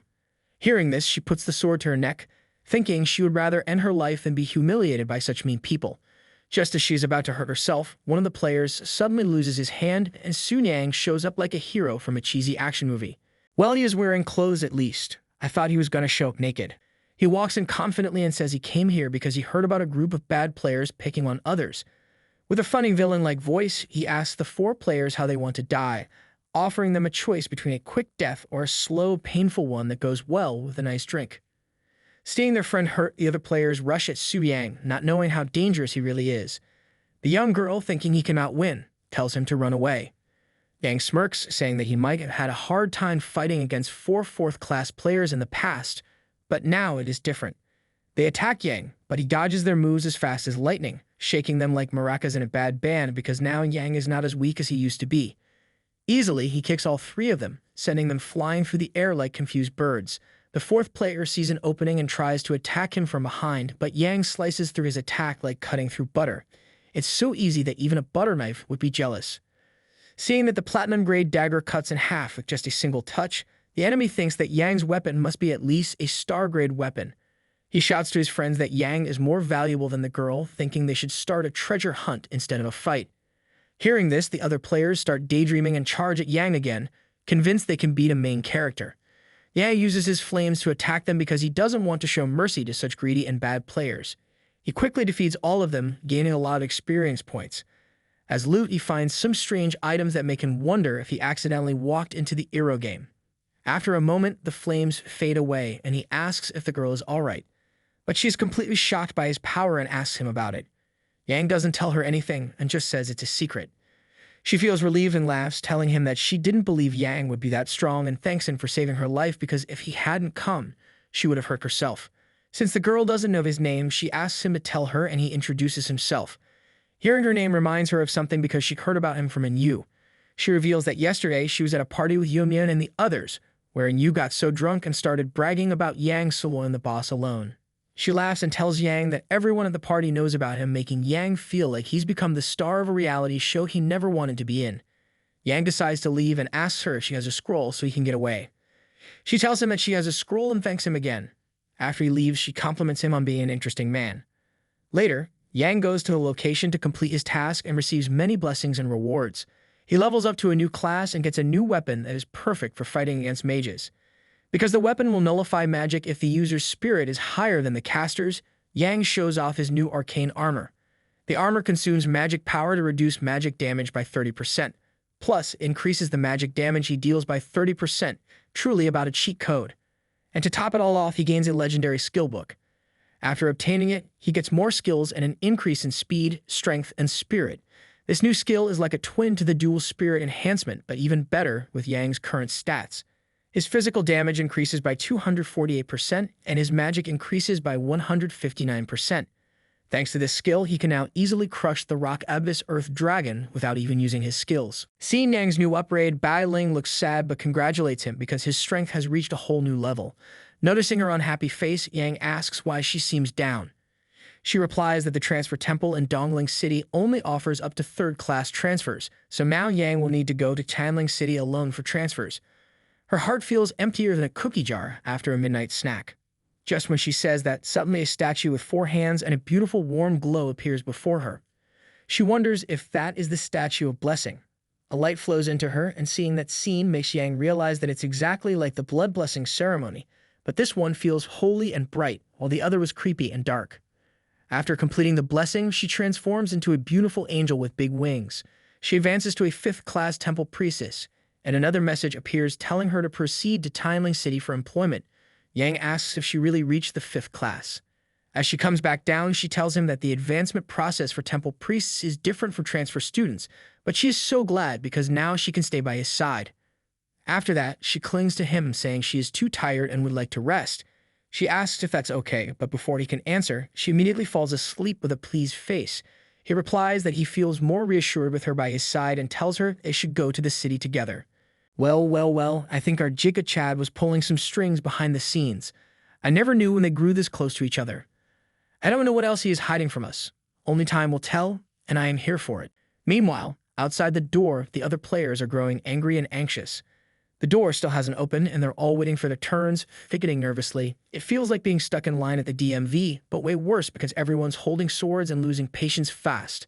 Suddenly, the door swings open and Su Yang steps out, cradling an unconscious Bai Ling in his arms. As soon as the players see her, they start shouting in surprise because they instantly recognize her. Whispers fly through the crowd like wildfire and everyone's minds race, wondering what on earth Su Yang and the priestess are doing in there. Something spicy, they bet. Ignoring their wild guesses, Su Yang speaks calmly, telling the players that those who need a job transfer can go in now, and he asks them to step aside. But suddenly, a bald player, eyes blazing with anger, grabs Su Yang's shoulder and demands to know what he did to the priestess. It's like the bald guy thinks he's some kind of superhero, swooping in to save the day, but really he's just acting like a grumpy sidekick in a bad comic. Su Yang turns his gaze toward the bald guy, his eyes cold and serious, and with a voice that could send shivers down anyone's spine. He tells him to move aside. The bald guy's face turns pale, and he looks like he's about to wet his pants. Trembling, he stammers, asking who Su Yang really is. The bald guy is too scared to move, frozen in place as Su Yang starts to walk away. Just then, another priestess calls out to him, breathless like she just sprinted a mile to catch up. She asks if Bai Ling is going to Tianling City with him. Su Yang nods and congratulates her on her promotion and pay raise. She smiles, but there's a hint of sadness in her eyes like she just lost her favorite toy. She tells him it makes her sad because she won't be able to see him and Bai Ling for a long time. Hearing that, Su Yang gives her a reassuring smile, promising they can have a meal and some tea together when he visits. She breathes a sigh of relief and makes him promise, wishing him safe travels. After a while, Su Yang and Bai Ling arrive at the temple, where the current priestess greets them. She gently takes Bai Ling, who is still fast asleep, and assures Su Yang that she'll take care of everything once Bai Ling wakes up. She also lets him know that his promotion benefits and other important matters will still be handled by her. After making sure everything's set, Su Yang decides to establish a base in Tianling City. He needs to buy a property and make arrangements for his grandparents. He sends them a letter, along with some money, to let them know he's doing well. After that, he heads to a real estate office to check out a penthouse. The house is stunning, but Su Yang tells the broker it might be tough to manage. The broker quickly reassures him, saying that for an extra $1 million, he can have a dedicated maid team to handle all the chores and daily tasks. All the beautiful maids greet Su Yang warmly, and with that, he decides to buy the house without hesitation. The scene shifts to Su Yang living the good life, relaxing by the pool, enjoying delicious food served by the maids, taking luxurious baths, and lying down on a huge, comfy bed. It feels amazing to have money, especially since not too long ago, Su Yang couldn't even dream of living like this. As he lies on the bed, he decides to get some sleep and check on Bai Ling's condition the next day. Meanwhile, Bai Ling finally wakes up from her deep sleep, dressed in a flashy black nightie that makes her look even more stunning. She looks around, confused, and asks where she is. The temple priest, who's already by her side, hands her some herbal soup to help her recover. She sips it happily, feeling a lot better. Did the priest exorcise our priestess inside? How dare he? Doesn't he know not to touch our Giga Chav's waifu? Getting serious again, the priest shares his curiosity about Su Yang, wondering why the statue hasn't given any revelations for a long time. She asked Bai Ling what she thinks of Su Yang, since she spent the most time with him. Bai Ling's face lights up as she speaks, saying Su Yang has incredible courage and strength, but more than that, he has a kind and resilient heart. She truly believes that Su Yang will bring new hope to their world. Hearing this, the priest gazes at the red moon and nods, trusting Bai Ling's judgment. She's happy to leave Tianling City in her capable hands. Then, she mentions an event that's about to happen because the red moon has been hanging in the sky for days. The sight of the red moon triggers a memory in Bai Ling's mind. She remembers that she forgot something really important, realizing that she needs to warn Su Yang immediately. She takes off running, her heart pounding because Su Yang doesn't know about the red moon invasion, and she needs to warn him fast. As she runs, she prays for his safety. Seeing Bai Ling so worried about Su Yang makes the priest wonder if she's really fallen for him. On the other side of town, Su Yang is sleeping peacefully when a girl's voice suddenly wakes him up. He rushes outside, asking the maid what's going on. The maid's voice shakes as she shouts, "Monsters." It turns out that the rare event of a red moon invasion has triggered, and players now have to fight off the invading monsters. A terrifying demon clan boss, the Stitch Giant Axeman, suddenly appears in front of Su Yang. The monster's level is unknown. The monster's there to kill Su Yang, which makes him furious and not only disturbed his sleep, but also interrupted his luxurious life. He decides to take down the monster quickly so he can get back to bed. Littlinger arrives on the scene and quickly realizes Su Yang is the target of the Red Moon's invasion. She frowns in disgust and tells him to stand back, saying he's no match for the monster and that she'll handle it. Su Yang hears the words and immediately shouts, his voice filled with alarm as he tries to understand what a Red Moon invasion means. His concern is met with a dismissive reaction as Lu giggles, clearly amused, and tells him she has no obligation to explain. Without further delay, she directs her power toward the monster, but her efforts prove useless. The attack leaves the creature unharmed while parts of Su Yang's newly built house crumble under the force, adding to his growing frustration. Great, just what he needed. More repairs. Suddenly, Bai Ling appears, running toward him with urgency. As he notices her approach, concern flashes across his face, and he urges her to be careful. Despite his warning, she throws herself into his arms, confessing that she just woke up and realized she hadn't informed him about the Red Moon invasion. Her anxiety and rush of emotions lead her straight to him, seeking comfort and understanding. Out of nowhere, a chair slides toward them and Su Yang gently places her on it, urging her to provide more details. Settling down, she begins to explain, her voice laced with fear. She tells him that whenever the Red Moon descends, monsters from an unknown subspace emerge. These creatures, known as Scarlet Decay, target the area where each warrior resides, their sole purpose being to eliminate the warrior. Only the warrior can harm them, and this terrifying event is what they call the Red Moon invasion. With a shudder, she reveals that any player slain by these monsters cannot be resurrected, adding a sense of finality to the situation. Yikes. Talk about a game over. Bai Ling continues, explaining that the Red Moon invasion occurs after a warrior's third advancement, a fact she was supposed to share with him the day before but had fallen asleep instead. Su Yang takes in the information, his mind racing as he tries to process it all. He questions why the monster appears so powerful, a hint of doubt in his voice. Bai Ling responds, revealing that the monster's strength adjusts to match Lu's abilities due to its unique characteristics. She also discloses Lu's goal of obtaining the Red Moon Crystal Core, further complicating the situation. Determined, Su Yang resolves to face the monster himself, preparing for the inevitable battle. Time to show this monster who's the boss. On the other side, the monster's power rivals that of Lu's magic creatures, leaving her puzzled. She wonders how a mere third advancement Scarlet Decay could possess such overwhelming strength. Su Yang approaches her, his tone firm as he urges her to stop, concerned that her continued attacks will only cause more damage to his home. He insists on handling the situation himself, knowing that the monster is targeting him specifically.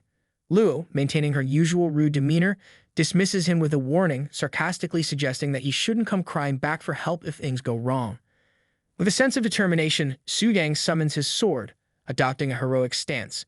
He instructs her to stay on the sidelines and observe as he takes on the fight.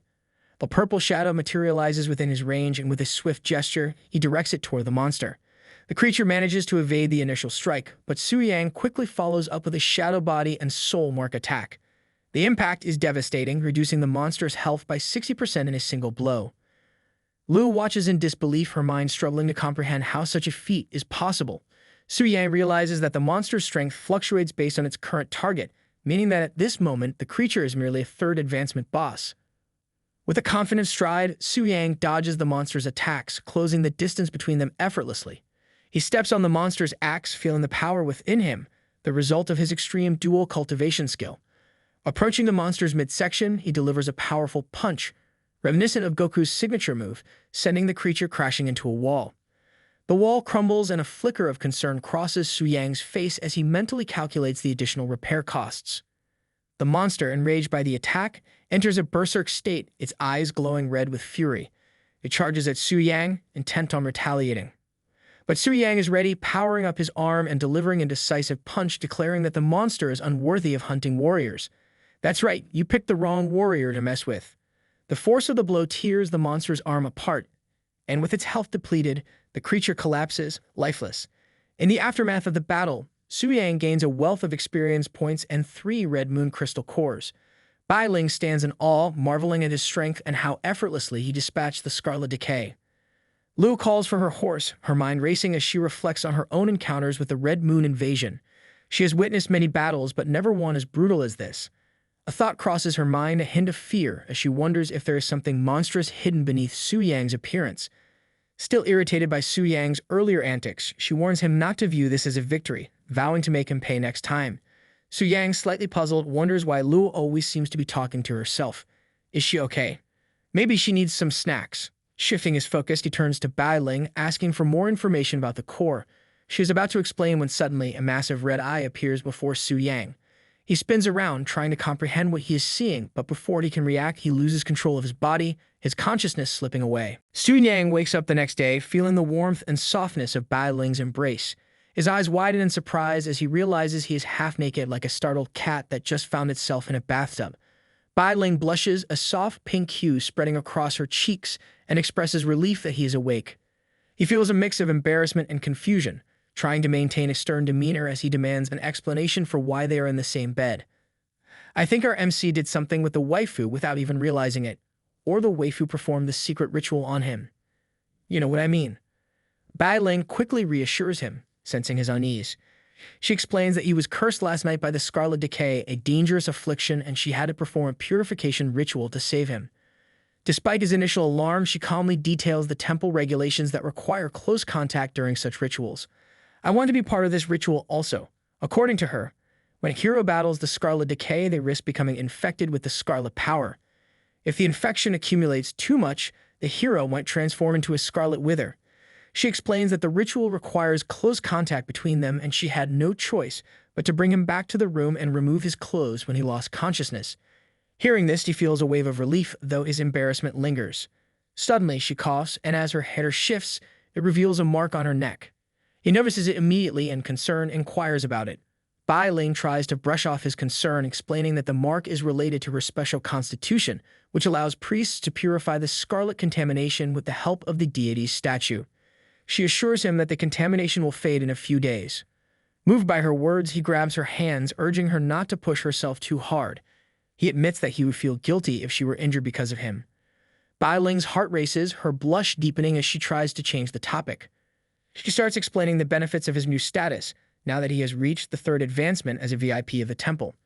She explains that with this advancement, he gains two significant benefits. The first is an increase in his monthly subsidy, from 50 million to 1 billion. That's a raise that could make anyone do a happy dance.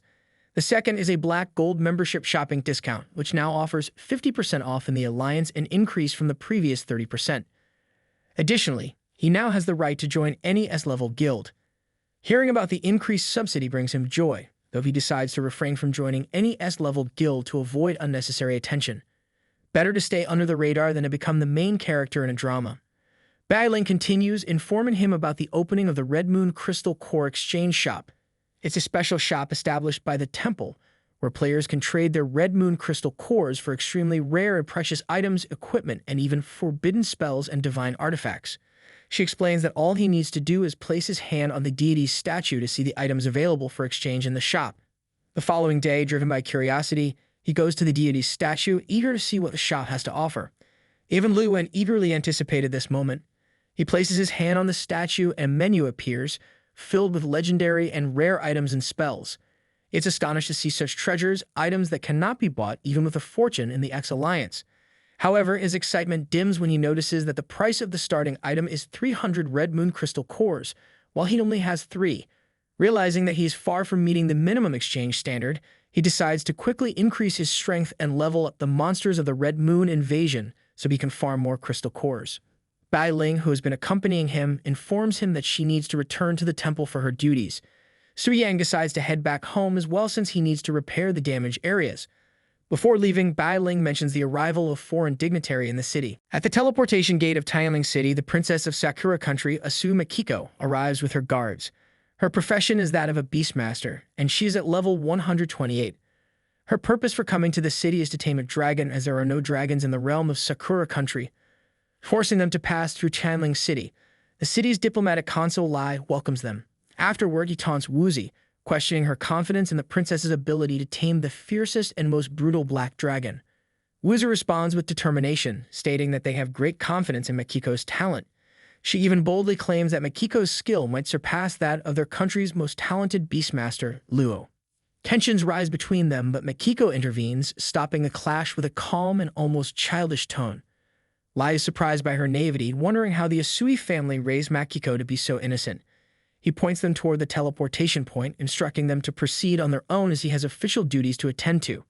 Wuzi feels insulted and angry at the lack of proper greetings, frustrated by the dismissive treatment. Another samurai-looking man comments that Longsha is so powerful that they don't bother with small countries like Sakura.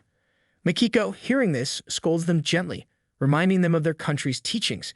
Both samurai reflect on how the king of Sakura has overprotected her. While they converse, Liu and another man observe them from a nearby building. Liu dismisses Makiko as a mere girl, not considering her a threat, but expresses more concern about Su Yang. She asks the man if the investigation yielded any useful information. He reports that they thoroughly investigated Su Yang and discovered that he recently acquired the starting profession of a warrior, that he rapidly leveled up and increased his strength in a short time. The man points out the most intriguing detail, that Su Yang has no backing, meaning he achieved everything on his own, which is truly remarkable. This revelation makes Liu more uncertain about Su Yang's true capabilities. Despite his low level, he always manages to pull off the unexpected. She wonders if Su Yang can really tame the Black Dragon. Just then, the man informs her that the foreign team is leaving. Liu shifts her attention back to Makiko, who is about to enter the teleportation point. But before she steps through, Makiko suddenly turns around and waves her hand as if saying goodbye to Liu and the man. They are both shocked, realizing that Makiko has detected them even though they were using a stealth tool. Liu, now reconsidering her earlier assessment, admits that she underestimated Makiko and acknowledges that the girl might pose a significant threat after all. Looks like she's not just a pretty face. She immediately mounts her horse, flying toward the Black Dragon Fortress, instructing the man to gather their people quickly and meet her at the fortress entrance within half an hour to prepare for the secret realm. Meanwhile, Su Yang is busy overseeing the maids as they clean the house and construction workers work on rebuilding a wall. Suddenly, a message appears notifying him of intruders challenging the secret realm and asking if he wants to connect to the boss. He confirms the connection, preparing to teleport. Before leaving, he advises the maids to take care of the house, explaining that he has urgent business to attend to. Upon arriving at the secret realm, he finds out that Liu is leading the team. Liu addresses the players, promising generous rewards if they help her tame the Black Dragon. Seeing her, Su Yang can't help but laugh, deciding that she will pay for the repair costs and all the previous troubles with interest. It's time to collect on that debt. Su Yang, in his massive and intimidating dragon form, addresses his underlings with a grave tone. However, this time the exploration team seems better prepared. Not only do they have more people than before, but they also appear to be seasoned fighters with top-notch equipment. They won't be easy to deal with, he says. One of the dragon warriors, his chest puffed with unwavering confidence, strides forward and addresses his leader with a tone of absolute command. "My king, have no fear. Leave the intruders to us," he declares, his voice echoing through the cavernous hall like a foreboding promise of doom. The walls seem to tremble slightly under the weight of his words, underscoring the gravity of the situation. Standing beside him, another warrior, equally resolute and brimming with fiery determination, adds with intense conviction, "We will drive them all out, not leaving a single one behind." This powerful display emphasizes the sheer might and formidable presence of these dragon warriors. Their stats are nothing short of imposing: level 95, elite boss, mutated dragon blood warrior. These attributes are more than mere numbers. They represent a level of strength and resilience that sets them apart as nearly invincible. Their stats reflect their vast physical prowess, magical resistance, and combat capabilities, painting them as an almost insurmountable force. They move with an effortless grace that belies their immense power, each step exuding an aura of terror and dominance. The very air seems to crackle with their formidable presence, creating an atmosphere charged with the anticipation of an imminent and devastating clash. Amidst the confident banter and the palpable tension, Su Yang's sharp eyes catch sight of two unfamiliar creatures mingling among the ranks. His brow furrows as he murmurs to himself, "Strange. I haven't seen you two before." His gaze narrows, filled with a mix of curiosity and concern as he tries to piece together the significance of these mysterious new additions to the formidable dragon army. The elf nervously begins to explain, "Remember the day you suddenly went berserk and started hating yourself? After those two licked the blood that spewed out, it turned into this." Su Yang, intrigued, observes them closely. "Oh, so directly consuming dragon blood has an effect too," he muses. The elf continues, "Only these two successfully mutated. There are others. Over there." She gestures toward two visibly anxious creatures who are desperately apologizing. They look very weak and frail. Su Yang surveys the unfolding situation, his thoughts racing. What is this? It seems like that fleeting dragon blood army won't cut it. He quickly dismisses the thought with a shrug, thinking, "No matter. These two aren't to be underestimated. Although they may not match my current strength, they could be comparable to the pre-evolved Black Flame Wing." Without hesitation, Su Yang commands, "You two go intercept the enemy."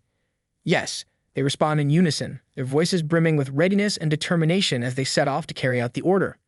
Noticing a hint of unease in the elf's demeanor, Su Yang turns and asks, "What's wrong? You don't seem happy." The elf hesitates for a moment, then offers a soft, somewhat forced smile. "It's nothing," they reply, though the words are tinged with uncertainty. As Su Yang refocuses on the task at hand, the elf is left to grapple with her own thoughts. This time, the hero team is incredibly strong. She reflects inwardly. They might actually defeat the Black Dragon, but why don't I feel much joy in my heart? The elf's mind is clouded with an unsettling sense of disconnect, struggling to reconcile her emotions with the gravity of the impending battle. The scene shifts dramatically as the hero team initiates their assault. Each member moves with precise coordination and immense force, their collective power crackling through the air. The intensity of the fight reverberates through the environment, the clash of energies shaking the very ground beneath them. Jutai, maintaining a steely focus amidst the chaos, commands, "Steady advance. Watch out for any potential threats." The battle unfolds with an electrifying energy, the air thick with tension as the team engages their formidable foes with disciplined ferocity. As they press forward through the dimly lit corridors, Liu Linger comments on Shutai's focused demeanor, saying, "Look how tense you are." Even if the Black Dragon has evolved to the stellar tier, the smaller monsters won't change, she remarks, her tone steady and reassuring. Shutai, ever the cautious strategist, counters with a wry smile. "Better safe than sorry," he replies, his gaze sweeping the area with a vigilance born from experience. Warning, the harsh, shrill blare of alarms cuts through the air, causing everyone to jump. "Attention! The lead boss is incoming," the system announces, its urgency unmistakable. The team springs into action with practiced precision, their readiness evident in their swift, coordinated movements. Moments later, two colossal creatures materialize before them, their immense forms casting long shadows over the floor. Just as we were talking about it, Jutai mutters under his breath, his eyes narrowing as he sizes up the imposing figures that have appeared seemingly on cue. Liu Linger, unfazed, issues a command, "Only two elite monsters. Take them down." She quickly assesses the situation and adds, "Spread out. Prevent any combo attacks between the two bosses. One's immune to physical damage, the other to magic. Use the right damage types." The battle intensifies as the team spreads out, each member executing precise strikes with a synchronized efficiency that is both impressive and deadly. The air crackles with the energy of their attacks as they work together to dismantle their foes. Amidst the chaos, a commanding voice rings out, "Control their HP, prevent the low HP berserk mechanic." The order is clear and urgent, aimed at ensuring that the bosses don't enter a frenzied state that could turn the tide against them. In the midst of the fray, Crappy Thug steps forward and unleashes a devastating attack, Shadowhorn Instant Kill, which sends shockwaves rippling through the battlefield. The impact is immediate and dramatic. One of the bosses collapses with a thunderous roar, its last words echoing, "For the glory of Lord Athos. Kill the intruders." The fall of one boss only serves to heighten the tension. The remaining boss, now alone and enraged, surges with an explosive surge of power. Its stats, attack power, defense, magic resistance, and attack speed all skyrocket, transforming it into a far more formidable opponent. With a guttural growl, it charges back into the fight, its presence almost palpable with the newfound strength. Jotai, eyes wide with alarm as he observes the rapid escalation, shouts over the clamor, "This is even more intense than a normal berserk mode." His voice is filled with both awe and concern as the battle reaches a new dangerous peak. Liu Linger quickly assesses the situation and shouts, "It's summoning minions. Watch out for their group buffs. Split the battlefield. Don't let them regroup." She swiftly takes command, her voice cutting through the chaos. "Don't panic. Stick to the plan and keep draining their HP. No matter how many small fries come, they're still just small fries. Off-tank, pull the minions away. The rest of you, focus on the boss. My spirit beast will join the fight as well." Her team moves like clockwork, every member executing their roles with flawless precision. The battlefield transforms into a chaotic storm of power and strategy, where each strike and maneuver is perfectly timed. Amid the frenetic action, one of the team members, his voice brimming with confidence, exclaims, "The young lady helping us? There's no way we can lose." His words ripple through the ranks, bolstering the team's morale as they continue their relentless assault on their formidable foes. The battlefield is chaotic, with powerful strikes and mystical energy flying in every direction, yet Liu Linger remains focused, orchestrating the fight with precision. Suddenly, she commands, "Wait, leave a sliver of health. Don't kill it yet." "Yes, yes." The team responds, quickly adjusting their tactics to follow her instructions. As the enemies weaken, one mutters bitterly, "Damn intruders. If you're going to kill me, just end it already. Why drag it out?" Lu Linger approaches the weakened enemy, her eyes fixed on it with steely determination. Although it's in humanoid form, it's still a dragon, she thinks to herself. Let me see if I can tame it. The dragon bellows in defiance, its voice a thunderous roar. Damn you, cursed humans. You dare try to control me? I will never. Before it can complete its defiant proclamation, Lu Linger steps forward with unwavering resolve. With a graceful yet commanding gesture, she activates her beast-taming technique and intones, "Become my power." The dragon's fierce resistance begins to waver as its mind becomes shrouded in a haze of confusion. Its roar falters and it mutters, who am I? Lu Linger, her tone both calm and authoritative, responds, "You're my loyal servant now." The dragon hesitates, its internal conflict clearly audible as it weakly intones, "I am your servant." But before it can fully submit, another dragon, observing the situation with growing alarm, shouts urgently, "Don't be fooled by her. Snap out of it, hey."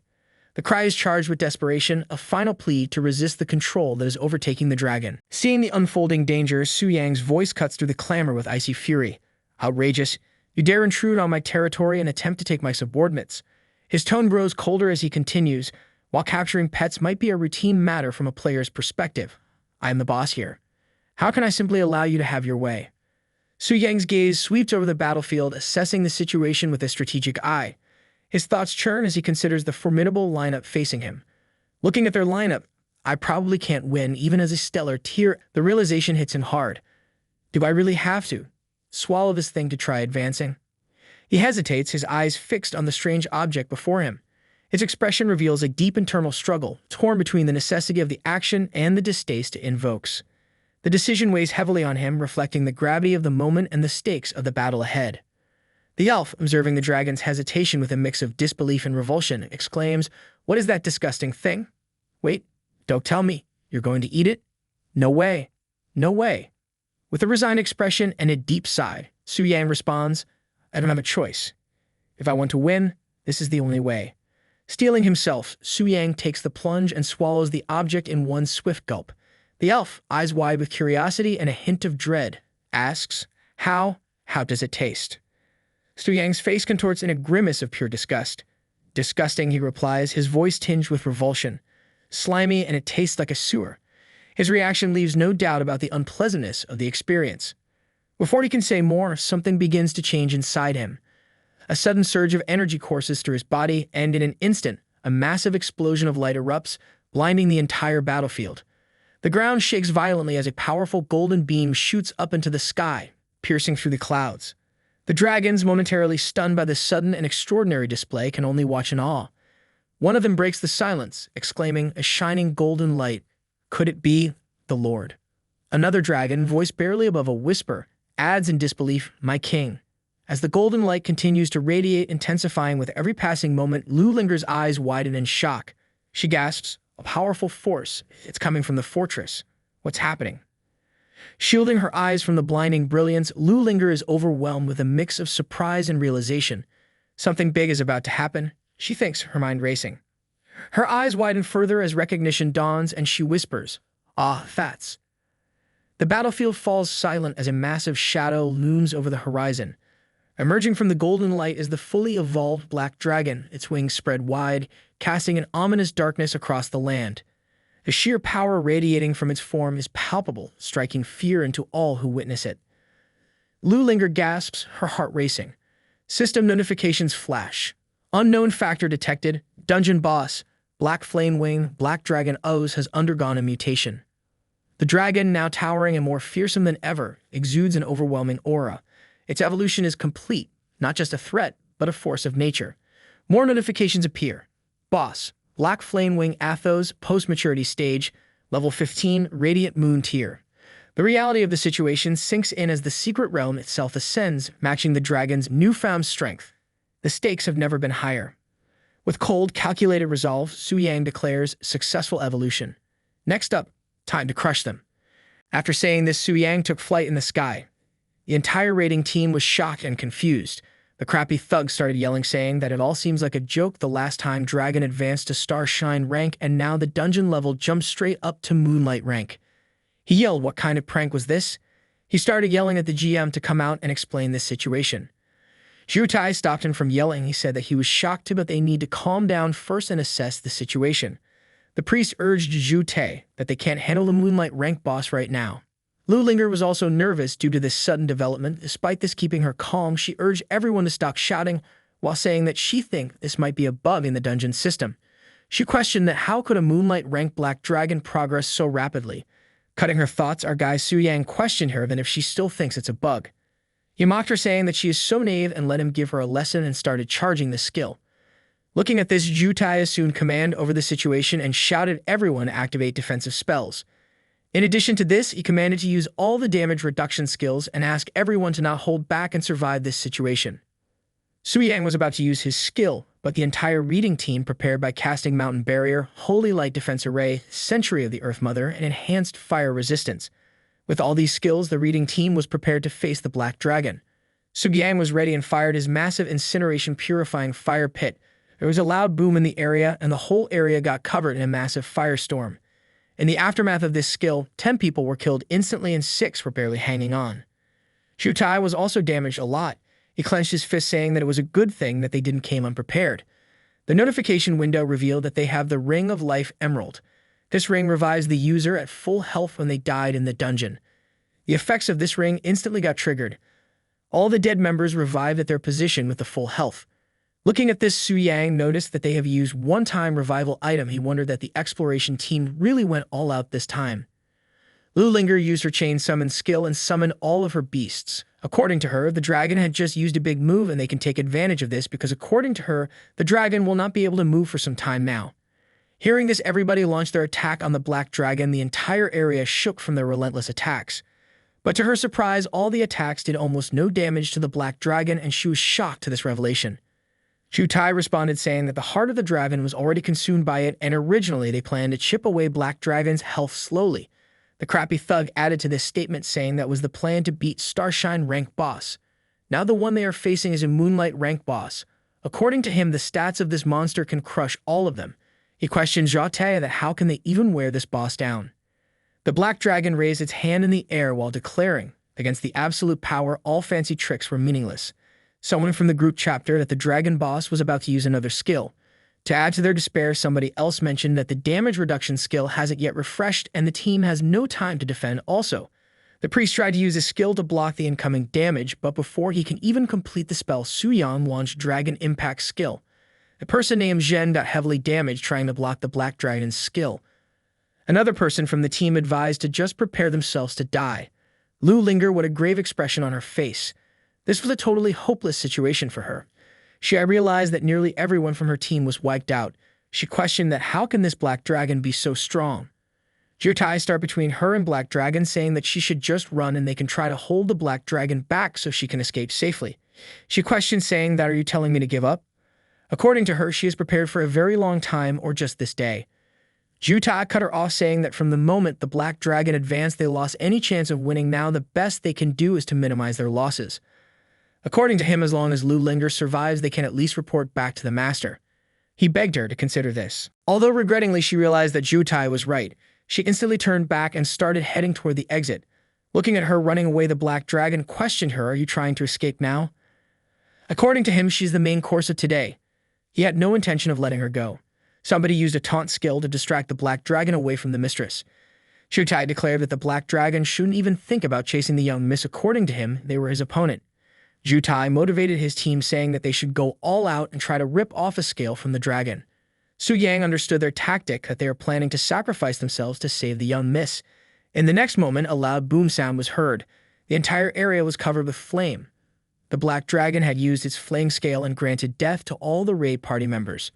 Lu Linger was dashing toward the exit on her unicorn. She was contemplating that she lost very miserably and she will not be able to call herself a genius after this incident. She consoled herself saying that there is hardly anyone who can subdue a Moonlight rank Black Dragon. She smiled a little saying that if she couldn't do it, neither can Asubi Makio or Su Yang. According to her, she wasn't lost yet, as long as she get back safely and find the next dragon to subdue. While she was about to finish, this thought instantly hit a wall and crashed on the ground. Well, that was not a wall she crashed into, it was our Giga Chad boy Su Yang. Looking at the towering figure of the Black Dragon, Lu Linger realized that Zhu Tai and the others weren't even able to last 1 minute against the Black Dragon. She commanded the Blue Tiger to hold the dragon off, but in the next moment she was grabbed by the Black Dragon. She started yelling at the dragon to let her go while Su Yang held her in the hand. He smacked the blue tiger with his tail. He questioned her that she is a mere human think that she can subdue the black dragon. He was about to eat her, saying that she now has to pay for her foolishness with her life. Lu Linger started crying loudly with surprise the black dragon. While crying, she declared that she just didn't want to lose to Su Yang and Sakura Girl. According to her, she just didn't want to disappoint her dad and wanted to prove that she was the greatest beast tamer. She stated that she didn't want to be outdone and she didn't want to be eaten either. She kept crying nonstop, and Su Yang thought that she was so simple and fragile inside. He sympathized with her, saying that he got that she's just competitive, but he can't just let her go for nothing. He declared that it's fine, that he will not eat her and will give her a quick death. In the next moment, the black dragon started breathing a small amount of fire and roasted Lu Linger like a marshmallow.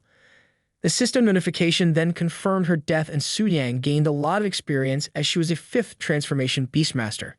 He declared that after all, humans and monsters are natural enemies, and he said that she was just unlucky that she ran into him.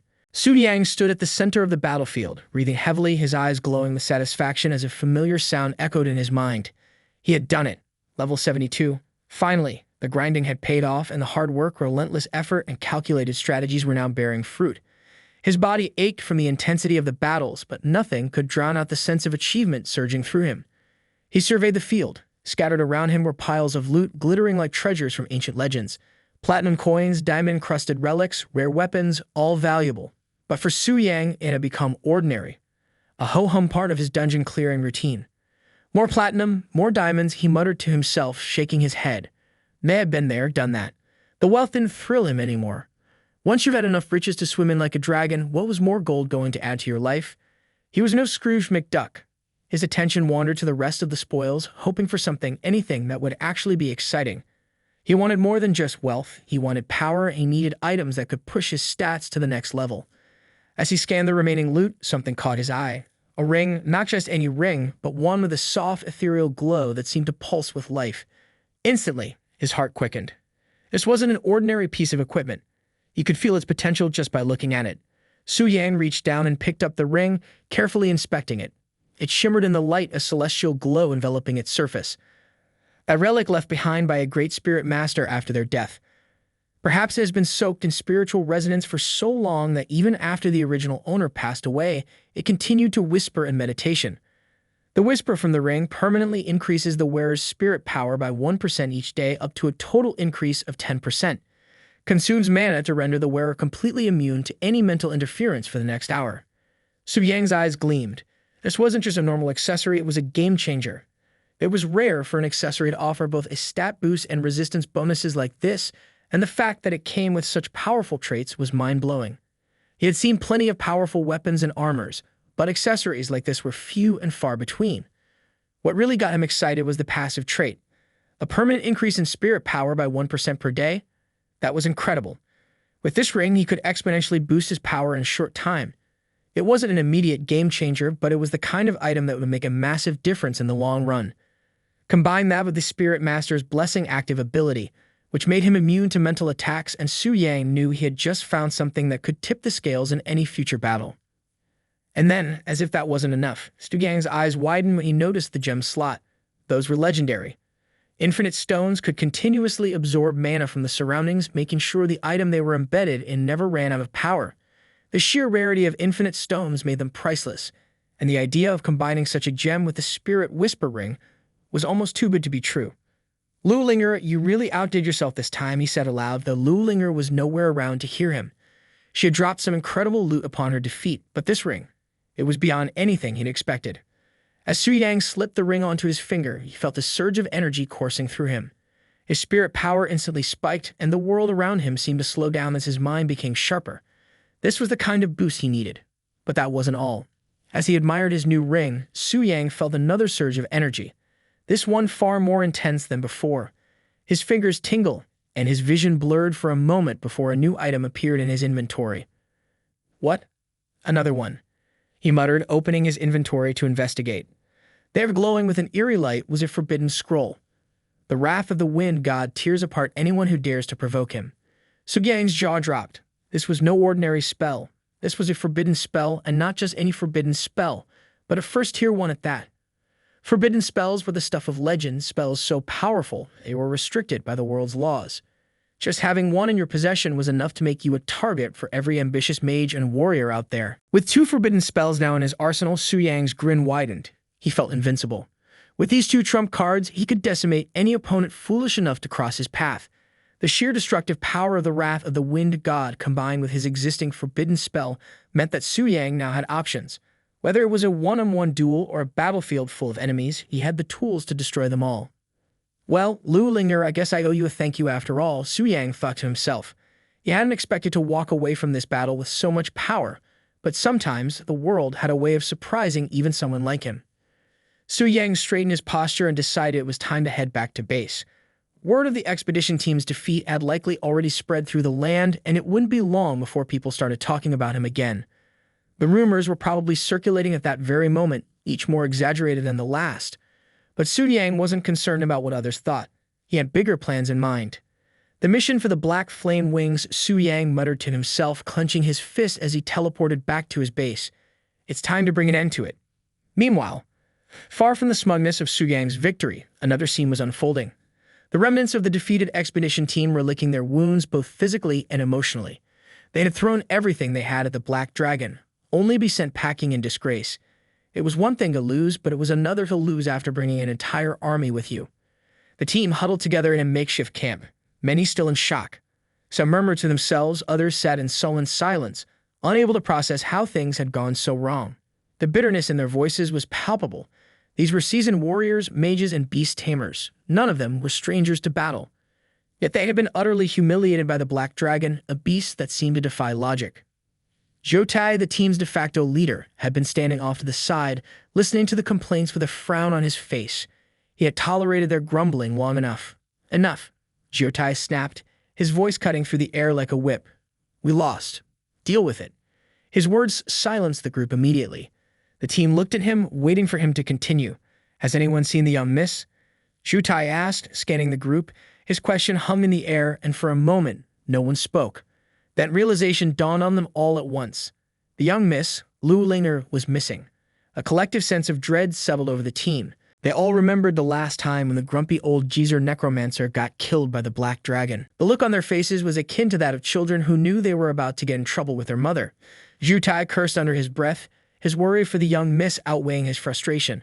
Where is she? He growled, striding off toward the edge of the camp. He had to find her, and fast. It didn't take long before he spotted her, huddled in a quiet corner, her shoulders shaking as she sobbed. She was sitting on the ground, her face buried in her hands. Her normally composed and regal demeanor had completely crumbled. Jotai's heart sank. He had seen the young miss upset before, but never like this. Miss, he started, his voice softer now as he approached her. Miss Lu Linger. She didn't respond, lost in her own world of despair. She had come here with one goal in mind: to tame the Black Dragon. As one of the most gifted beast tamers in the land, Lu Linger had believed that she could accomplish what no one else could. But she had been wrong. Her preparations hadn't been enough, and she had been soundly defeated. How can I call myself a genius monster master now? She whispered through her tears, more to herself than to anyone else. The title had once filled her with pride, but now it felt like a cruel joke. She had believed taming the Black Dragon would be the pinnacle of her achievements, but the task had turned out to be far more difficult than any of her previous conquests. I thought I could do it, she sobbed, her voice breaking. I really thought this would be it. Jotai kneeled beside her, his expression softening. He wasn't always the most compassionate person, but seeing the young miss like this tugged at his heartstrings. Miss, you're one of the best beast masters out there. Don't let this one defeat ruin everything. Lu Linger shook her head, still crying. How can I be a genius if I can't even tame a dragon? Her voice was small and filled with self-doubt. You're not just any genius, Jotai said firmly. You're the daughter of the TNG Pavilion, and besides, no one could have predicted that the Black Dragon would evolve mid-fight. There's no shame in losing to a Moonlight Tier dragon. Lu Linger sniffled, wiping her eyes with the back of her hand. Do you really think so? Jotai nodded. Even Su Yang couldn't defeat a Moonlight Tier Black Dragon, at least not easily. Lu Linger perked up slightly at the mention of Su Yang's name. Su Yang, the infamous dungeon conqueror, had a reputation for being nearly unbeatable. If even he would struggle against the Black Dragon, maybe her failure wasn't so catastrophic after all. Besides, Jotai continued, it's not over yet. There's still the Red Dragon and the Silver Dragon. The Red Dragon is a bit weaker, but the Silver Dragon, if you could tame it, It might be the most powerful dragon ever tamed by a beast master. A spark of hope ignited in Lu Linger's chest. Taming the silver dragon. That would be an achievement no one could dispute. The thought filled her mind, and for a brief moment her tears stopped. She was already fantasizing about what it would be like to have the silver dragon by her side, its majestic form towering over all who dared challenge her. "You're right, Zhu Tai," she said, her voice gaining strength. "I won't give up. If I can't have the black dragon, then I'll tame the silver dragon. And when I do, I'll be the most powerful beast master in the world." Zhu Tai smiled. "That's the spirit, miss." Feeling revitalized by her newfound goal, Lu Linger stood up, wiping away the last of her tears. "Report the losses to the Tianji Pavilion," she ordered. "We'll cover the expenses." Zhu Tai nodded. "Understood." The rest of the team of low-lifes, who had been watching from a distance, erupted into cheers. "Long live the young miss," they chanted, their spirits lifted by her determination. They had all been worried about how she would react to the loss, but now it seemed like they were back on track. But just as they were preparing to leave, a new team appeared at the dungeon's entrance. It was Ashu Makiko, another renowned beast master, accompanied by her own team. "Could it be Miss Lu Linger?" Makiko called out, recognizing her rival from a distance. Lu Linger turned, her eyes narrowing slightly. "That's me. Are you here to tame the black dragon too?" Makiko smiled and nodded. "I am." It seems we had the same idea. The two beast masters locked eyes for a moment, a silent challenge passing between them. Makiko extended her hand for a handshake, but Lu Linger wasn't in the mood for pleasantries. Without a word, she turned away, mounted her unicorn, and rode off with her team. The members of Makiko's team were left fuming. "How rude," one of them exclaimed. "Does the bitch think she's better than us?" "The bitch is probably just upset because she couldn't tame the black dragon," another said with a smirk. Makiko, however, wasn't interested in their complaints. "Quiet," she ordered. "She's angry. Let it go. Why are you defending her?" One of her team members asked, confused by her attitude. Makiko shook her head. "It's not about defending her. She's not our enemy. Focus on the task at hand." Her team grumbled but followed her lead, knowing better than to argue with their leader.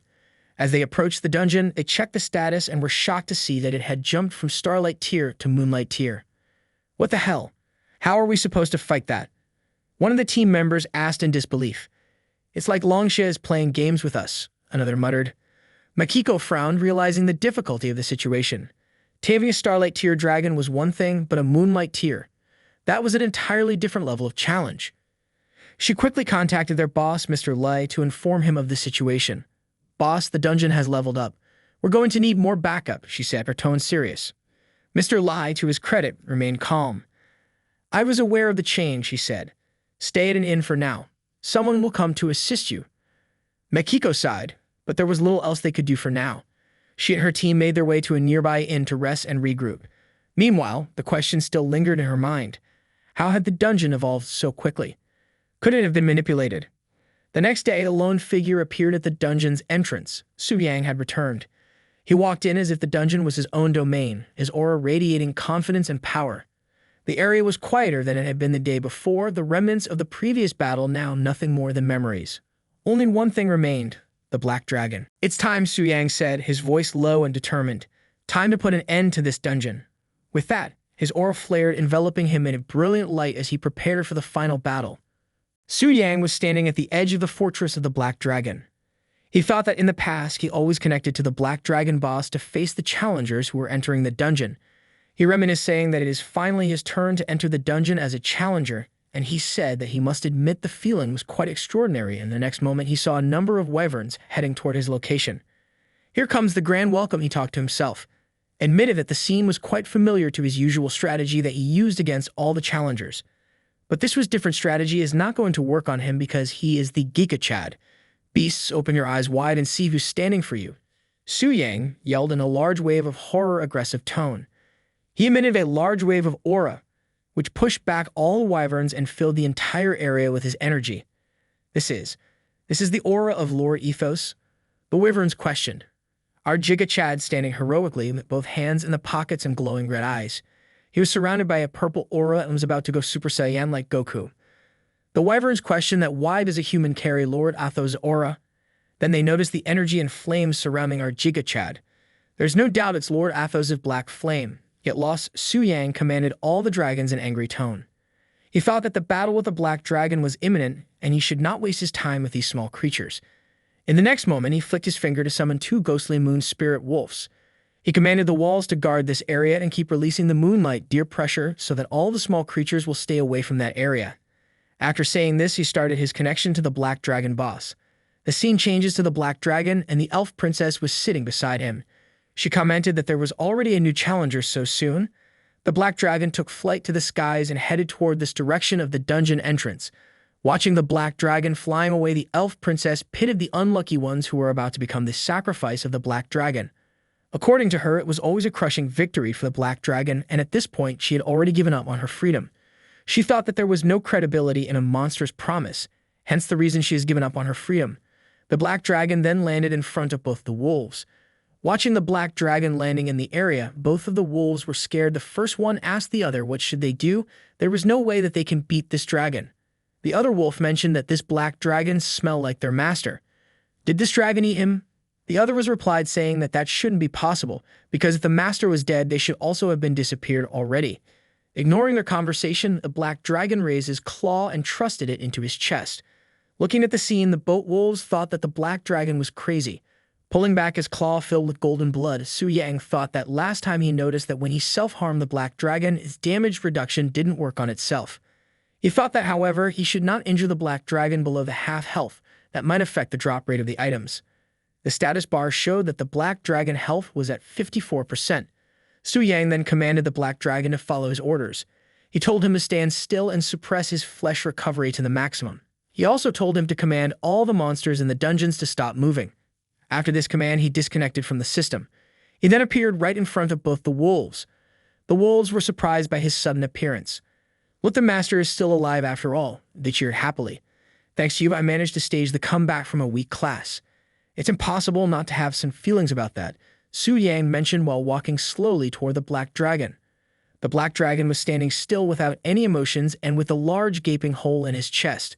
Su Yang mentioned that now a new path has opened and it was time to move forward. He commanded the dragon to die and then reborn as his servant.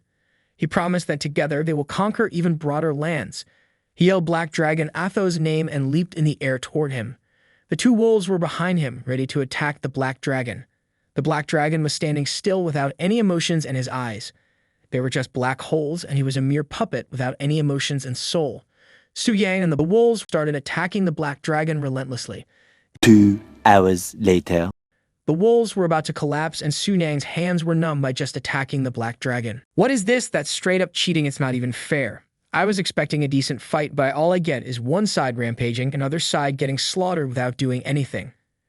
Imagine if the black dragon was fighting back a little, our Giga Chad would have instantly become Giga Flat. Jokes aside, I feel really bad about the black dragon. A little sad, actually. While drinking a potion, Su Yang finally admitted that he understood the feeling of exploration teams. According to him, if it wasn't for his over-the-top stats plus 900% damage increase from the soul marker and extreme dual cultivation, he wouldn't even be able to break through the black dragon's defenses.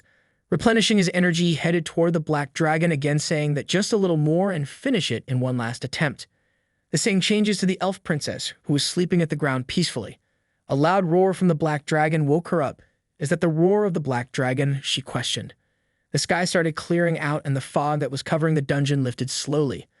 All the dragon minions started to disappear. She realized that the aura of the black dragon has been vanished. The scene changes to Su Yang, where he realized that it was finally over. The body of the black dragon started to disintegrate into thin air. The system notification informed him that he has slain the Moonlight tier boss Black Flame Wing Ethos and gained 103.21 million experience points.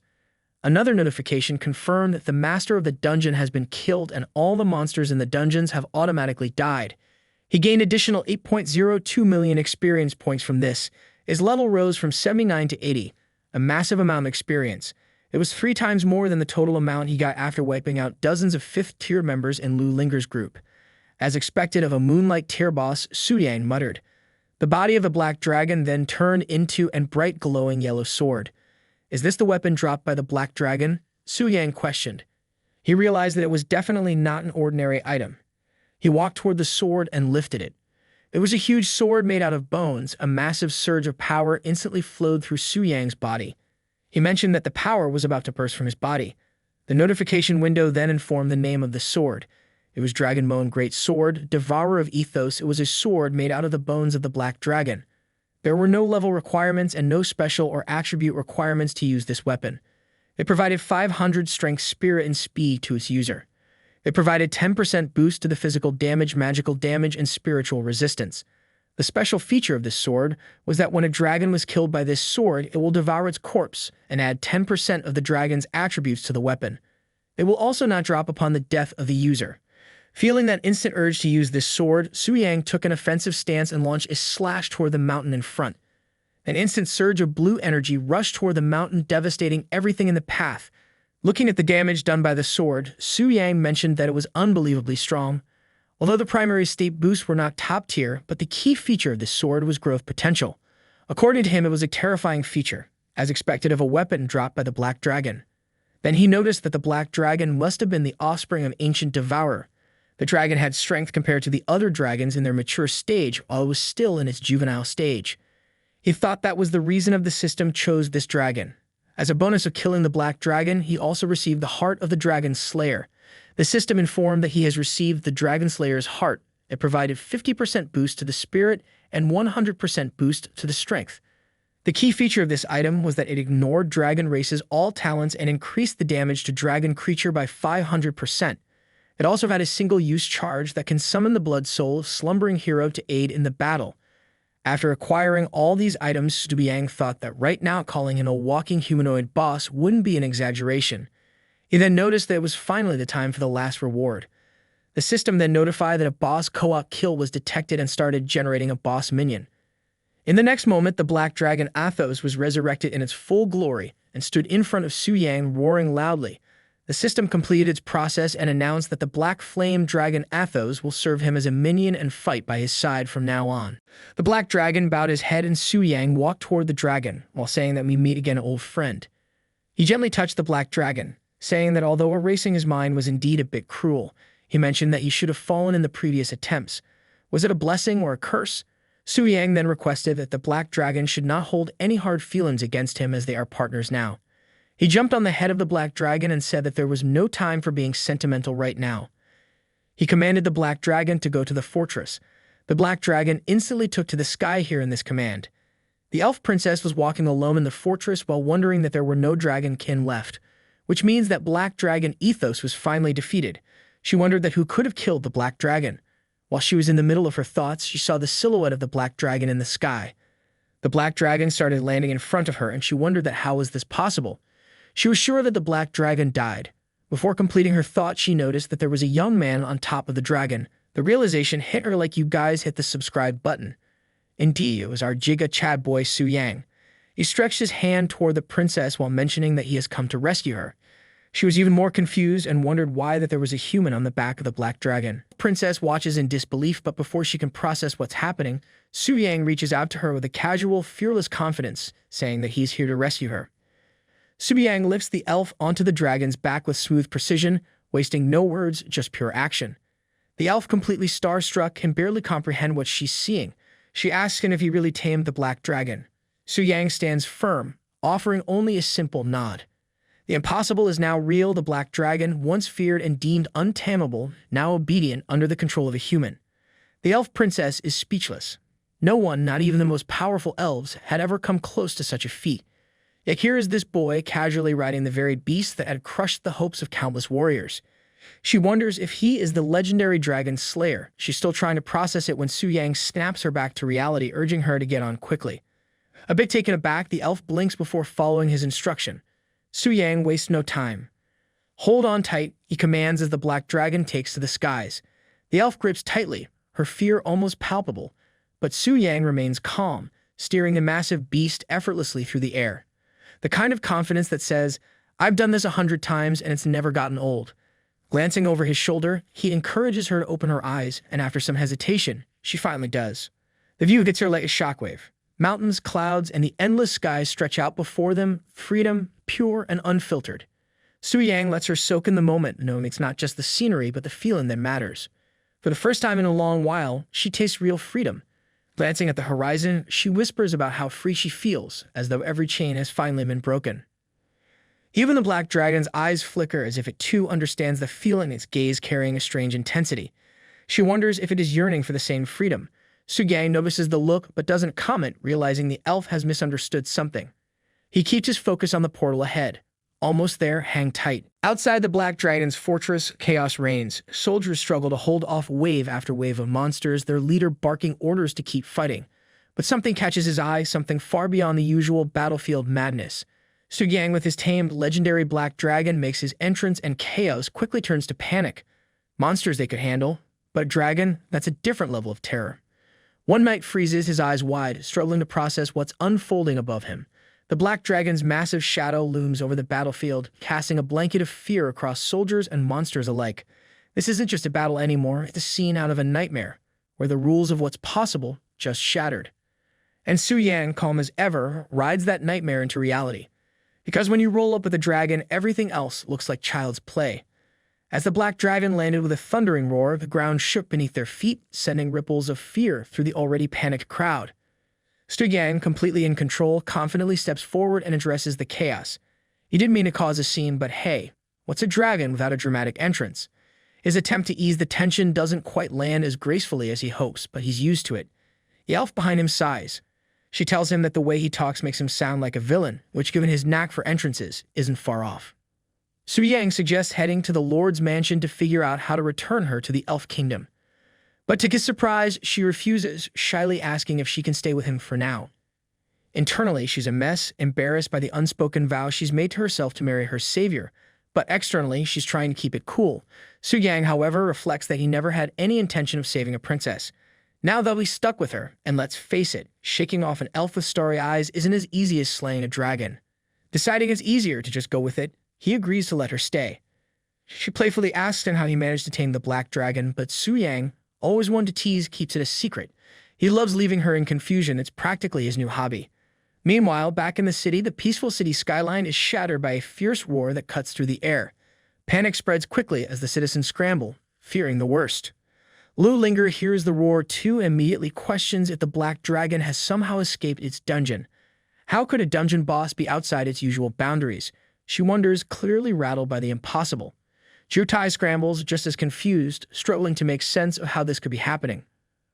Across the city, Asuya Makiko senses the disturbance as well, wondering if a dragon has truly descended upon Chamling City. Permission is swiftly granted by a mysterious figure, allowing them to investigate the city where the dragon's presence is felt. It's never a good day when a dragon decides to show up uninvited. Back at the entrance of the Black Dragon Fortress, Su-yang and the elf sit calmly amidst the growing chaos. The world may be falling apart, but Su-yang's as relaxed as someone who just finished their afternoon tea. The elf is eager to leave, clearly feeling the tension, but Su-yang suggests they wait a little longer, far too comfortable with the situation. Finally, after what feels like an eternity, a cloud of dust appears in the distance. Their awaited company has arrived. It turns out Wei Ming, the Lord of Tianling City, has stepped in to take matters into his own hands. Mr. Jia and almost 100 men are with him. Whispers ripple through the crowd, with people speculating whether a world boss has spawned or if the black dragon somehow escaped its dungeon. Then they see it, a massive black dragon towering above, sending shockwaves through the onlookers. Even Wei Ming, known for his calm under pressure, is left speechless. Seeing a boss out in the open is like spotting a volcano in your backyard. It shouldn't be happening. Yet here it is. Just as the group approaches the legendary black dragon, Su-yang greets Mr. Jia with a knowing smile, hinting at a long-standing connection. Wei Ming's jaw nearly hits the floor. It's not just the dragon that has him in disbelief, but the casual familiarity Su-yang shows. Wei Ming, still struggling to grasp the situation, turns to Su-yang, asking if he truly tamed the black dragon.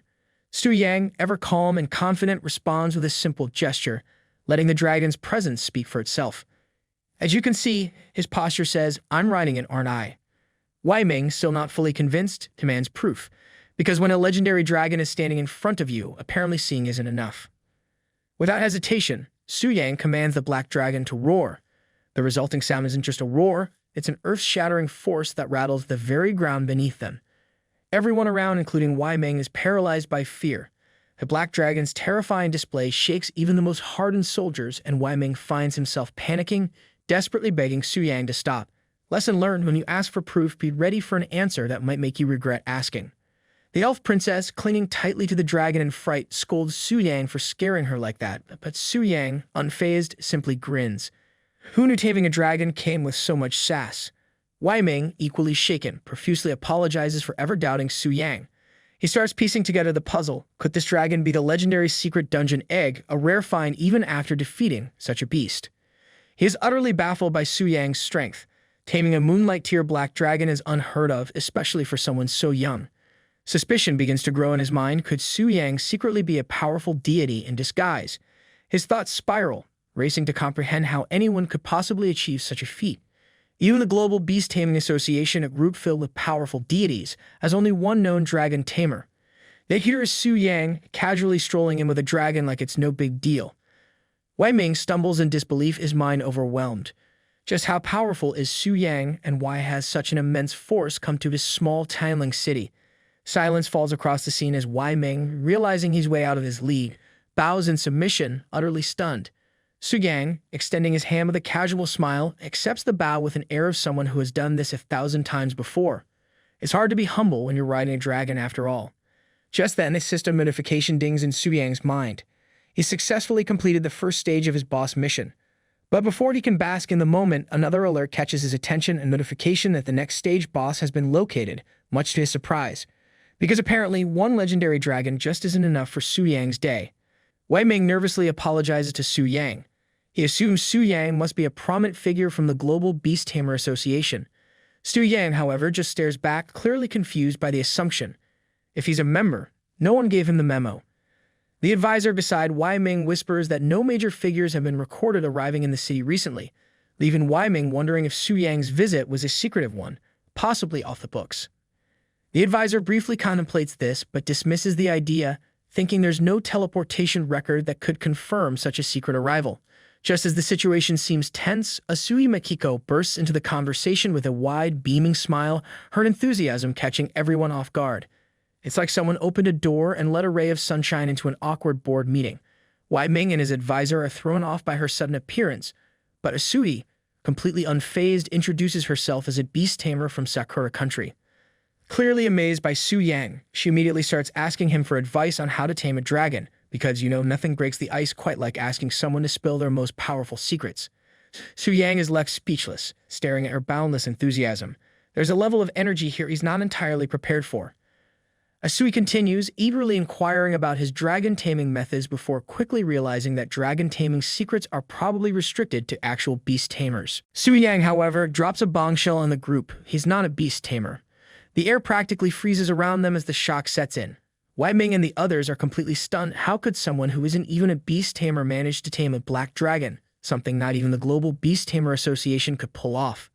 The black dragon, feared and considered untamable, was beyond even the most skilled tamer's reach, yet here Su Yang, a guy with apparently no membership card to the association, just casually did the impossible.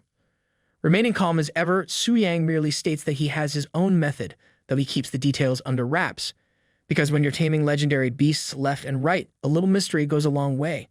He then politely asks Wei Ming to inform the citizens in advance so they don't panic when he flies into the city on his black dragon. Wei Ming, still reeling from everything, quickly agrees to handle the announcement. It's not every day you have to calm an entire city down over an unexpected dragon flavor. As Wei Ming rushes to make arrangements, he finds himself struck by Su Yang's humility. Unlike the arrogant show-offs who flaunt their strength, Su Yang possesses true power but carries it with a calm, quiet confidence. It's in sharp contrast to the usual look-at-me types who strut around pretending to be powerful. Su Yang, on the other hand, just flies in on a dragon and lets the facts do the talking. Asuhi, a bit hesitant, asks if she can report Su Yang's success to her teacher, who is a high-ranking member of the Beast Tamer Association. Wei Ming, eager to compare notes, chimes in, complimenting Asui's brilliance and noting how she rivals Lu Linger in skill. Su Yang notes that even Asui and Lu Linger are at same level. Their personalities couldn't be more different. It's like comparing a lightning bolt to a soft breeze, both powerful, but worlds apart. Su Yang's curiosity is piqued, especially when Asui reveals that her teacher is one of the 9 heads of the association. She hints that someone of such high status might even seek Su Yang's guidance on dragon taming. Su Yang, who can't fathom the idea of advising the top-tier beast tamers of the world, is momentarily speechless. The thought of teaching professionals how to tame a black dragon when he's not even in their club. Ridiculous. He quickly excuses himself, telling Asubi and Wei Ming that he has other matters to attend to, and suggests they can discuss things later. Before the awkwardness can grow, he makes his exit like a true hero, on Dragonback. With a swift farewell, he mounts the black dragon and flies off, leaving Asui and Wei Ming stunned. It's the ultimate McDrop except with wings. Wei Ming turns to Asui, informing her that the taming of the black dragon has already been reported to Elder Li. He suggests that she return to the city to rest and continue their discussions later. Asui agrees but can't help daydreaming about taming her own dragon one day. Because, let's be honest, watching Su Yang just did wonders for her goals. Meanwhile, the black dragon soars through the sky, its massive form casting a shadow over the mountains below, a sight both awe-inspiring and terrifying for anyone watching. Far off, Lu Linger watches from a distance, her eyes locked on the black dragon's impressive silhouette. Annoyance bubbles up inside her, partly at the dragon, but mostly at herself. The idea that Su Yang actually tamed the black dragon, something she had deemed impossible, leaves her stunned. Though impressed, envy seeps into her thoughts as she realizes how much further she needs to grow. Determined, she vows to become stronger, to tame her own dragon, and to one day challenge Su Yang head-on. Because nothing says rivalry goals like wanting to out-dragon your competition. Meanwhile, back in Chanling City, an announcement is broadcasted to calm the citizens. They're informed that the black dragon boss has been tamed, and they're advised not to panic if they happen to see it flying overhead. It's not every day that a city has to reassure its citizens about casual dragon sightings. As the black dragon descends into the city, its massive presence stirs awe among the people. Conversations break out, with onlookers buzzing about how such a powerful beast, once a moonlight tier creature, was defeated and tamed. They're left wondering what kind of superhuman could possibly pull off such a feat. Amidst the commotion, the maids in Su Yang's villa are minding their own business. One of the maids is working in the lawn with a broom in hand. Suddenly, the ground shakes as Su Yang lands the black dragon right in front of his house. The thunderous boom knocks the broom right out of her hands. Startled, the girl is about to panic when Su Yang steps forward, apologizing for the dramatic entrance. You never wanted this kind of attention, but when you've got no dragon garage, you do what you have to. The maid recognizes him immediately as her master and calms down, relieved. Su Yang reflects on the ironies, always tried to keep a low profile, but not being a beast tamer means he can't just tuck the dragon away into a neat pocket dimension. It's not showing off if you have no other choice, right? Turning to the elf princess, Su Yang offers her the freedom to choose any ruse she likes. He then leaves the elf princess in the capable hands of his staff while he handles pressing matters. The elf, now comfortably settled in, admires Su Yang's clean and spacious home. She's confident it will be a good place to stay, much better than the castles and courtly politics she's used to. Internally, Su Yang breathes a sigh of relief. Sure, she's a princess, but her down-to-earth attitude is a blessing, none of the princess syndrome he had feared. Turning his attention back to business, Su Yang sits down and summons the system. Almost immediately, the system responds, revealing the details of his next challenge. His heart skips a beat as the next boss is revealed to be from the Demon Abyss, a sovereign of original sin, ranked at the terrifying god tier. Su Yang, who has faced plenty of formidable opponents, is genuinely shocked. God tier, that's like skipping the last levels of the game and suddenly facing the final boss while still holding your starter gear. His mind races as he recalls the globally recognized ranking system issued by the Temple of Professions. From the 5th tier onward, every 50 levels constitute a new tier. The 6th tier is known as the Starlight tier, the 7th as the Moonlight tier, and the 8th as the Sunlight tier. Together, these are the legendary tiers, and above them all is God tier. And now he's about to face one. No pressure. The system lays out the rankings in full detail, explaining how the God tier sits at the pinnacle of a long and arduous journey, which includes passing through the Starlight, Moonlight, and Sunlight tiers. Only those who complete the Trial of the Gods can ascend the Godhood staircase to reach this exalted level. Su Yang can't help but think how extreme this leap feels. One moment he's taming a Starlight tier dragon, and now he's being matched against a God tier boss from the Demon Abyss. That's like skipping high school and going straight to running a multinational company. As Su Yang contemplates this next phase of his journey, he reflects on how his own transformation has progressed since taming the black flame-winged Athos. What new doors will this connection open? Curious, he summons his connection, and the process begins. Swirling energy engulfs him as his body undergoes a transformation, preparing him for what lies ahead. Suddenly, Su Yang finds himself into the body of the God tier boss from the Demon Abyss. The sheer size and overwhelming aura of the creature nearly takes his breath away. Its stats are off the charts, its strength beyond belief, its speed nearly impossible to track, and its resistances make it almost invincible. Physical damage has minimal effect on him. Fire and water barely scratch him. He has a strong hold in darkness and is untouchable. But there's one glaring weakness: light. Su Yang studies the boss's talents carefully, trying to formulate a strategy. The boss controls everything in the abyss, which would be bad enough, but then Su Yang discovers the worst part: it can revive its subordinates endlessly. And the most terrifying revelation is that the boss itself can resurrect as long as any demon in the abyss survives. It's like trying to kill a boss that comes with an endless supply of extra lives. The realization sinks in: if anyone wants to defeat this monster, they'll have to erase every single demon in the abyss. All of them. The enormity of the task feels borderline impossible. As he absorbs the system's explanation, Su Yang learns more about the demon abyss itself. Unlike typical dungeons, this place is a vast, dark rift that connects to the human world, functioning almost like a gateway. It's akin to the Elf Kingdom or Dragon Kingdom. But where those places are filled with peace, the abyss is a realm teeming with demons and unimaginable danger. Every country has its own entrance to the abyss, making it accessible but also incredibly perilous. Each level of the abyss descends deeper into chaos, and with each step, the demons grow stronger. Even the first floor is no joke, with demons starting at level 40, making it one of the most dangerous locations known to adventurers. It's like starting a marathon by running through quicksand, while being chased by monsters. Su Yang finds his mind racing as he analyzes the demon abyss. This place isn't just a dungeon, it's a whole different beast, a rift to another world, filled with endless challenges that would give even the bravest adventurer nightmares. The deeper you go, the stronger the demons become, and it's the sheer depth that turns it into a living nightmare. The furthest humanity has ever reached is the 386th floor, conquered by elite SS-ranked guilds like the Ring of the Archmage and Knights Sanctum. These guilds don't just visit the abyss, they practically rent out space there. For now, Su Yang knows those guilds are far out of his league, but one day he'll count them as rivals. First, though, he has to focus on the impossible task in front of him, facing a god-tier boss. The boss's revival abilities alone are enough to make anyone throw in the towel, but Su Yang, he's not about to back down. He scans the area, taking in the thrones meant for the 7 kings of sin, noting how only 4 of them glow with life, while the other 3 sit in darkness, their former occupants defeated by adventurers before him. Being in the body of a god-tier boss, Su Yang reflects that this is his chance to flex, quite literally, by unleashing the boss's second talent. With a casual wave of his hand, he taps into the power of sovereignty, the overwhelming authority of the Lord of Original Sin, and uses the resurrection skill. Purple energy begins to swirl around him, thick with malice, as it pulls at the runes scattered across the arena. Suddenly, one of the dark thrones ignites, flames crackle to life, and King Beelzebub, the gluttonous, is resurrected. Beelzebub's grotesque form emerges from the throne, dripping with hunger and raw power. It's the kind of monster that would make you lose your appetite and probably your lunch. The sheer presence of this creature is suffocating.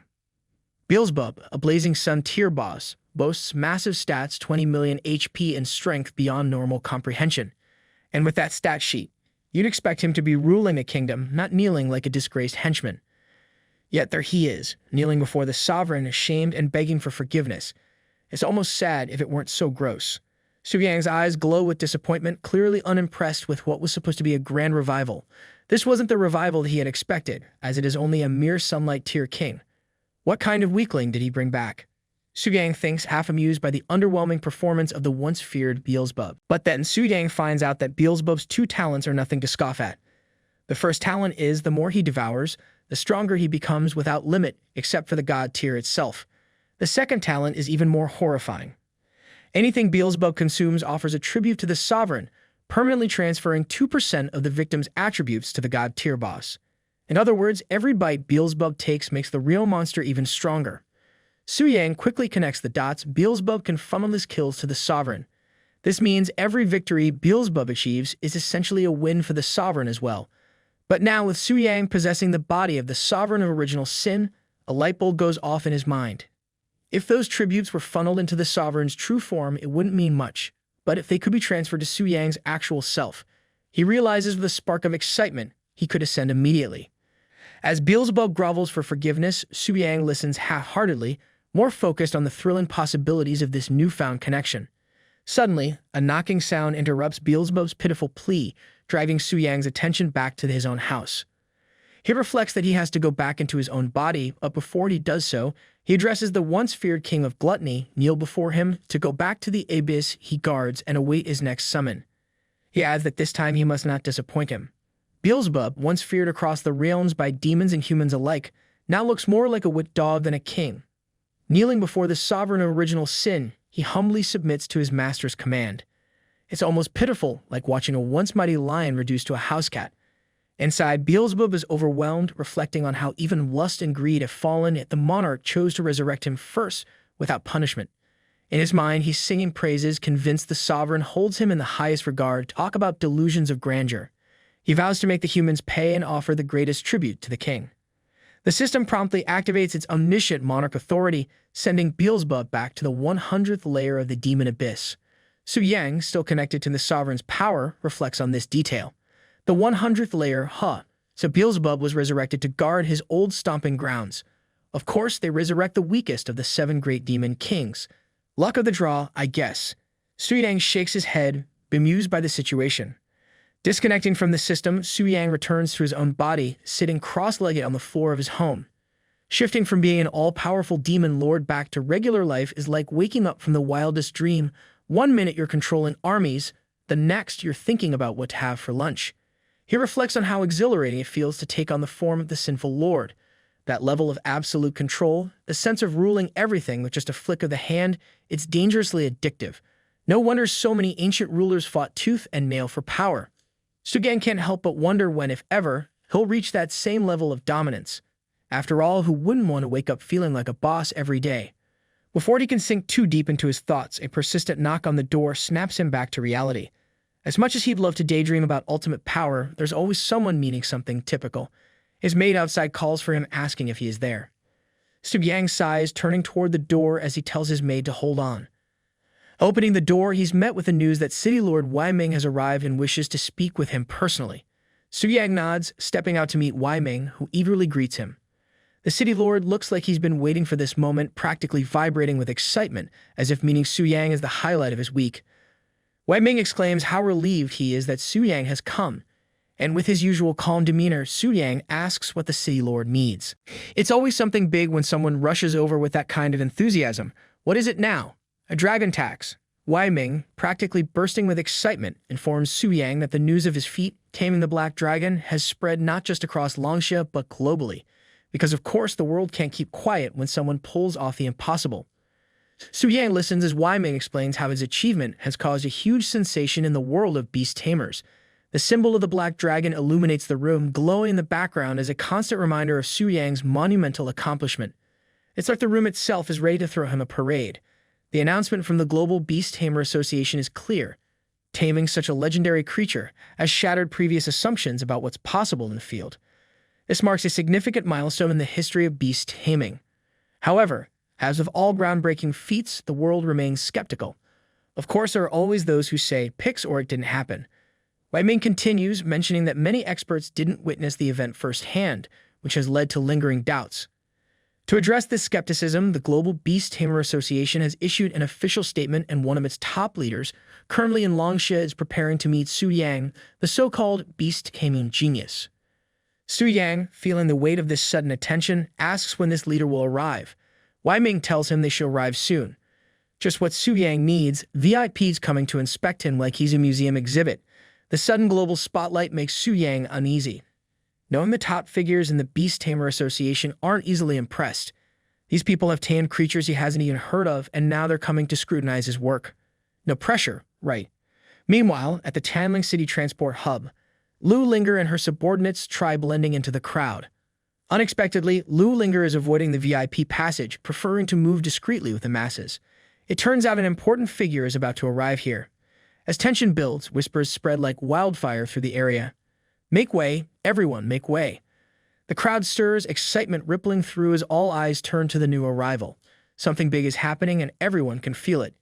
Hearing the commotion, Lu Linger wonders what all the fuss is about. It's rare for a crowd to buzz like this unless something huge is about to go down. At the center of attention, the guards announce the arrival of Elder Lu Dashi, one of the great leaders of the Global Beast Tamer Association. His presence causes a stir, and the crowd parts eagerly to make way for him. Elder Lu Dashi greets the onlookers with humility, apologizing for any disturbance his arrival may have caused. As if anyone's actually bothered, half the crowd looks like they're about to ask for his autograph. His reputation as one of the most respected and mysterious figures in the beast-taming world only adds to the air of awe around him.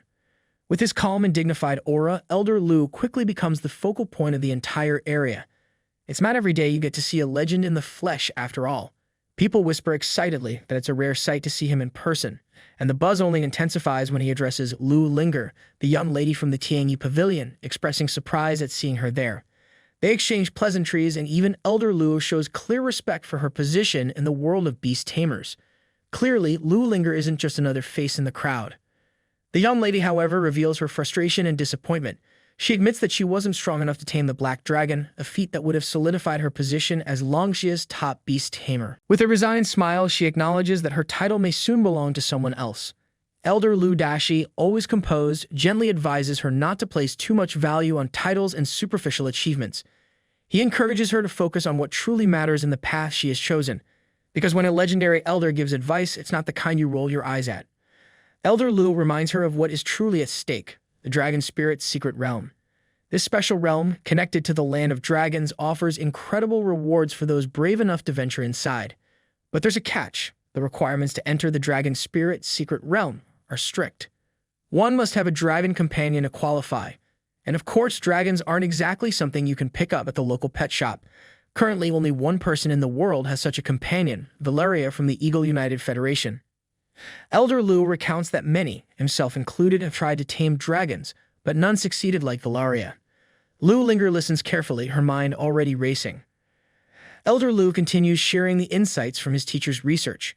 According to the findings, the stronger the dragon companion, the greater the blessings and rewards one can obtain in the dragon spirit's secret realm. This is why Lu Linger had sought to tame the black dragon, believing that its unmatched strength would bring the highest benefits. Because why settle for a regular ride when you could have the Ferrari of dragons? Lu Linger, ever determined, expresses that now, because she has failed to tame the legendary black dragon, she's eyeing for the silver dragon. While not as formidable as the black dragon, it still leaves above the red dragon in terms of potential. It's a step down, sure, but still a worthy challenge, and definitely more manageable than the death wish that is taming a black dragon.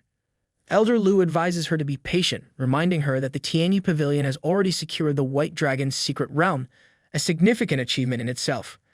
He suggests that instead of rushing into another attempt, she should join him to meet the mysterious beast-taming genius who has captured the world's attention.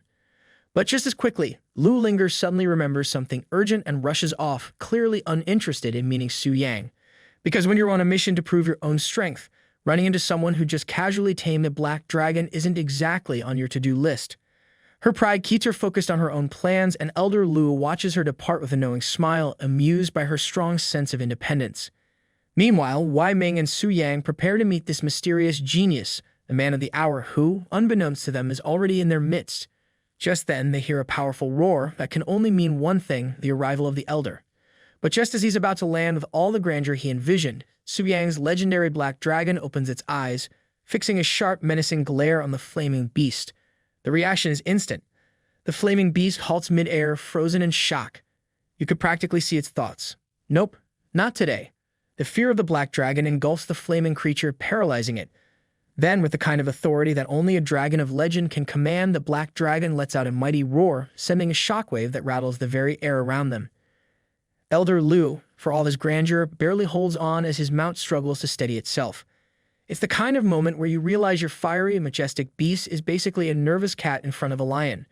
Realizing that his flaming beast is nothing more than a piece of shit, Elder Lu abandons the idea of landing on his beast entirely. Better to spare what little dignity remains. He leaps off and lands himself, trying to salvage the moment. Wei Ming introduces himself, politely greeting Elder Lu and pointing out that Su Yang is the genius tamer who mastered the black dragon, in case the glowing, legendary dragon wasn't enough of a clue. Elder Lu's eyes light up in genuine amazement. For once, even he is caught off guard. The idea that someone so young could tame a black dragon is almost too much to believe. He praises Su Yang, remarking that such a feat is nothing short of remarkable. The young are destined for greatness, he reflects, clearly impressed. Su Yang, ever humble, brushes off the praise, downplaying it as mere luck, as if taming the most dangerous creature in the world happens by accident. Elder Lu laughs heartily, telling Su Yang there's no need for modesty. You're the first to tame a black dragon, be proud. With a nod, Elder Lu makes a surprising offer, an invitation to join the Global Beast Tamer Association. But Su Yang hesitates, and Elder Lu immediately picks up on it. Concerned, the Elder asks if something is troubling him. Su Yang sighs, knowing this conversation is going to take a turn. He informs Elder Lu Dashi that he isn't actually a beast tamer and therefore can't join the association. You could almost hear a record scratch. Elder Lu, completely taken aback, blurts out in disbelief, "Wait, what? Not a beast tamer?" Subiyang, calm as ever, confirms it, showing his ID, level 80, Magic Spirit Weapon Warrior. See, I'm not joking. The look on Elder Lu's face is priceless as the realization hits. A warrior. Shock spreads through the Elder's entire demeanor as he tries to process what he's just learned. It's like finding out someone climbed Everest barefoot. Just as Su Yang turns and begins walking away, Elder Lu, still speechless, calls out for him to wait. Elder Lu Dashi decides to inform the Global Beast Taming Association about his encounter with Su Yang, sending a series of rapid messages between the association's elders.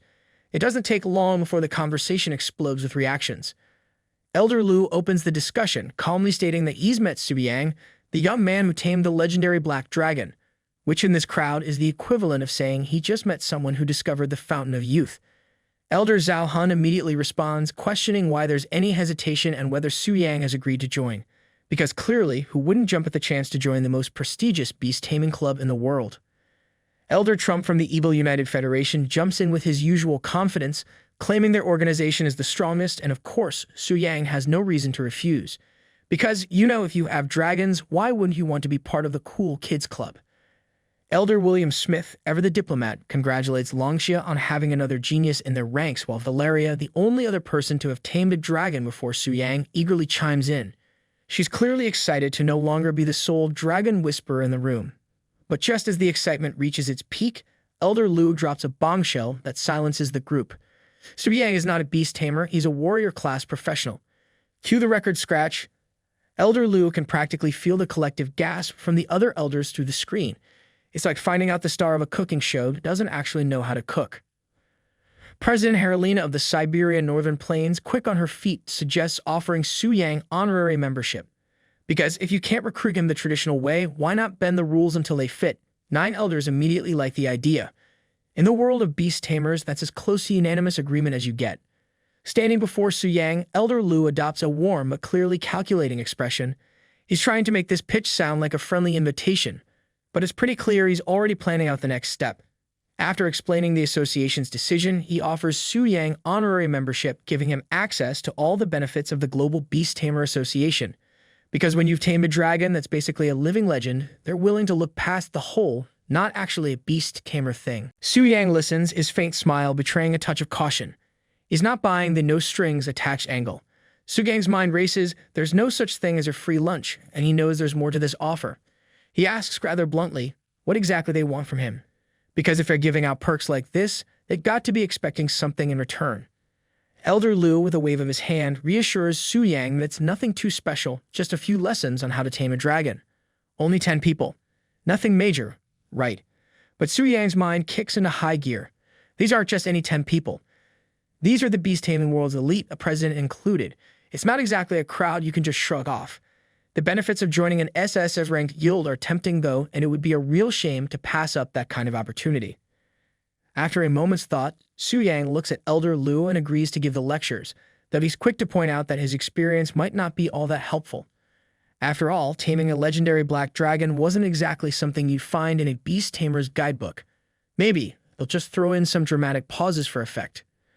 Elder Lu chuckles, admitting that even Valeria, the only other dragon tamer, gave a lecture once, and it wasn't exactly groundbreaking either.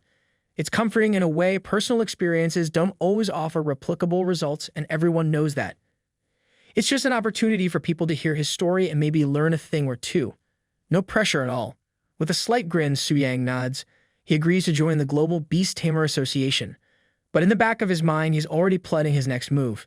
If it's personal experience they're after, he might as well have a little fun with it. Beast taming leaders, get ready. His version of events might just be the most creative story I've ever heard. Since the merging of games and reality, the world was forever changed by the descent of transfer statues, marking the creation of the Transfer Temple. In an effort to manage these unprecedented events, the World United Council designated a specific area at the very center of the world, soon known as the Holy City, home to the Transfer Temple headquarters. At the heart of this temple stands the enigmatic Euphemia Vega, the divine high priestess. Her identity remains a mystery, her name surrounded by rumors and legends.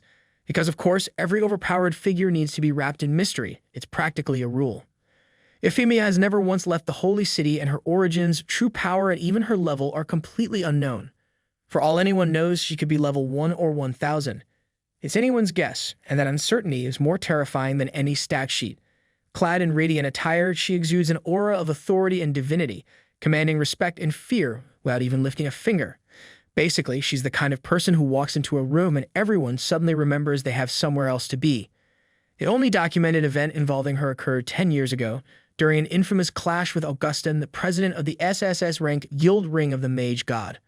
Augustin, after ascending to demigod status through completing the Trial of the Gods, sought to test the power of the elusive High Priestess. Because what else do you do when you hit demigod status? Challenge the most mysterious and overpowered figure around, obviously.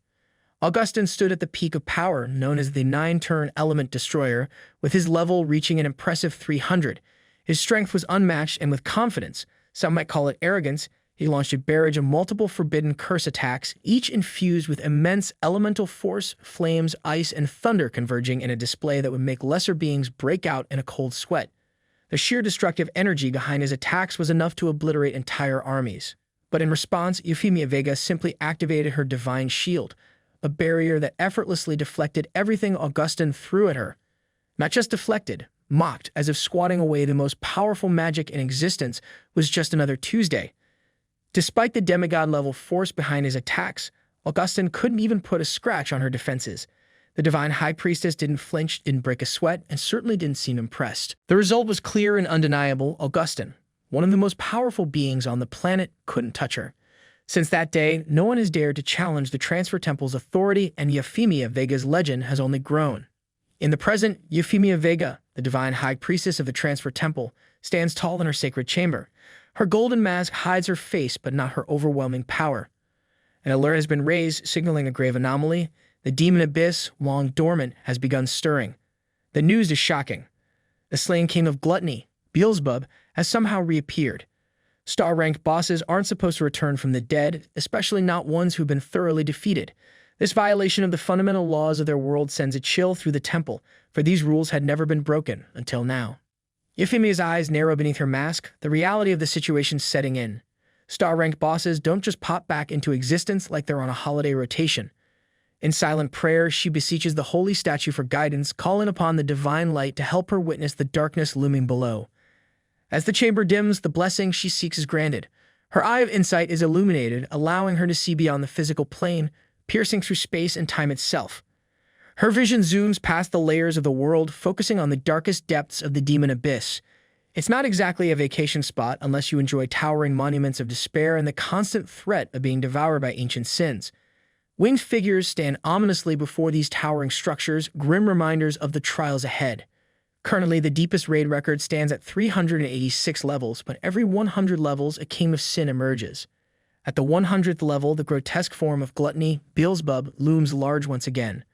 Further down at the 200th level, lust as Moya waits in shadow, while the 300th level holds greed, Mammon. They were supposed to be defeated, locked away in some eternal hellhole. And yet somehow, gluttony has revived, leaving only 2 thrones dim and unclaimed. The situation just went from bad to who messed with the world's coding. Euphemia's eye of insight strains to understand the full nature of the magic flowing from the abyss. Even with all her divine power, there's something off, something deeper than what she's ever encountered. The sheer magnitude of the magic pouring forth is bottomless, causing her to mutter in disbelief. This isn't just a power surge, this is the kind of dark magic that makes you reconsider your life choices. With renewed resolve, Euphemia raises her gleaming staff, its radiant blue crystal glowing with divine energy. She commands the evil to reveal itself before the holy light, because when the divine high priestess tells you to show yourself, even the darkness better listen. With a fierce shout, she strikes her staff down, and a swirling black portal opens, revealing a figure. As the portal swirls, revealing a distorted form, Euphemia's heart skips a beat. Through the haze of dark magic, she stares at what appears to be a human figure, yet twisted and corrupted beyond recognition. This shouldn't be happening. A human. In the depths of the demon abyss, it's like finding a goldfish in a volcano. The sight of the dark figure leaves her breathless, her thoughts racing as she realizes the implications of what's before her. Whatever or whoever this is, the balance of the world has just been shaken. Suddenly, the atmosphere shifts, the very air growing heavy with tension. A voice booms through the abyss, shaking the ground beneath Euphemia's feet, asking who dares spy on her king. The force of the voice is enough to make the holy chamber tremble. The air ripples violently, and from the shadows emerges Lucifer, the queen of sin, Pride herself. Because of course, when Pride shows up, she brings enough ego to fill an entire dimension. Lucifer commands Euphemia to be gone. In a heartbeat, Lucifer raises her sword. With one swift motion, she unleashes a devastating beam of energy aimed directly at Euphemia. The high priestess reacts instantly, summoning her divine shield and shouting her command for protection. The beam collides with the shield, but the sheer force of the attack sends her reeling. It's like trying to block a freight train with an umbrella, technically possible, but not recommended. Gasping, her wings flare out as she struggles to regain control midair, but Lucifer's power is overwhelming. Lucifer looms above her, cold red eyes burning with a godlike intensity, the kind of eyes that make you reconsider whether facing her was the best decision of your day. Euphemia's eye of insight, flickering from the strain, finally fades. It's as if the universe itself decided, nope, this is above your pay grade. The high priestess mutters, acknowledging the dispelling of her greatest tool. Her power, overwhelmed, is swept away like dust before a storm. Lucifer, unmoved, stands tall with her black wings, casting a shadow so dark it swallows the light around her. She exudes the kind of confidence that comes from knowing you're always the strongest one in the room. Glancing around, Lucifer scoffs, her voice dripping with disdain. Did her opponent flee? How predictable.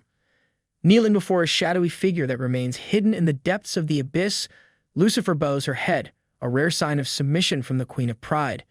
Even Lucifer has someone to answer to, a thought terrifying in itself. She speaks with reverence, apologizing to her exalted king for her failure, admitting she was careless enough to allow someone to spy on him. Her crimson eyes glow with wicked delight as she smiles, a kind of smile that signals nothing good is coming. She softly whispers to the figure, her voice filled with longing, wondering aloud when she will be able to hold his face again. Defeated, Euphemia begins to vanish. Her voice trembles and she barely managing to whisper, a god-ranked enemy. The words sound ridiculous, even to her. It's like realizing you've been playing the tutorial all along and the real game just hit New Game Plus without asking. The whole situation is so far beyond anything she's faced before. Her mind spins, trying to make sense of it all. And being served by god-ranked kings of sin, that's like finding out your neighbor not only owns a dragon, but the dragon also pays rent on time. Later, the booming sound shakes the world. A massive golden light explodes from the heavens, glowing like the universe just decided to flip on the world's biggest flashlight. Even as Euphemia fades, she stares up at the sky. She wonders if this a world announcement. Her heart races, knowing it can't mean anything good. The sky opens, and the announcement appears, World Boss. Monarch of the deadly sins has appeared in the deepest abyss of the demon abyss. Across the globe, adventurers freeze mid-quest, some spilling their healing potions, others probably regretting all those times they skipped boss raids for sleep. Carolina, president of the Global Beast Taming Association, pops up on everyone's feed with that annoyingly confident tone. She's all smiles as she explains the stakes. Defeating the monarch of the deadly sins, who commands all 7 of the Sin Kings, gives players the chance to obtain the legendary Sin Reversal series weapons, artifacts so rare and powerful that even the most hardened players perk up. The kind of weapons that make you wonder if they come with a do not use on Mondays warning. Then Augustin, the ever-serious mage god, chimes in with his usual flair for drama, explaining how critical these weapons are. You'll need them if you plan on even scratching the monarch. He mentions the higher the transfer star rank, higher is the drop rate. Finally, Tang Zhan, the loud and proud president of the Undying War Domain, crashes into the conversation like he's announcing the final boss at a wrestling match. Defeating this world-class boss, he says, will unlock the next expansion, Ascend the Divine Ladder. Because nothing says, good job defeating Hellspawn like climbing into the heavens for a rematch. Stay tuned, he adds. Oh sure, Tang Zhan, like everyone's not already sweating buckets over the prospect of fighting a god-ranked monster. Some players are practically vibrating with excitement, while others are already typing looking for group faster than they've ever moved in-game. Meanwhile, Su Yang stands in front of the Grand Cathedral, processing all this. He wonders if he has just become a world-class boss. Bai Ling, still grappling with the sheer magnitude of the unfolding events, exclaims, this is huge. Elder Lu Dashi turns to Su Yang, looking slightly awkward. He explains that he has to leave for a bit, as the president of the Global Beast Tamer Association is calling him into a meeting. Apparently, even in a crisis, there's paperwork and meetings to attend. Lu assures him that he's already completed the membership process so they can catch up later if anything comes up. Su Yang waves him off with a smile, the kind of no worries that only someone who's now a world-class boss can pull off. Just as Elder Lu leaves, Bai Ling standing beside Su Yang speaks softly, her concern evident. Brave hero, with all these anomalies happening recently, what's going on in this world? Su Yang places a reassuring hand on her shoulder, telling her not to worry because nothing says it's fine like standing next to a guy who just realized he's the boss everyone else will be hunting. She gives him a small, relieved smile, trusting in his strength. Su Yang, ever the confident strategist, smirks as he gazes ahead. His mind is already spinning faster than a player on double XP weekend. He knows the major SSS guilds are undoubtedly mobilizing by now, and it's only a matter of time before the monarch of the deadly sins becomes their target. But before the chaos erupts, he needs to make his own preparations, because if there's one thing Su Yang isn't going to do, it's wait around to be raided like some NPC. His thoughts narrow with laser-sharp focus. The Kings of Sin drop unique, limited Sin Reversal Series weapons, god-tier items that are essential for defeating the monarch of the deadly sins. And because when it comes to endgame loot, Su Yang is more determined than a loot goblin in a dungeon raid. These weapons could provide a massive boost to his already considerable power. After all, who wouldn't want an artifact that sounds like it could reverse sins? But then it hits him like a rogue spellcaster's crit. If he, as the monarch of the deadly sins, defeats the Kings of Sin, could they drop the Sin Reversal Series weapons for him too?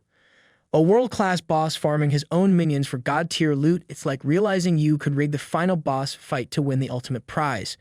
The idea sparks a flicker of ambition in his eyes.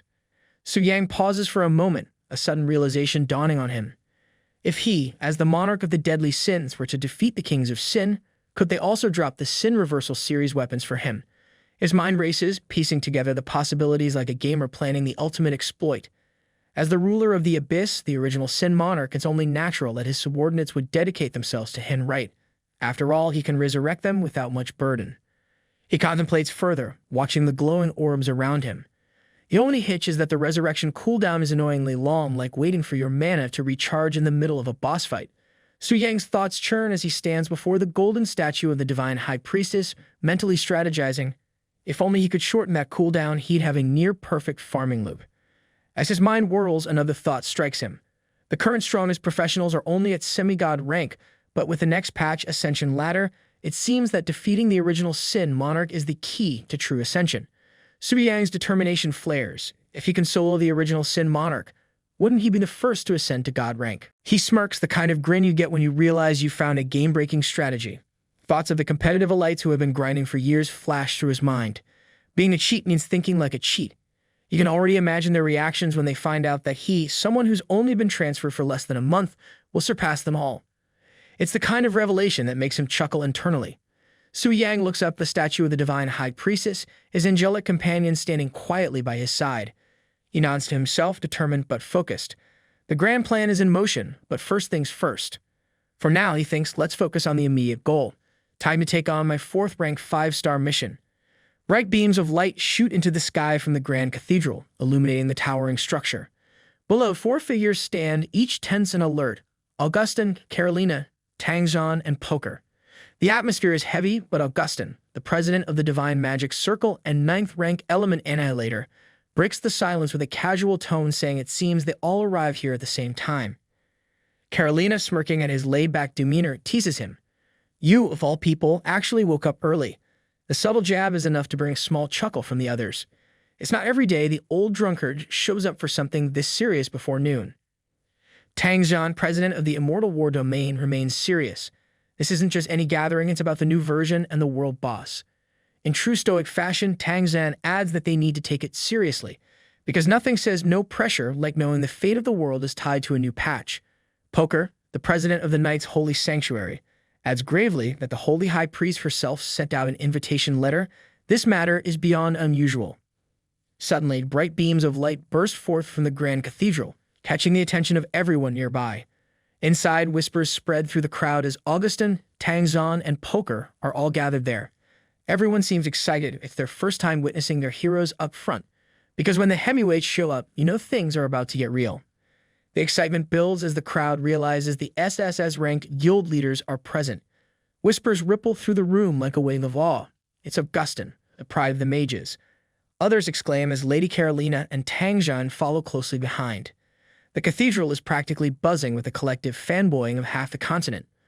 Above them, holographic projections flicker to life, showing the high-ranking leaders of the world, hovering like a council of gods.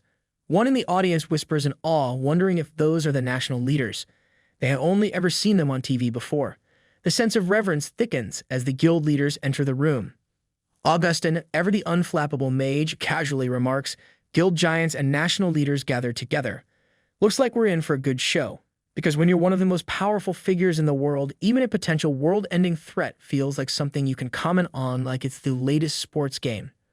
The divine high priestess, standing with a radiant aura that seems to glow even brighter as she speaks, addresses the assembly of the world's strongest leaders. Her presence is commanding, her voice carrying the weight of the message she delivers. "Thank you all for responding to the temple summons," she begins, her tone poised yet filled with urgency. She remarks that they are all aware of the purpose of this gathering. She reveals that Gluttony, the original Sin King, Beelzebub, has been resurrected. The leaders, previously calm, stiffen at the revelation. This isn't your standard respawn. This is the kind of nightmare you'd expect when world bosses start playing by their own rules. The High Priestess presses on, her tone determined. She explains that the appearance of the original Sin Monarch, a world-level boss, is likely tied to Beelzebub's resurrection. The vibe in the room shifts from curious gathering to endgame boss briefing. The Divine High Priestess stands before the round table, her presence dominating the room as she addresses the gathered guild leaders. She informs them that, according to the guidance of the divine statue, the only way to defeat the original Sin Monarch is by slaying the original Sin Kings and obtaining a reverse Sin series weapon. Because, let's face it, nothing screams ultimate boss fight like an exclusive weapon drop. She lets that sink in before turning her gaze around the room, locking eyes with each leader as they sit silently, absorbing her words.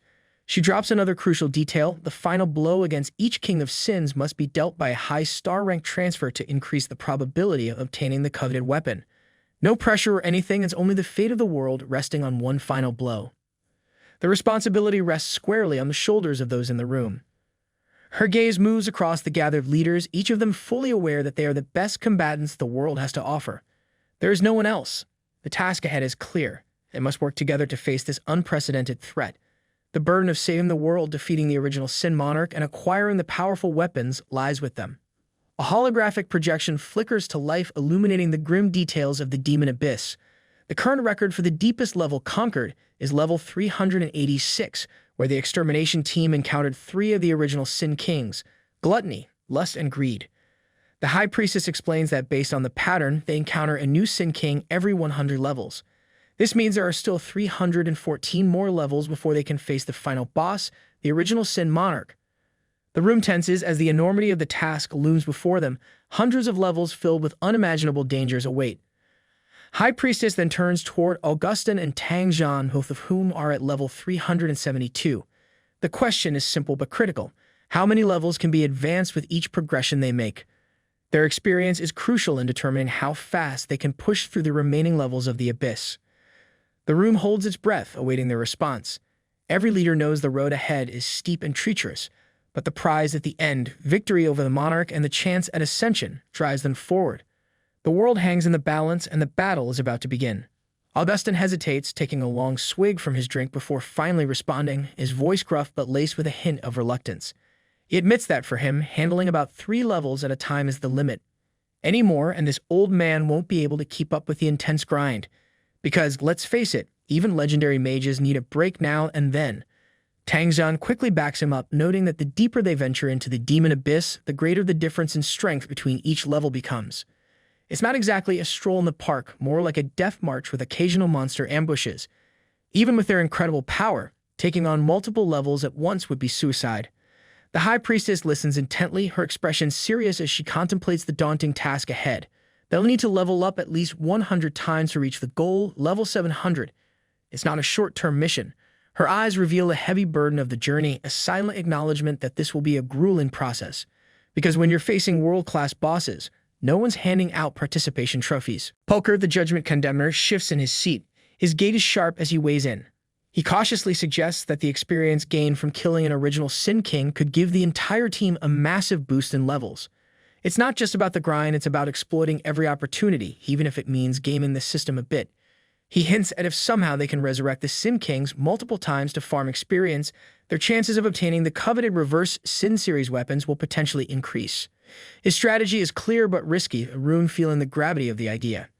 The High Priestess shifts the discussion toward how these powerful reverse Sin series weapons dropped by the bosses should be distributed. And here's where things get really tricky, because nothing brings out the tension like talking loot distribution in a room full of legendary warriors. The armored warrior, sitting regally, cuts through the tension with a firm reminder. These weapons aren't just shiny trophies that are the key to defeating the original Sin Monarch, and ultimately, the path to ascension. Everyone's eyes narrow at this, fully understanding that without these weapons, their chances of victory and survival drop drastically. It's not just about being the strongest in the room, but about having the right tools to finish the job. The tension in the room thickens as they discuss the future and who should lay claim to the weapons, each knowing that these reverse Sin series weapons could tip the scales in their favor, not just against the monarch, but in their quest for ultimate power. Amidst the heated conversation, the High Priestess rises to command silence with a single powerful strike of her staff. The shockwave ripples through the gathered warriors, immediately cutting off the murmurs and bringing focus back to her. Because nothing says pay attention like a literal shockwave through the room. Her presence is undeniable, and she explains with calm authority the critical importance of the reverse Sin weapons in achieving ascension. She urges the group to be patient, reminding them that the Transfer Temple is closely monitoring their actions. When the extermination team is set, the real decisions will be made, and there's no room for reckless behavior until then.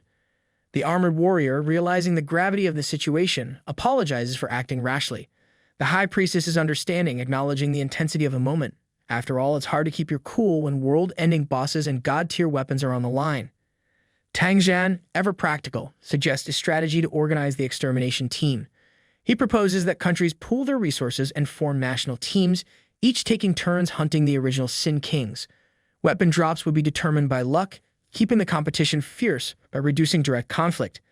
It's a plan that tempers chaos while keeping the stakes high, because nothing keeps a bunch of legendary warriors in line like a fair system with a lot of randomness. The room buzzes with tension as the proposal is presented. Poker, always the tactician, sees the value in Tang Zhan's approach. He recognizes how using entire countries as units fits perfectly with Tang Zhan's strategic mindset. It's the kind of move that turns every nation into a cog in a much larger machine, one that crushes Sin Kings and collects god-tier loot. Meanwhile, the High Priestess stands as the ultimate authority, listening carefully as the discussion unfolds. She weighs the potential benefits of managing and coordinating these extermination forces, knowing that the stakes are too high for disorganization.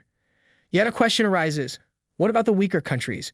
Would they be overshadowed and left without a real chance in this strategy? Tang Zhan, unshaken, dismisses the concern without hesitation. For him, defeating the original Sin Kings depends solely on strength, not the political or geographical power of a country. The High Priestess, sensing the urgency of the moment, announces a vote on Tang Zhan's proposal, keeping the council focused on the critical decisions at hand. The tension in the room continues to build as the votes are counted, with an overwhelming majority, 80%, in favor of the plan. The proposal passes, and the High Priestess solemnly declares the first agenda of the meeting complete.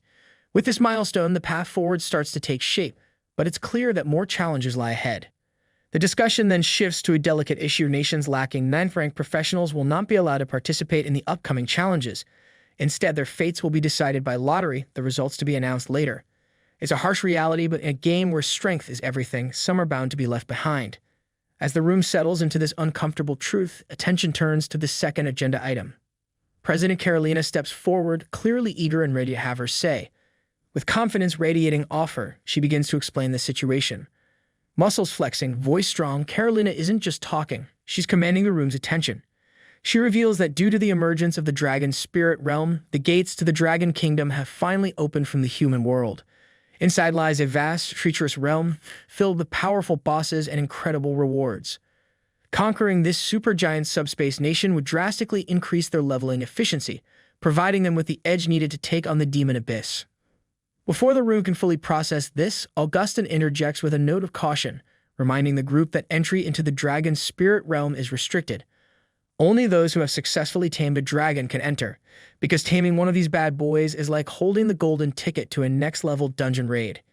He reminds them that only Valeria from the Global Beast Tamer Association is the only person known to have tamed a dragon. But with a raised eyebrow, he asks if something has changed. Carolina's lips curl into a knowing smile.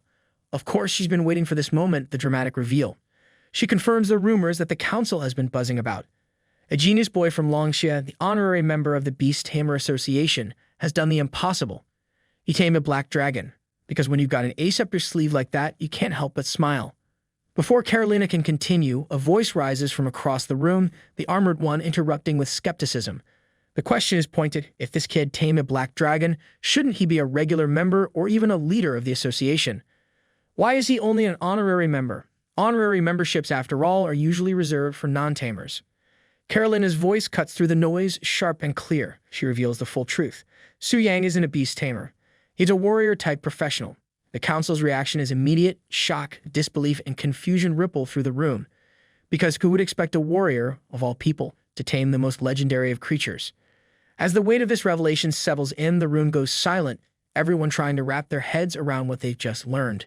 This changes everything.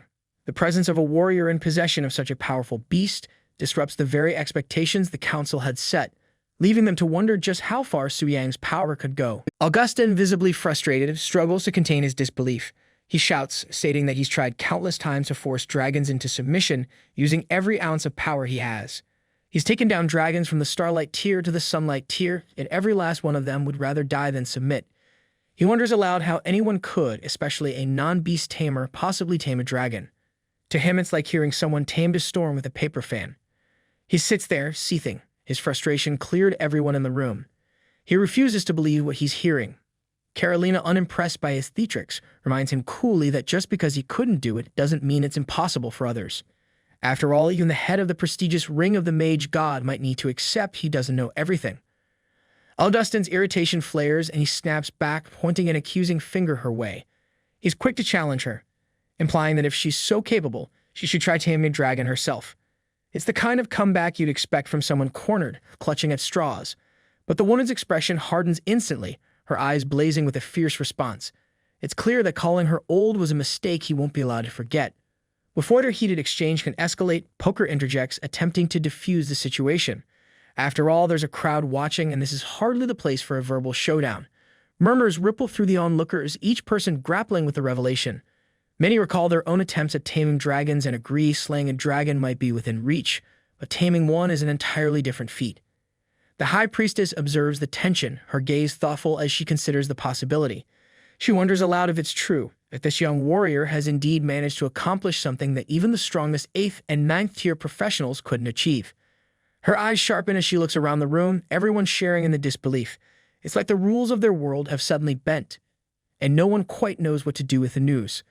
Carolina addresses the High Priestess with a steady, confident tone, explaining that information on this youth from Longsha is already in their association's member list. Before the meeting even started, the association had finalized his membership registration. The High Priestess scans through Su Yang's profile, her expression serious. It's clear he's a warrior and has only completed 3 transformations. Her gaze sharpens, questioning how someone at his level could achieve such impressive feats. Poker can barely contain his disbelief. It's one thing to hear rumors, but the idea that Su Yang defeated the Black Flame Wyvern with just 3 transformations leaves him stunned. He seems to be asking himself, baffled, who on earth is this guy?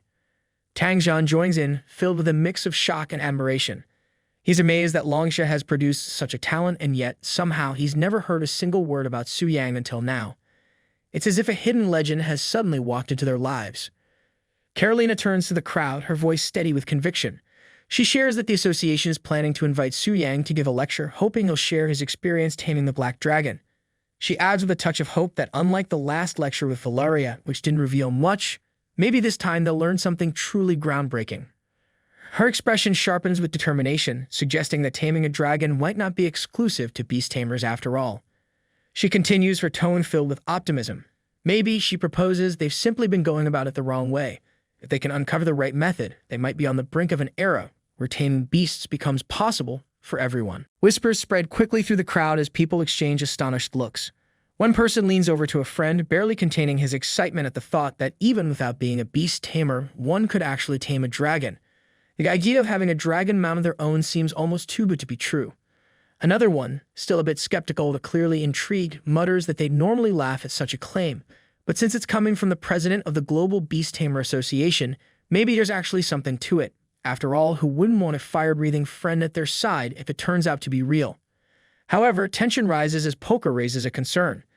If anyone could tame dragons, the exclusive hold that the Global Beast Tamer Association has over the dragon's spirit realm might slip away. He casts a challenging look at Carolina, questioning if she's really okay with that possibility.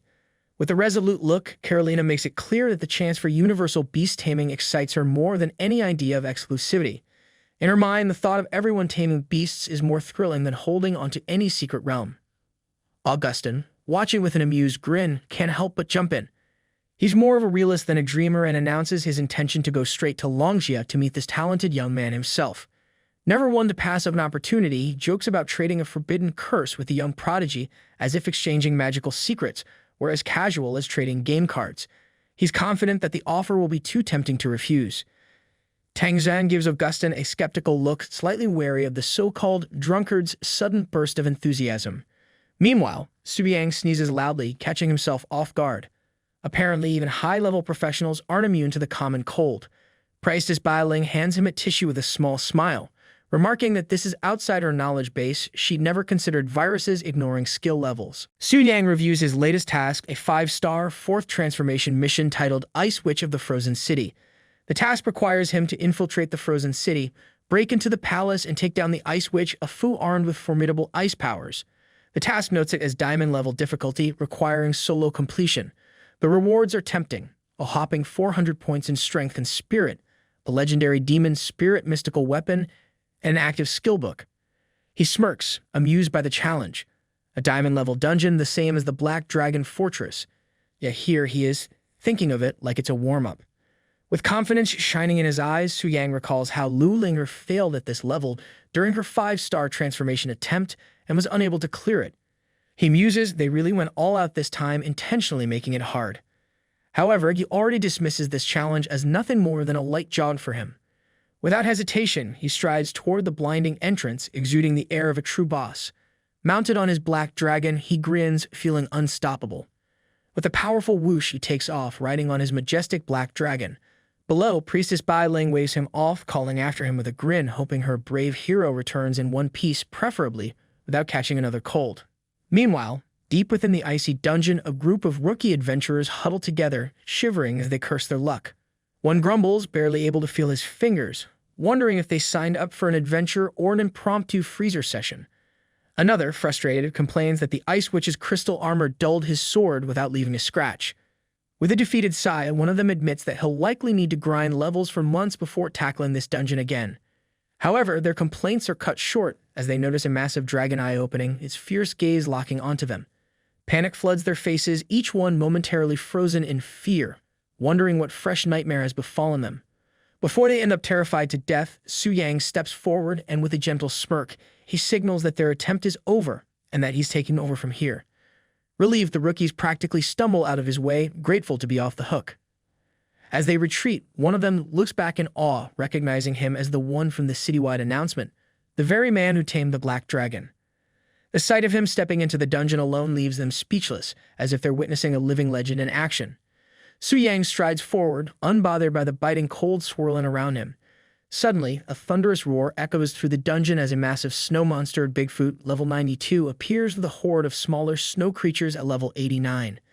They charge, eyes filled with fury, but Su Yang's dragon unleashes a roar even more powerful, scattering the monsters as if they've just remembered something urgent back home. Su Yang steps forward, his gaze fixed on the trembling Bigfoot snow monster that's practically shrinking under his stare.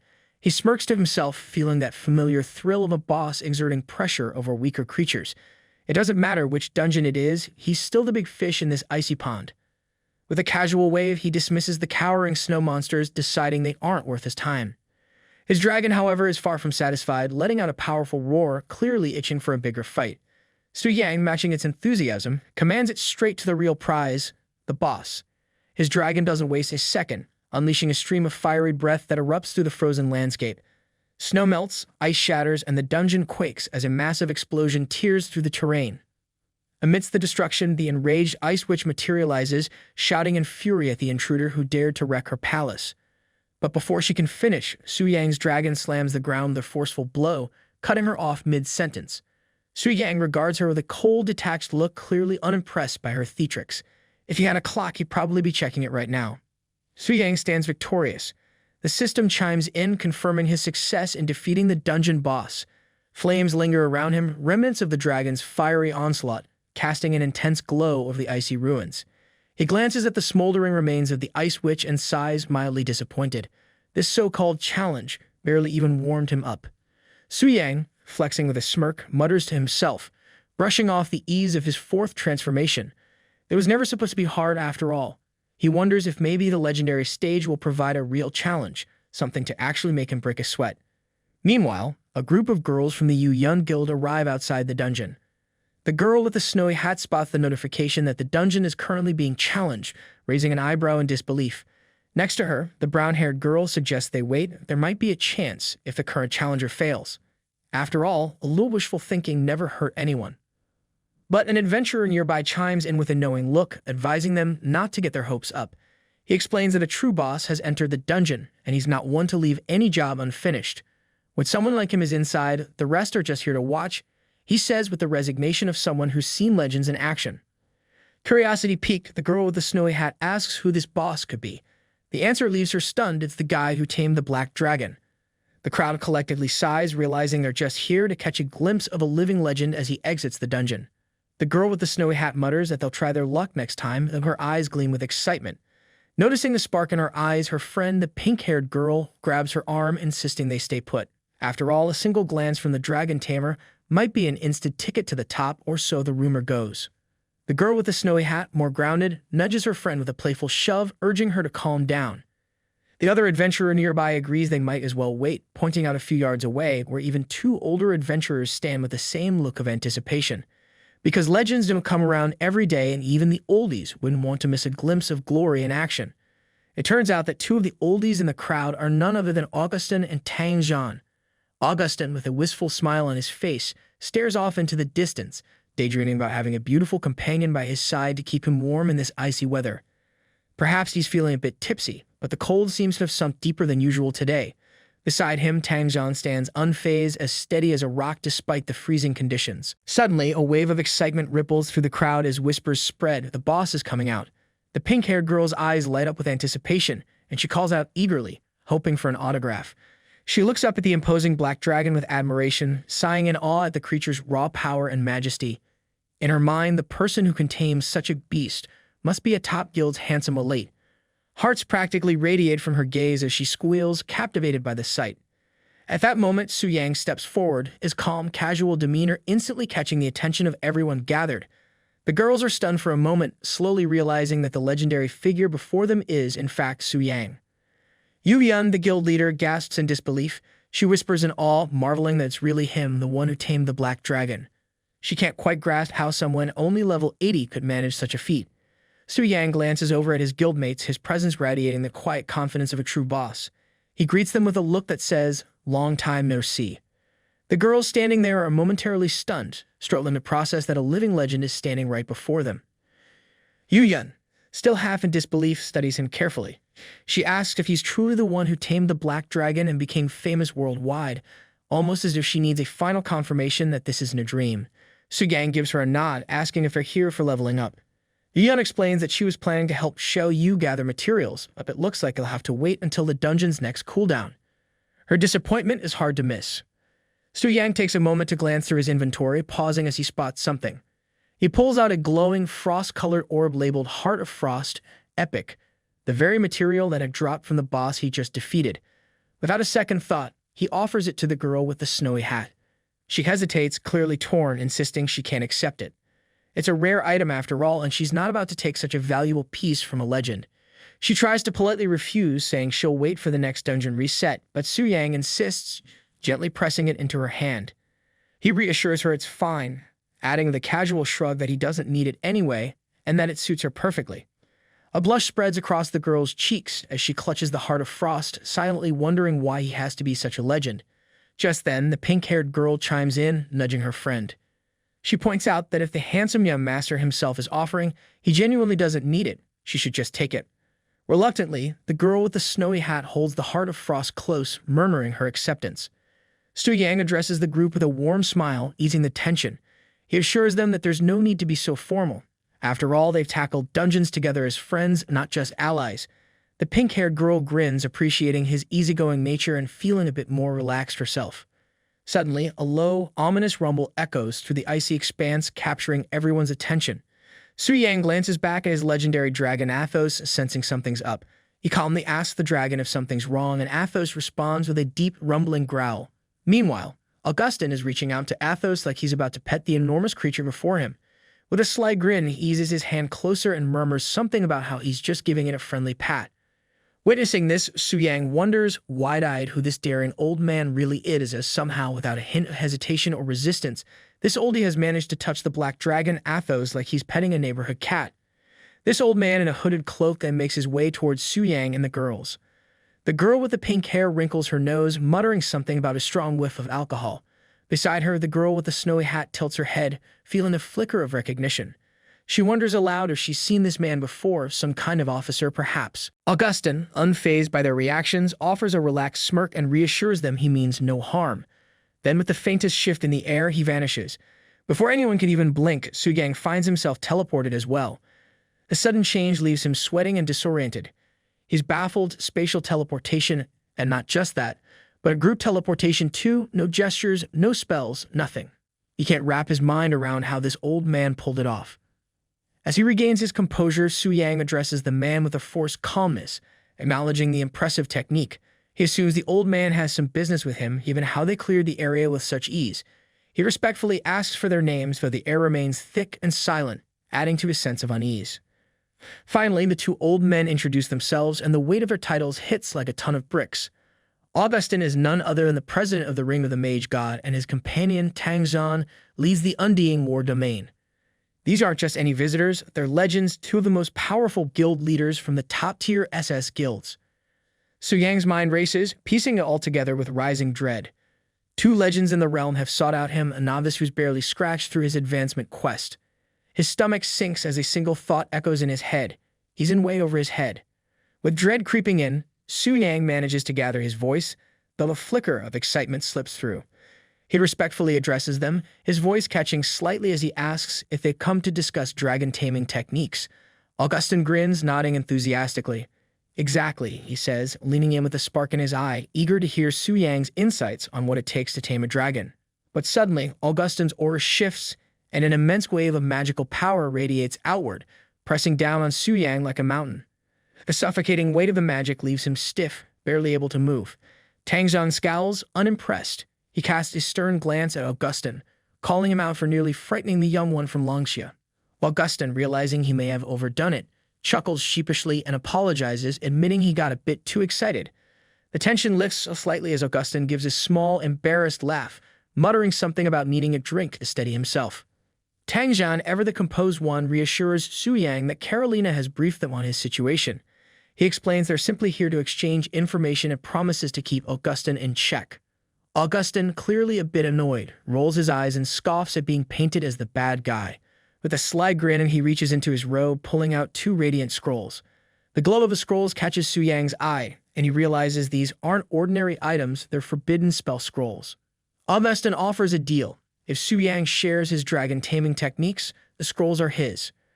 Su Yang can't help but feel the pull of the offer. Forbidden spell scrolls of this caliber are rare and powerful, and these could be the key he's been searching for. But there's something about Augustin's grin that makes him cautious. The power radiating from the scrolls feels otherworldly, and he senses there's more to this deal than meets the eye.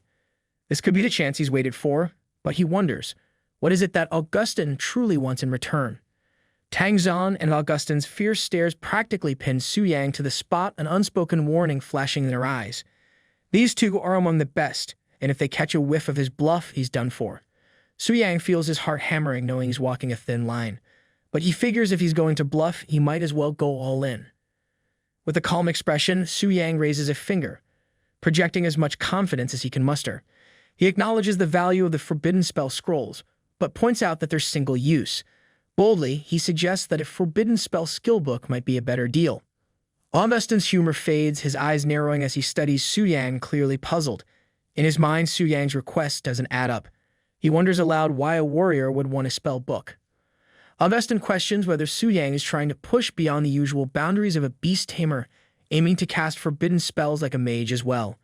The suspicion is clear in his gaze, and Su Yang senses he's on thin ice. Tang Zhan steps in, observing Su Yang closely and giving a slight nod as he speaks to Augustin.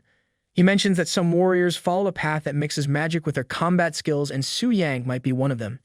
Taking the cue, Su Yang keeps his cool, confirming that he is indeed a mystic spirit warrior, a warrior capable of wielding magic. Accepting this explanation, Augustin finally relents, pulling out a gleaming spell book and extending it towards Su Yang. This is no ordinary spell book. It contains the Tier 2 forbidden spell, Thunder Destruction Technique. Augustin hands it over as a gift, though he warns Su Yang with a serious tone. A spell of this caliber requires significant mental strength, possibly a higher rank, to wield it effectively.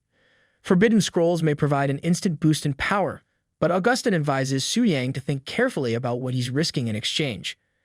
Su Yang nods, appearing confident as he accepts the spell book, but inside he's already calculating the potential. He recalls the power of Tier 1 spells like Lightning of the Universe and Wrath of the Wind God, both strong enough to defeat a 6th level advancement. This Tier 2 spell, however, might even be powerful enough to take on a 7th. His mind races with possibilities, but he keeps his excitement in check, knowing that he's just gained something rare and valuable. Getting serious, Su Yang formally addresses Augustin and reminds him that regarding dragon taming, there is no guarantee that they will succeed. He adds that there have been similar cases with the mighty Global Beast Taming Association, and he hopes that Augustin will understand. Augustin just waves it off with a dismissive flick of his hand, as if he's heard it all before. With a grand, sweeping gesture, he commands a sound barrier to be set up, making it clear that things are about to get serious. A few minutes later, Su Yang stands within the shimmering boundary. Tang Zhan and Augustin listen attentively, absorbing the intricate insights shared by Su Yang. Su Yang looks up and asks if they're satisfied with his understanding. Augustin, with a confident gleam, nods and casually declares his intent to head straight to a dragon's sanctuary to try out the techniques. Su Yang blinks, momentarily stunned. Augustin is actually planning to put this into practice right away.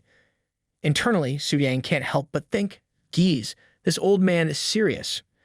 Tang Zhan steps forward, giving Su Yang a careful, scrutinizing look.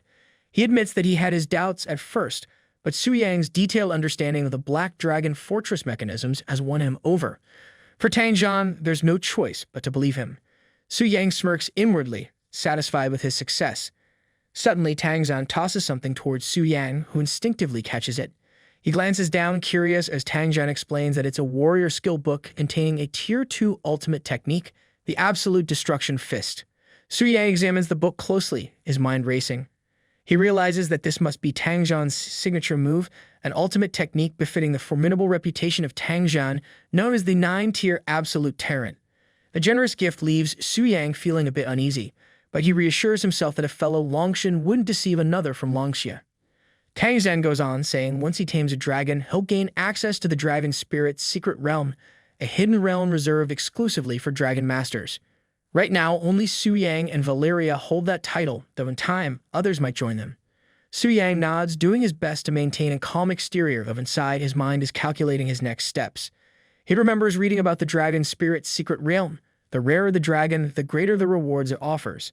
If he's to make the most of this opportunity, he'll need to hunt down more dragons. But beneath his confident facade, he knows his knowledge is an elaborate bluff. With every step, he's walking a razor-thin line, aware that one wrong move could shatter the illusion he's so carefully crafted. Tang Zhan's expression shifts, his face growing serious as he continues. He explains that after the recent world-level boss event, experience points and drop rates from the Demon Abyss have spiked. Officials are organizing a team of young, talented individuals to undergo specialized training in this abyss. He then casts a nod of respect towards Su Yang, noting that his profile speaks volumes. His advancement quests, all rated at 5-star difficulty, are a testament to his exceptional talent. Tang Zhan states plainly that Su Yang is more than qualified to join. Su Yang acknowledges this with a simple nod, but can't shake a sense of doubt, wondering why the Demon Abyss specifically for training. Surely there are other, safer options, and the boosted experience and drop rates seem like a small reason for such a choice. Sensing his hesitation, Tang Zhan raises an eyebrow, seemingly impressed by his insight. He reminds Su Yang that since he completed the 5-star third advancement, he must have encountered the Red Moon invasion at least once. Su Yang nods, recalling his encounter with it, and wonders aloud if there's a deeper connection. Tang Zhan's face grows even darker. He explains that despite this game era lasting hundreds of years, no one truly understands what the Red Moon is, not even the revered Profession Change Temple. The temple remains elusive, refusing to explain the phenomenon clearly. Tang Zhan explains they only know that the higher one's 5-star advancements, the more frequent these Red Moon invasions become. Those who fall to the Scarlet Decay face permanent death, erased entirely. His voice holds a note of resolve as he declares that it's almost as if the Red Moon exists to weed out the most gifted players. Standing firm, he concludes that they can't just stand by anymore, something must change. The monsters in the Demon Abyss, with their uncanny resemblance to the Scarlet Decay, make it an ideal training ground. It's not just about leveling up, it's about facing down a real threat. Su Chen tells Tang Jian that now he understands. He then reflects that the Profession Change Temple seems to recognize this, even going so far as to open a store where rare items can be exchanged for Red Moon crystals and assigning temple priests to purify warriors who encounter contamination. Su Yang wonders if there's more to it, a hidden purpose, but he knows he's missing key information. For now, though, there are no additional clues. Just as they prepare to part ways, Tang Jian gives him a nod and mentions that the Demon Abyss assembly is about to begin. Then, with a polite farewell, Tang Jian departs, leaving Su Yang with a sense of curiosity. Standing alone, Su Yang reflects on everything that's unfolded. Tang Jian's strength and presence made him feel utterly powerless. He thought taming the Black Dragon would set him apart, would be enough to claim some distinction. Yet, in the presence of a 9-tier expert, he realizes how far he still has to go. His gaze hardens and he clenches his fist, a new resolve igniting within him. He knows he needs to speed up his progress in the Demon Abyss. He's done playing catch-up. If he wants to stand on the same level as legends like Tang Jian, he'll need to get stronger and fast. Back at the temple, Su Yang approaches the statue, which suddenly activates in a blaze of light, confirming his quest progress. His fourth advancement, a 5-star quest, stands at 100% complete. Su Yang braces as radiant fire energy surrounds him, surging through his body. With a resolute voice, he silently vows to get stronger, feeling a new determination solidify within him. The system quickly recognizes his achievements, blessing him with the statue's radiant approval. His life strength surges, all base attributes boosted by a hefty 25%. The system announces his fourth advancement as complete, raising his level cap to 100 and awarding him 30 base attribute points per level. With 52.3 million experience detected, he levels up from 80 to 85, gaining an impressive 150 free attribute points, along with 400 strength points, 400 mental points, and a legendary skill book for Mystic Spirit Warrior. Talk about a shopping spree, courtesy of Divine. Su Yang's stats now read like the start of a powerlifting challenge. 7,692 in strength, 2,646 in speed, and 3,970 in mental power. As he examines his new skill, he can't help but feel intrigued. This legendary skill, Mystic Spirit, allows him to summon a combat spirit with half his attributes and switch places with it instantly during battle.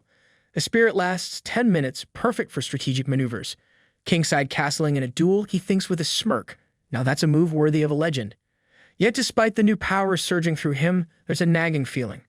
After witnessing true top-tier strength, he knows it's not enough. His hunger for power has only grown. Beside him, Priestess Bai Ling notices his intense expression and offers a cheerful congratulations, but she can't help but ask why he doesn't look happy. Su Yang brushes it off with a smile, simply stating he's deep in thought. Inside, though, his mind races. To truly grow stronger, he knows he must move forward with his plan sooner than expected. Later, the system buzzes with a Boss Link complete alert. Su Yang is back in the Demon Abyss, in the body of the God-tier Demon Lord. His chilling voice echoes as he summons one of his demons, Raffle Samuel, to come and obey him. A towering demon boss materializes from the shadows, bowing low. Addressing Su Yang as Supreme Lord, the demon awaits his command. With a deadly calm, Su Yang grants him death and orders him to return to the darkness of Abyss. Samuel's eyes widen, his expression caught between confusion and terror as he realizes the command is final. Panic overtakes Samuel. He raises a trembling question, desperate for clarity. He asks why his master, the Supreme Monarch, wishes to end him, frantically seeking to understand what he could have possibly done wrong. Su Yang, still settled in the body of the God-tier Demon Lord, regards Samuel thoughtfully.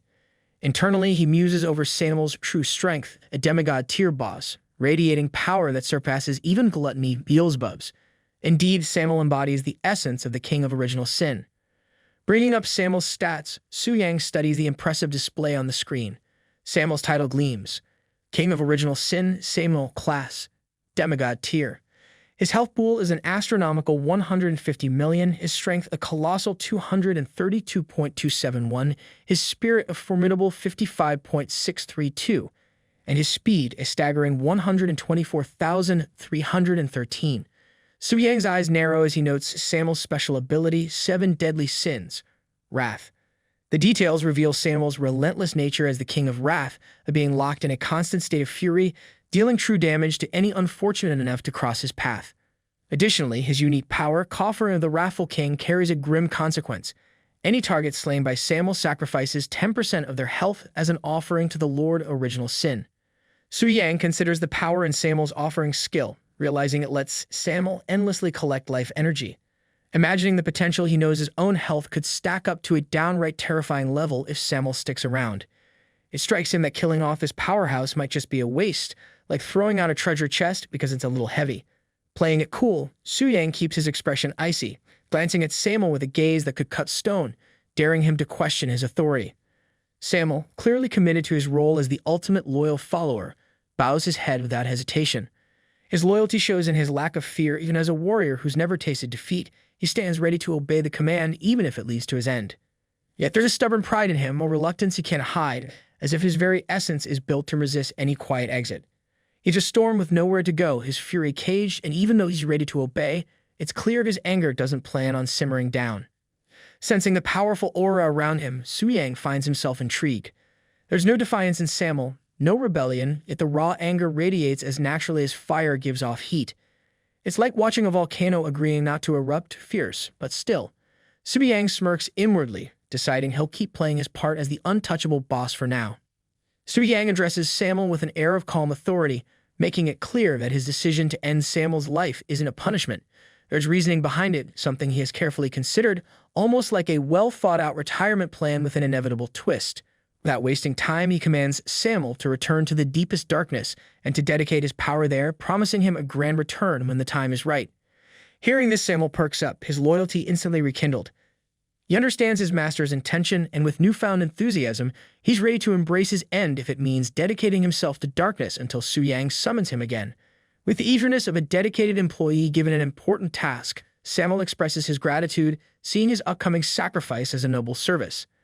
Su Yang, satisfied with Samuel's loyalty, summons the dark blade of the demon monarch. With a simple flick of his hand, the blade slices through the air and strikes Samuel in the chest. Samuel, accepting the strike without hesitation, finally grasps the immense power of his master.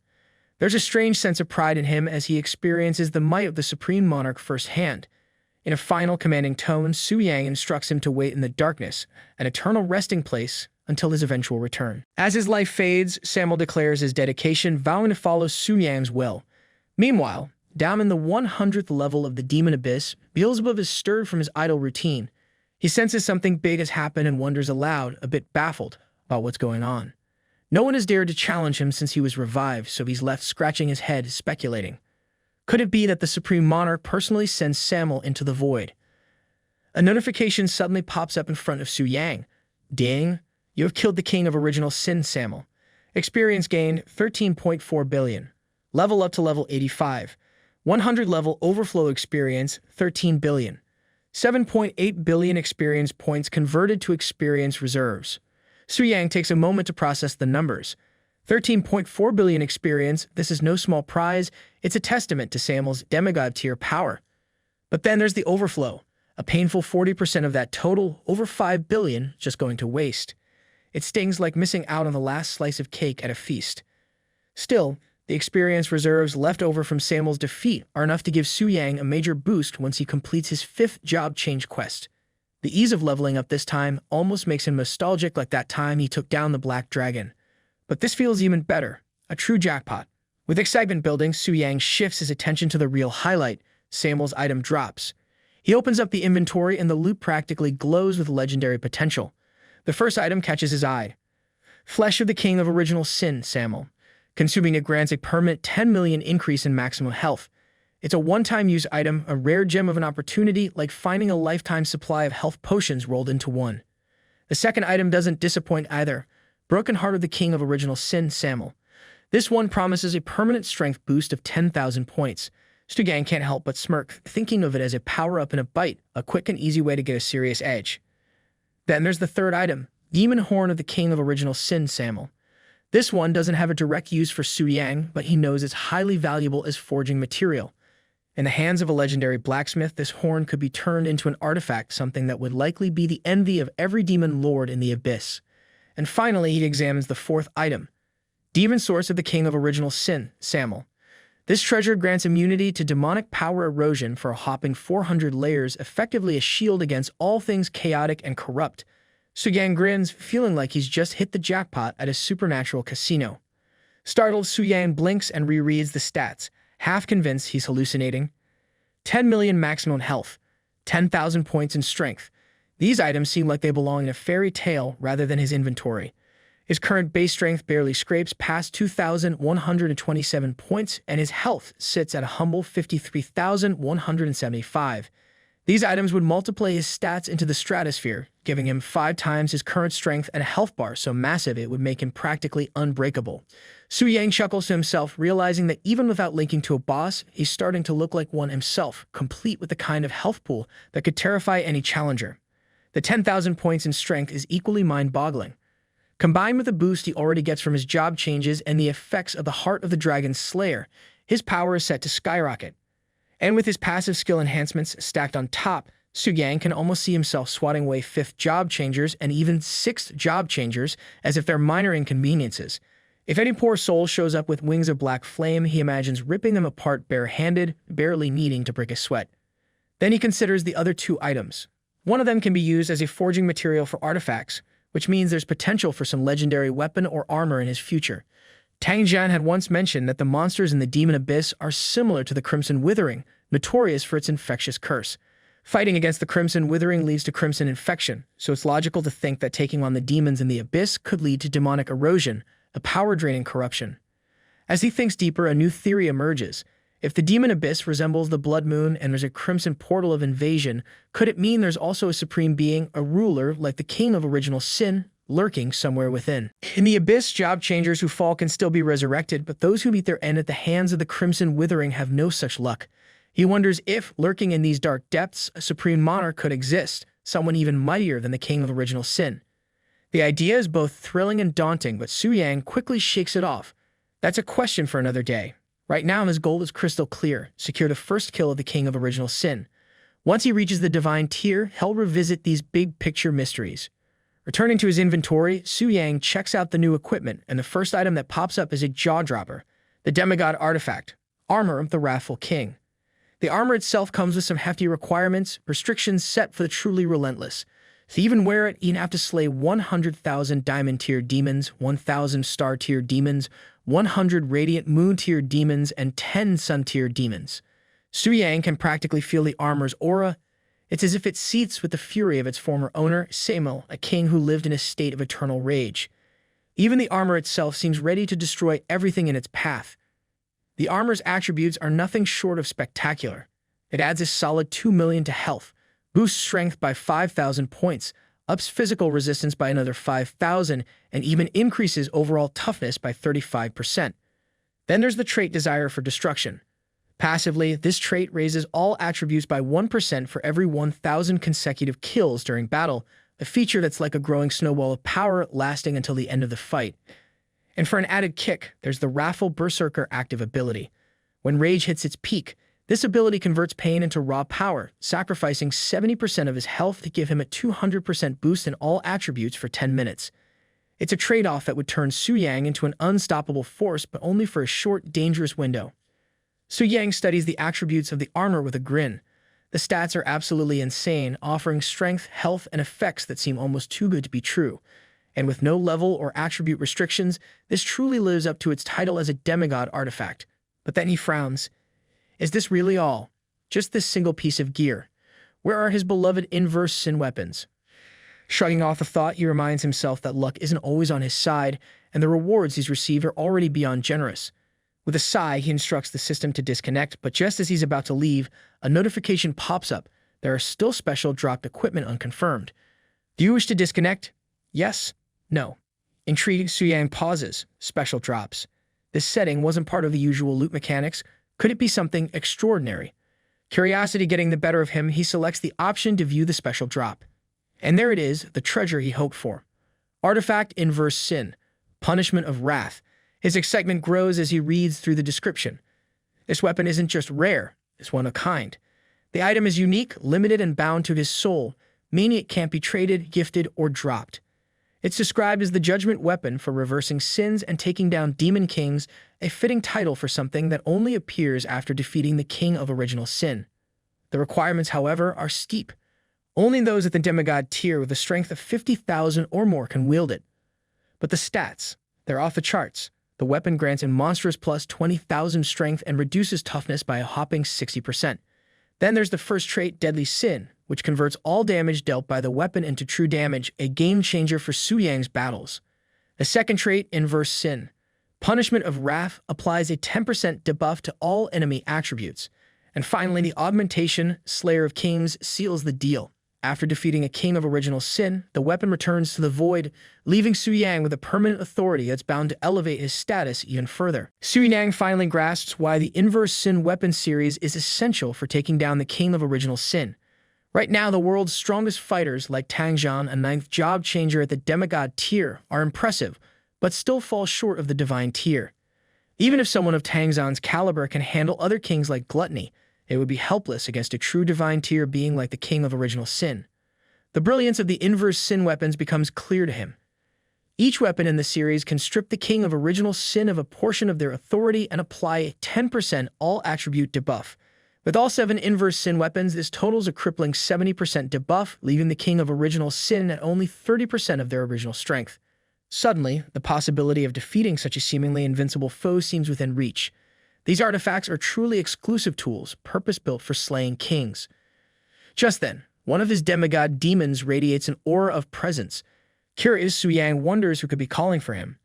A voice laced with loyalty reaches out, requesting permission to return to the depths of the abyss with news to deliver.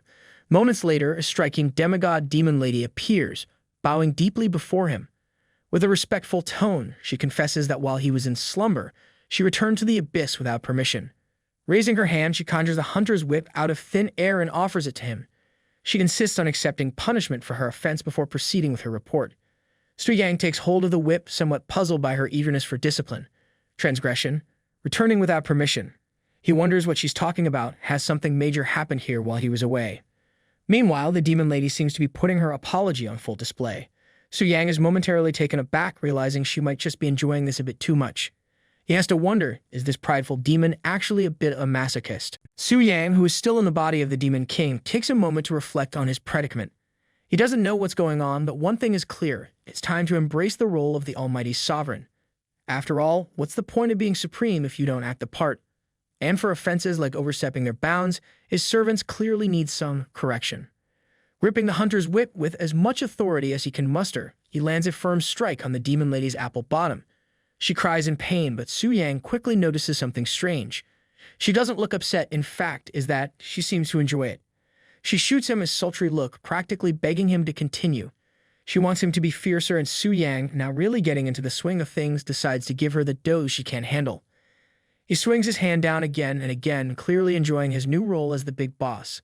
His eyes glow red, and with a dramatic flair, he gives a little speech about how he's the one who decides the punishment, not her. He announces that the punishment will double, one for her behavior and one for her attitude. He makes sure she knows who's in charge here, all while looking like he's having a bit too much fun with the whole thing. The demon lady, realizing she might have pushed her luck too far, suddenly looks nervous. She quickly backpedals, trying to save face, and begs for forgiveness for her arrogance. It's clear she didn't expect the Supreme Demon King to be this serious about his new gig. She bows and kneels before Su Yang, her posture as submissive as possible. Su Yang, getting back to business, looks at her and asks her to share the news she brings. While kneeling, she speaks, her voice steady but with a hint of urgency. She informs him that during his slumber the previous night, the humans, those pesky, nosy creatures, dared to peek into the depths of the abyss. She is convinced that only one person could be bold enough to pull off such a stunt, is that holy high priest. Su Yang reflects on the situation, connecting the dots. He realizes that this event happened right after he disconnected the connection. And at that precise moment, the Transmutation Temple had announced him as a world-class boss. The timing couldn't be worse. He thinks about how even powerful beings like Tang Zhan with his 9-turn powerhouses could only advance slowly with careful strategy. Yet this holy high priest managed to peer directly into the deepest part of the demon abyss, which could only mean one thing: the strength of this priest is formidable. The more Su Yang considers it, the more he suspects that this priest might have already reached the divine tier. Su Yang gives a nod of understanding and tells the demon lady to return to her post. She bows and leaves, but as she walks away, her mind starts to wander. She can't help but wonder if Samuel is really dead, but quickly dismisses the thought. It must be something granted by the king, she thinks. The mortals couldn't have stirred him to such fury so fast. Her mind shifts to her mighty king, and a blush creeps up her face as she walks. She gets a little lost in her thoughts, thinking that she'd do anything for him, even if it meant throwing herself into a pit of danger. She quickly snaps out of it, reminding herself to focus on her duties and not get too carried away. Sitting on the throne of the Supreme Demon King, Sun Yang reflects on the hidden powerhouses within the Transmutation Temple. He hadn't expected them to be so strong, and it's clear now why their authority has been so unshakable for so long. However, he quickly pushes those thoughts aside. Right now, the only thing that matters is increasing his own strength. The path forward is clear. Complete the 5th transmutation task and make his official advance to the legendary stage. It's a big step, and he knows he has to focus all his energy on reaching that goal. Meanwhile, at the Eagle Beauty Federation's new Silver Lake Dragon nest, Augustin stands in front of a green dragon that looks like it's barely holding on to consciousness. He's frustrated beyond words. He's followed Su Yang's so-called foolproof method step by step, but the dragon just lies there refusing to obey. He opens his system to check his progress or lack of it. 3 dragon secret realms in one day and nothing. Not a single success. Worse, he's almost out of dragon realms in the Federation. Just as he's about to throw his hands up in exasperation, a system notification pops up. It announces that the first weapon of the Reverse Sin series has been obtained and that someone has completed one of the 7 world-class boss subjugations. Augustin stares at the message, stunned. His expression shifts from disbelief to pure rage in record time. He looks like a kettle about to whistle, steam practically pouring out of him. The thought of someone defeating the king of original sin in a single day makes his head spin. It's not just annoying, it's insulting. He wonders who could have pulled off something so outrageous. Tang Zhan pops into his mind, but the idea only fuels his anger. Meanwhile, the green dragon lazily opens one eye, probably wondering if Augustin plans to leave anytime soon or just stand there fuming all day. Augustin's eyes glow with a fiery rage as his anger boils over. To him, this is not just about someone breaking the rules, it's an insult to his beloved High Priest Euphemia. He clenches his fists, vowing that anyone bold enough to disrespect Euphemia, and by extension himself, will face consequences they'll regret. His fury simmers, promising retribution for this audacious act. Meanwhile, in Sakura County, Kyoto, Lord Takugawa gathers his men for an update. He turns to Asui Sonakiro, head of the Asui family, and asks about his daughter's readiness to subdue a dragon. Asui, with a composed yet determined air, shares the latest news. Word has it that the Black Dragon has already been subdued by some genius, raising the stakes for Sakura County. They simply can't afford to lag behind. Asui assures Lord Takugawa that while the Black Dragon may be off the table, their plans are far from over. Negotiations with Longjia continue, and they've arranged for his daughter to face a Red Dragon instead. Unlike the fearsome Black Dragon, the Red Dragon presents a far lesser threat. Based on his daughter's abilities, Asui confidently estimates a 70% chance of success. Lord Takugawa sits back with a satisfied nod, pleased with the preparations so far. He confidently shifts the conversation to the Demon Abyss, emphasizing how lucky they are to have the chance to challenge the King of Original Sin first. This is their moment to shine, and he wants everyone to understand the importance of grabbing this opportunity. Just as the room begins to buzz with determination, a system notification cuts through the air. The announcement is like a slap. Someone has already obtained the first weapon of the Reverse Sin series. Lord Takugawa's face changes faster than the seasons, from calm and composed to absolutely furious. His mood nosedives, and the whole room feels the shift. The murmurs start immediately. Someone in the back mutters about how they were supposed to go first. Another one laments the absurd luck of whoever managed to claim the weapon. The room quickly turns into a symphony of confusion and annoyance, with everyone trying to figure out who could have pulled off such a stunt. Lord Takugawa sits still for a moment, his mind racing. He knows there aren't many countries capable of pulling off a strategy against the King of Original Sin in a single day. His thoughts land squarely on the Eagle Beauty Federation, and just the idea makes him grind his teeth. If they're behind this, they're about to have a serious problem. With a dramatic rise from his seat, he orders action. He turns to the shogunate leaders, declaring it's time to march to the Holy City. Answers are needed, and he's not planning to leave without them. Meanwhile, in the Holy City, a flustered priest rushes to High Priest Euphemia, sharing the news that leaders, executives from various nations, and presidents of SSS-level guilds are on their way to the city. The priest looks understandably nervous. It's not every day that who's who of the world storms in after a dramatic world announcement. She anxiously asks Euphemia to make a decision. Without missing a beat, Euphemia calmly orders the barriers to be shut down and the gates opened. There's no sense in delaying the inevitable, and she'd rather meet this storm head-on. The priest hurries off to carry out the command, relieved to have her marching orders. Euphemia gazes at the sky, her expression thoughtful. Since the dawn of the game era, the Transmutation Temple has guided the world, calming the chaos of war and restoring order. Under its influence, nations stopped fighting long enough to keep the world running smoothly. An incident like today's, a betrayal of the Alliance, is not only rare but dangerously unsettling. She reflects on the consequences, realizing that if this matter escalates into renewed conflict between nations, the existing power and influence of the transmuters could take a significant hit. At a time when the future is already shrouded in uncertainty, such an outcome could spell disaster. With a sigh, Euphemia prepares to face what promises to be a very long and tense meeting. Later, at the round table meeting, Lord Takugawa wastes no time diving into his grievances. He stands up and speaks, reminding everyone that yesterday, under the holy priest Euphemia's leadership, they had all agreed that Sakura country would be the first to challenge the king of original sin in 3 days. Yet now, thanks to some sneaky and shameless thief, that chance and their divine artifact has been stolen. He points an accusing finger at others, his voice rising as he demands justice, insisting they identify the culprit and make them return what rightfully belongs to Sakura country. The room feels like it's about to burst into flames from all the collective rage. Augustin looks ready to punch a wall, Tangjun is silently fuming, and Carolina seems like she's missed Black Friday's sale. Everyone stands there, stewing in their frustration, as if daring someone to admit guilt.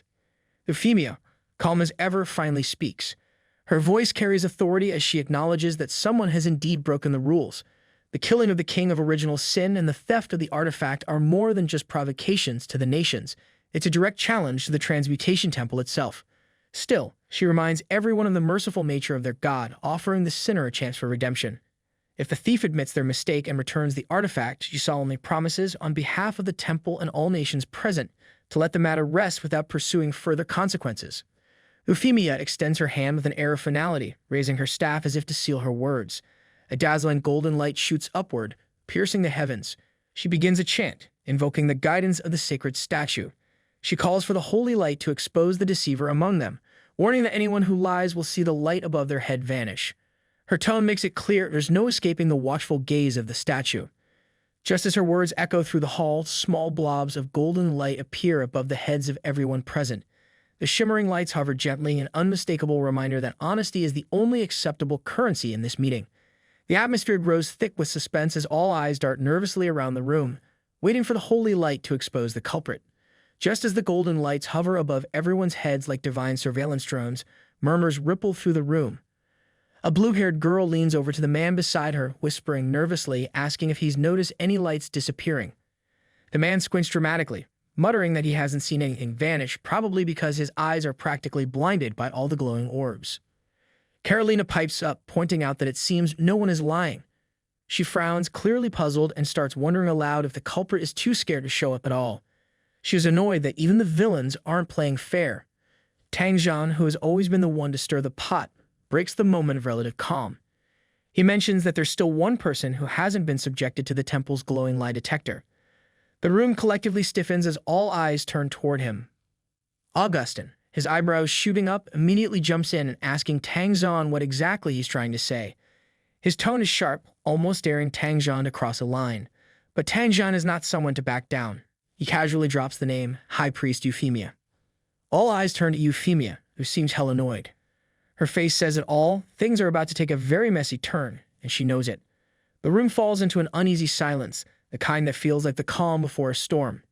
Euphemia steps forward, and her calm demeanor barely conceals her annoyance. She acknowledges the oversight in not including herself in the lie detection process, admitting that such an omission naturally casts suspicion on her. With a deliberate motion, she raises her staff high, and a radiant golden light bursts into existence above her head.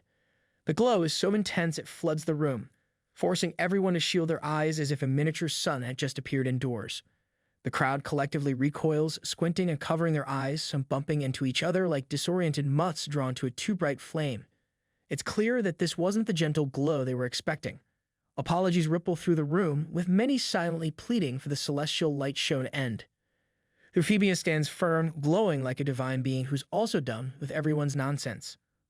Augustin steps in, his usual air of diplomacy firmly in place. He tries to calm the room, though his expression shows he's more than a little annoyed at the situation. He emphasizes that Euphemia, with all her strength and status, would never bother with something as petty as stealing an artifact. He shifts the focus to the bigger problem. If the lie detection spell is flawless and no one here is lying, and the real question becomes far more troubling. Whoever killed the king of original sin had to be ridiculously powerful and stealthy, like some legendary assassin who can ghost past everyone without breaking a sweat. The thought leaves the room heavy with silence. The weight of the mystery presses down on them. Carolina points out that not everyone who should be here is actually present. Several demigod-level fighters didn't bother showing up, probably too busy doing whatever overpowered warriors do when they're not saving the world. Tang Zhan, always ready to throw more fuel on the fire, agrees with her but grumbles about the lack of evidence. He gestures dramatically, as if willing some proof to fall out of the sky. Euphemia explains that her spell isn't just a lie detection tool. It's designed to expose not only those who commit acts but also anyone complicit, even indirectly, such as informing the killer. Yet, the results remain the same. No one in the room has betrayed their cause. Augustin, Carolina, and Tang Zhan exchange uneasy glances, each trying to piece together the mystery in their own way. The thought crosses all their minds at once: if even Euphemia, with all her power and divine insight, is stumped, then who in the world could be behind this?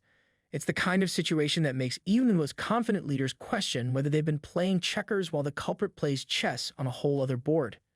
Euphemia, undeterred by the lack of answers, shifts the tone of the conversation. She acknowledges the strangeness of the situation, conceding that they're facing something unprecedented. But with the matter already a reality, the only choice is to move forward and see what unfolds next. She turns the discussion to the task at hand. Originally, Sakura Country was set to launch the first attack, but with the King of Gluttony already defeated, the focus now shifts. The next King of Original Sin lies deep within the 200th layer of the Demon Abyss. Euphemia then turns to Lord Takugawa and asks him whether Sakura Country is prepared to continue with the challenge. Takugawa, his expression as rigid as someone who just realized they forgot their wallet at home, admits that Sakura Country wants to continue but simply lacks the strength to do so. Anything beyond the 100th layer of the Demon Abyss, he explains, is out of their league. His tone is steady, but there's a hint of resignation, like a student trying to explain why they couldn't finish the assignment. The room seems to collectively nod in quiet agreement. Facing the 200th layer does sound like the setup for a very bad day. Euphemia, unfazed and ever pragmatic, steps in with a solution. She announces that, as per the order of the draw, the Eagle Union will now take over Sakura Country's task of exploring the abyss. To soften the blow, she assures Sakura Country that as victims of this incident, the temple will provide some compensation. It's a fair trade, though it does feel a bit like handing someone a participation trophy after their team gets eliminated. Augustin signals his agreement almost immediately, stepping forward with the kind of confidence that suggests he's ready for the challenge, or at least ready to look like he is. The declaration earns a few glances, but his confidence is hard to argue with. Takugawa calmly accepts the arrangement on behalf of Sakura Country. Euphemia then makes it clear that further measures are being implemented to avoid similar chaos in the future.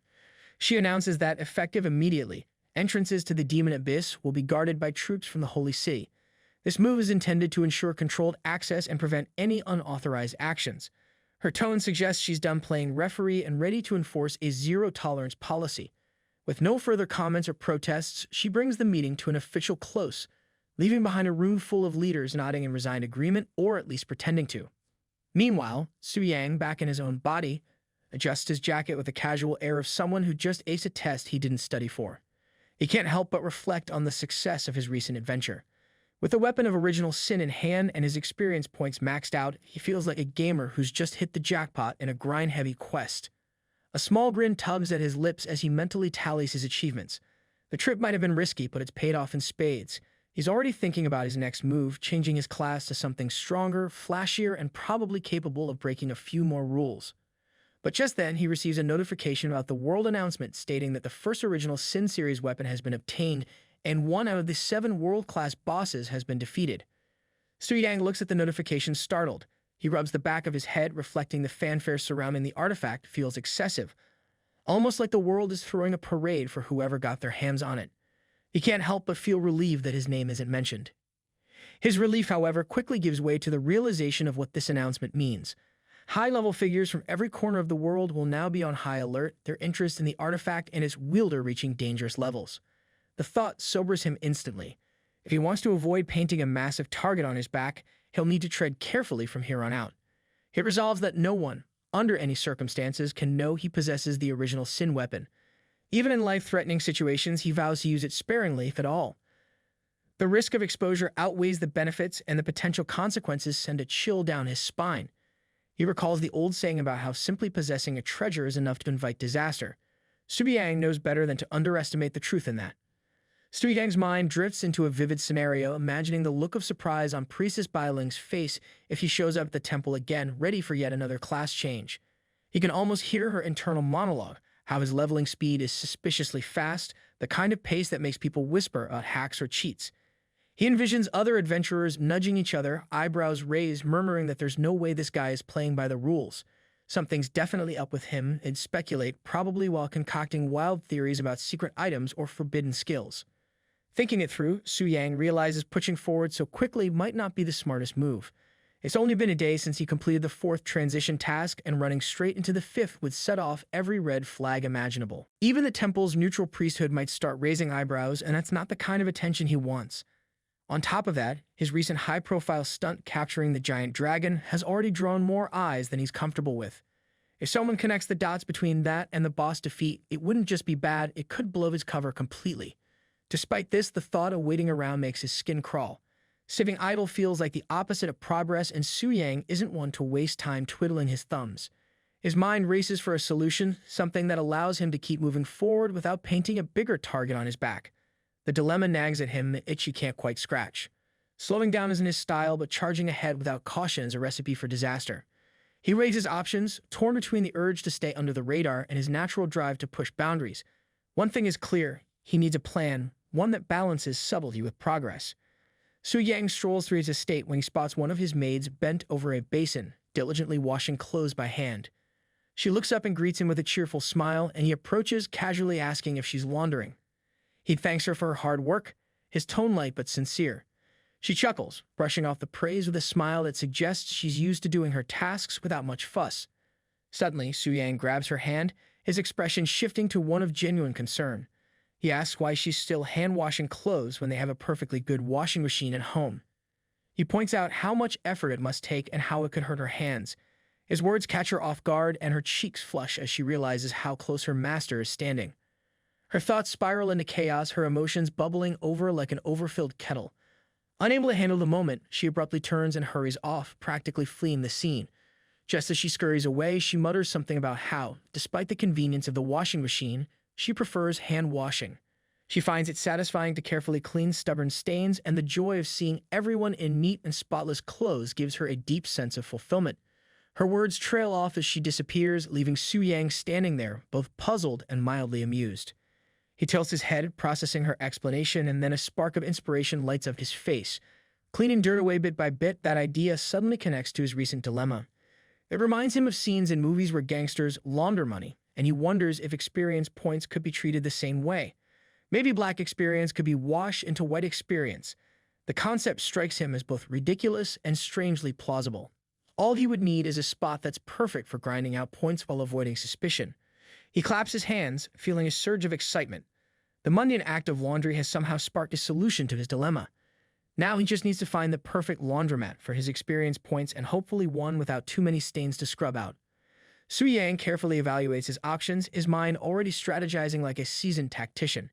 2 places immediately come to mind: the Dragon Spirit Secret Realm and the Demon Abyss.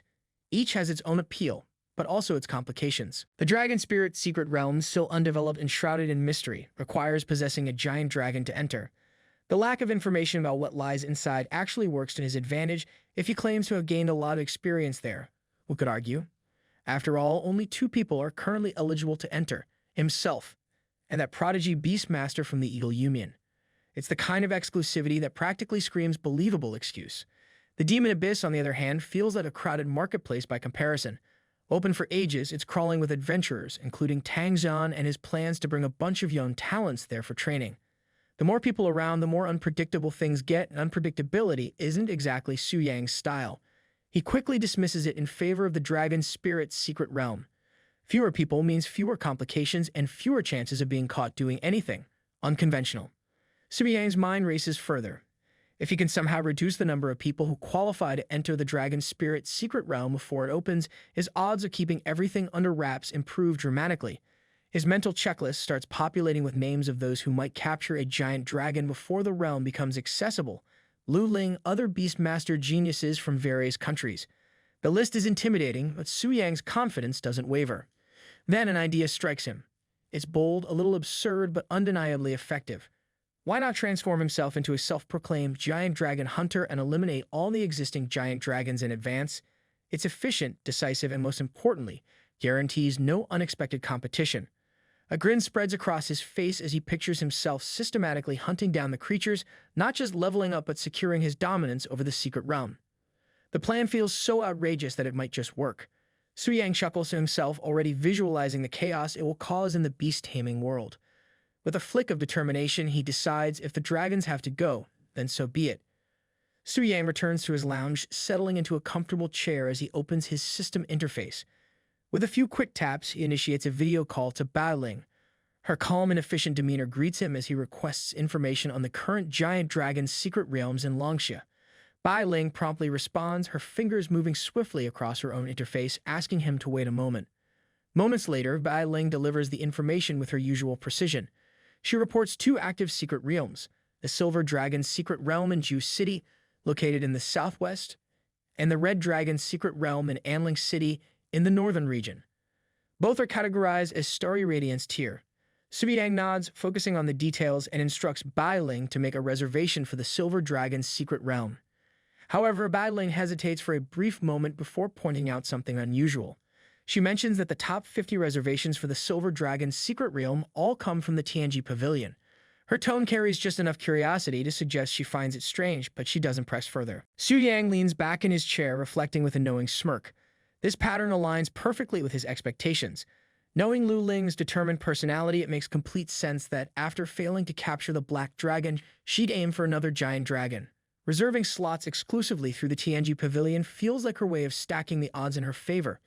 Yet to Su Yang, it's nothing more than an elaborate setup that places her directly in his line of fire again. He chuckles quietly to himself, shaking his head at the situation. While he admires her tenacity, he can't help but feel a pang of amusement at how often their paths seem to cross and not to her advantage. With a hint of mock sympathy, he spares a moment to silently mourn for the young lady before moving on. In the end, this is just another step in his grand plan, and Lu Ling is, unfortunately for her, simply an obstacle in his way. Su Yang tilts his head slightly, asking Bai Ling if the temple VIP status grants absolute priority for secret realms.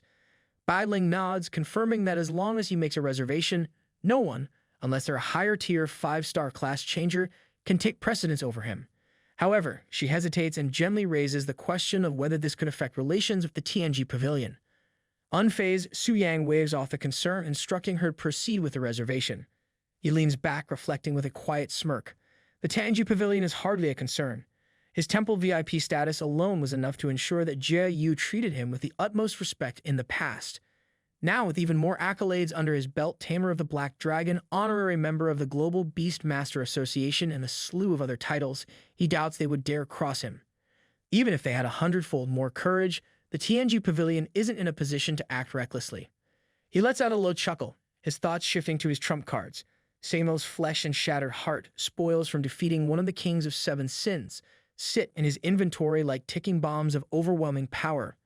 The absurd stats they grant, over 10 million HP and nearly 30,000 strength, make him nearly untouchable.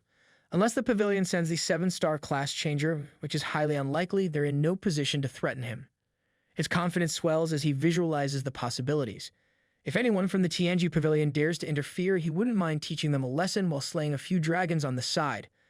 The thought of taking down both obstacles and beasts in one fell swoop feels more like an opportunity than a problem. His grin widens as he sets his plans in motion, the thrill of what's to come fueling his determination. Su Yang pauses for a moment, staring at the 2 items in front of him, deep in thought. Now the real question arises, how exactly is he supposed to eat these things? He can't just swallow them whole, right? That would be ridiculous. He eyes the flesh and heart, his mind wandering down the slippery slope of culinary possibilities. Maybe he could turn them into a delicious dish. The idea of cooking them flickers in his mind, but just as quickly, regret washes over him. He scoffs internally. The thought of risking his cooking skills, if you could even call them that, on such precious ingredients is laughable. Not to mention if someone else were to do it for him, the chances of them leaking information are way too high. He's already paranoid about that. Thank you very much. His mind jumps to another idea. What if he roasted them with black flames? That could work, right? But then again, what if something goes wrong? That would be disastrous, and he's not about to let a cooking disaster be the death of him. His thoughts spiral, each possibility more ridiculous than the last, and soon enough he finds himself exhausted just from thinking about it. He curses under his breath, frustrated with himself. He wonders why he is overthinking this. It's just some raw blood and guts. How complicated can it be? He shakes his head, realizing he's made a mountain out of a molehill. Su-Yang grabs both pieces of flesh and heart, casually holding them in his hands as he begins to eat. No fanfare, no hesitation, just a simple task at hand. But as soon as he takes a bite, something unexpected happens. A massive golden beam of energy erupts from the window, lighting up the entire room as if a sunburst has gone off inside. The air around him crackles with power, and it feels like the very walls are about to ignite. Down in the house garden, his loyal maid is sweeping when she notices the blinding light pouring out of the window. Her eyes widen in alarm as it seems like Su-Yang is on fire. Panic sets in instantly. Her heart races, and she rushes to the room, fearing the worst. Without even thinking, she breaks through the window, desperate to get to him. Her mind is a whirlwind of worry as she enters his room, ready to find out what's happening. Inside, Su-Yang stands, half naked, his body practically glowing from the golden energy. He tries to stay calm, but the situation is clearly out of the ordinary. His nonchalance only adds to the chaos, making the maid even more flustered. She can't help but blush, her cheeks turning bright red at the sight of him. Mortified, she mutters something about it being nothing and rushes out, disappearing down the hall in a blur. Su-Yang exhales deeply, relieved that the situation didn't escalate further. For a moment, he thought he might have been caught, and the thought makes him shudder. To regain his composure, he checks his system window, a slight frown crossing his face. His stats have reached an absurd level, tens of millions of health points and nearly 30,000 strength. He realizes just how much power he's gained. At this point, he could probably stand there and let someone attack him, and the blow wouldn't even leave a scratch. A single flick of his fingers could cause a landslide, and that's no exaggeration. He thinks about the black flame wings dragon he faced before. Even if it showed up again right now, he's confident that he could take it down easily. Su-Yang takes a moment to relax, letting the surge of power settle in his body. The explosive increase in his attributes always brings a certain addictive thrill, as though every joint in his body is humming with energy, urging him to head out and hunt monsters. But he pushes that impulse aside for the moment. Instead, he decides to check in on Lilith, the elf princess. He wonders how she's adjusting to life here, if she's settling in and finding comfort in this strange new world. He makes his way to her room and knocks on the door, calling out to announce his entrance. When there's no response, he enters, but the room is eerily empty. His brow furrows as he looks around. Where could she be? He strolls through her room, glancing at the details, the little things that make it hers when he passes by the bathroom. That's when he catches a glimpse of her inside, taking a bath. His eyes widen in surprise, and before he can look away, Lilith notices him. Her face turns bright red with embarrassment, and in an instant, she panics, grabbing a piece of cloth to cover herself.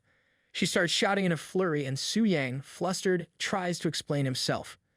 He opens his mouth to explain that he knocked and thought she wasn't inside, but before he can finish his sentence, Lilith raises her hand. He reacts instinctively, covering his face, half expecting a slap. "Please don't slap me," he mutters, stepping backward toward the door, trying to get out of the room as quickly as possible. But just as he's about to leave, Lilith sits on her bed, her face still flushed but no longer shouting. She looks at him with a curious gaze and seductively asks why is he in such a hurry. Su-Yang freezes. The question throws him off guard, and he stands there for a moment, flustered, caught between wanting to leave and not wanting to make the situation worse. He reflects for a second. This situation is a bit too stimulating for a teenager. Without missing a beat, he quickly turns around. He mutters an apology under his breath, his face turning a shade redder. With a hasty step back, he tells her he has other matters to attend to before making his swift exit, inwardly cringing at how clumsy the whole encounter had been. Lilith finds Su-Yang's behavior surprising. She chuckles softly to herself, reflecting that she hadn't expected someone so brave to come across as so innocent. A smirk forms on her lips as she watches him leave, and she peeks out of the window, her mind still on the encounter. He's nothing like the people in the royal court, she muses. The contrast is stark, and something about it amuses her. The strength and power he exudes are undeniable, but there's an almost childlike simplicity to him that catches her off guard. Meanwhile, in the level 2 main city, Jew City, the little princess is absolutely furious. She glares at one of her officials, Tang Sai, demanding that he repeat what he just said. She can't believe it. Someone actually had the audacity to cut in line ahead of her to enter the dungeon. Who could it possibly be? Her mind races as she waits for an answer. Tang Sai, visibly uncomfortable under her gaze, explains that one of his subordinates had everything arranged, but a special reservation had come up unexpectedly. It was for a VIP of the temple, and his subordinates didn't know who the VIP was. The little princess's eyebrows furrow as she hears the words temple VIP. Could it be Su Yang again? She wonders. She can't believe it. It's just too much of a coincidence. The thought of running into him again seems almost impossible. Tang Sai, trying to calm the situation, suggests they go to the Silver Dragon's secret realm and wait there. Once the temple VIP arrives, it can discuss matters and see if there's any way to exchange something with him. But the little princess is already seething, her anger flaring up like wildfire. She snaps at him, telling him to get lost. Tang Sai, unable to withstand her fury, immediately crumples to the floor, practically rolling out of her presence, swearing he'll leave right away. The princess stands still, her anger simmering, but then her thoughts shift. If it really is Su Yang, she reflects, he just tamed the black dragon. There's no way she can compete with him on my own. Her fists clench in frustration, but a new idea forms in her mind. She'll have to ask her teacher for help. It's the only way to deal with this situation. The little princess, her frustration bubbling over, opens her system screen and dials up her teacher. She inquires if he's available, her tone reflecting her impatience. Her teacher responds almost immediately, asking what's the matter and telling her to get to the point if she has something important to discuss. With a deep breath, the princess explains the situation. She had originally planned to explore the Silver Dragon's secret realm, but a temple VIP had cut in line with this special reservation. She suspects it might be Su Yang, and since her teacher knows him, she asks if he could help her out and requests that Su Yang allow her to take the Silver Dragon's secret realm instead. Her teacher reassures her with a simple promise. He will ask Su Yang on her behalf. The princess, still irritated, continues to pace around in her chambers, restless as she waits. Her subordinates stand nearby, their eyes glued to her as they follow her every move in silence, unsure of what to say or do. Time drags on, each passing minute feeling like an eternity as the princess can't help but feel a growing sense of urgency. Eventually, a message finally pops up on her screen. It's from her teacher. She opens it eagerly, only to read that Su Yang had refused his request. She immediately types a response, incredulity clear in her message. Su Yang actually refused. She presses for clarification, asking on what grounds he could possibly reject her teacher's request, given his status as a giant in the Global Beast Master Association. Her teacher's reply is simple but heavy with implication. Anyway, he did not agree. He adds that he doesn't know the reason. However, Su Yang's quite popular right now, though. He has even heard that the war god is looking favorably at him, so he advises her that it might be best not to provoke him too easily. The princess stares at the message for a long moment, her thoughts swirling. The war god, there's only one person who holds that title, and that's Tang Zhan, the strongest in Longxia, the extreme path tyrant. If even he is paying attention to Su Yang, then perhaps his abilities are far greater than she had anticipated. She wonders if his talent truly is as outrageous as the rumors suggest. Just then, one of the princess's subordinates, still unsure of what to do next, asks her for instructions. She responds with an exaggerated crying face, her frustration clear. She mutters, "What is he standing around for? They're going home." Meanwhile, in the Silver Dragon's secret realm, the scene is chaotic. Multiple dragons are sprawled across the ground, unconscious, their massive forms giving the place an almost desolate feel. The only one still standing is the dungeon boss, the Great Radiant Silver Dragon, Starry Tier, level 106. Su Yang approaches the dragon, his eyes scanning the unconscious bodies of the other dragons. He had expected to run into the people from the TNG pavilion, but it seems they've already left. They must have some sense, after all, he muses to himself. It seems that the pavilion didn't dare stick around, or maybe they had something more important to attend to. He looks at the silver dragon before him, noticing that it doesn't even have a name. How strange, he thinks. No special bloodline, no name. It's almost as if it's just another monster in the dungeon, no different from the rest. His mind is already calculating the fight ahead, sizing up the creature with a quiet confidence. Without warning, the silver dragon attacks. It's swift and powerful, but Su Yang doesn't flinch. He raises his sword, parrying the dragon's strike effortlessly, his posture calm and unyielding. He stands there, as if daring the silver dragon to come at him again. The air around them crackles with tension, but Su Yang remains steady, a smirk forming on his lips. This is the kind of fight he has been waiting for, he thinks, his eyes glowing red with anticipation. A decent punching bag. He cracks his neck, his grip on the sword tightening. He's eager to test his new strength to see just how much of a difference the recent increase in his stats will make. I hope that you liked today's video, and if you did, hit that like button as today's like goal is 1,500 likes. Comment next part down below to see what happens next. Also, consider subscribing with the notification bell on to get notified as soon as a new video drops onto the channel. You can also join the channel to support me financially and watch videos before public release. I'll meet you in the next video. Until then, thanks for watching.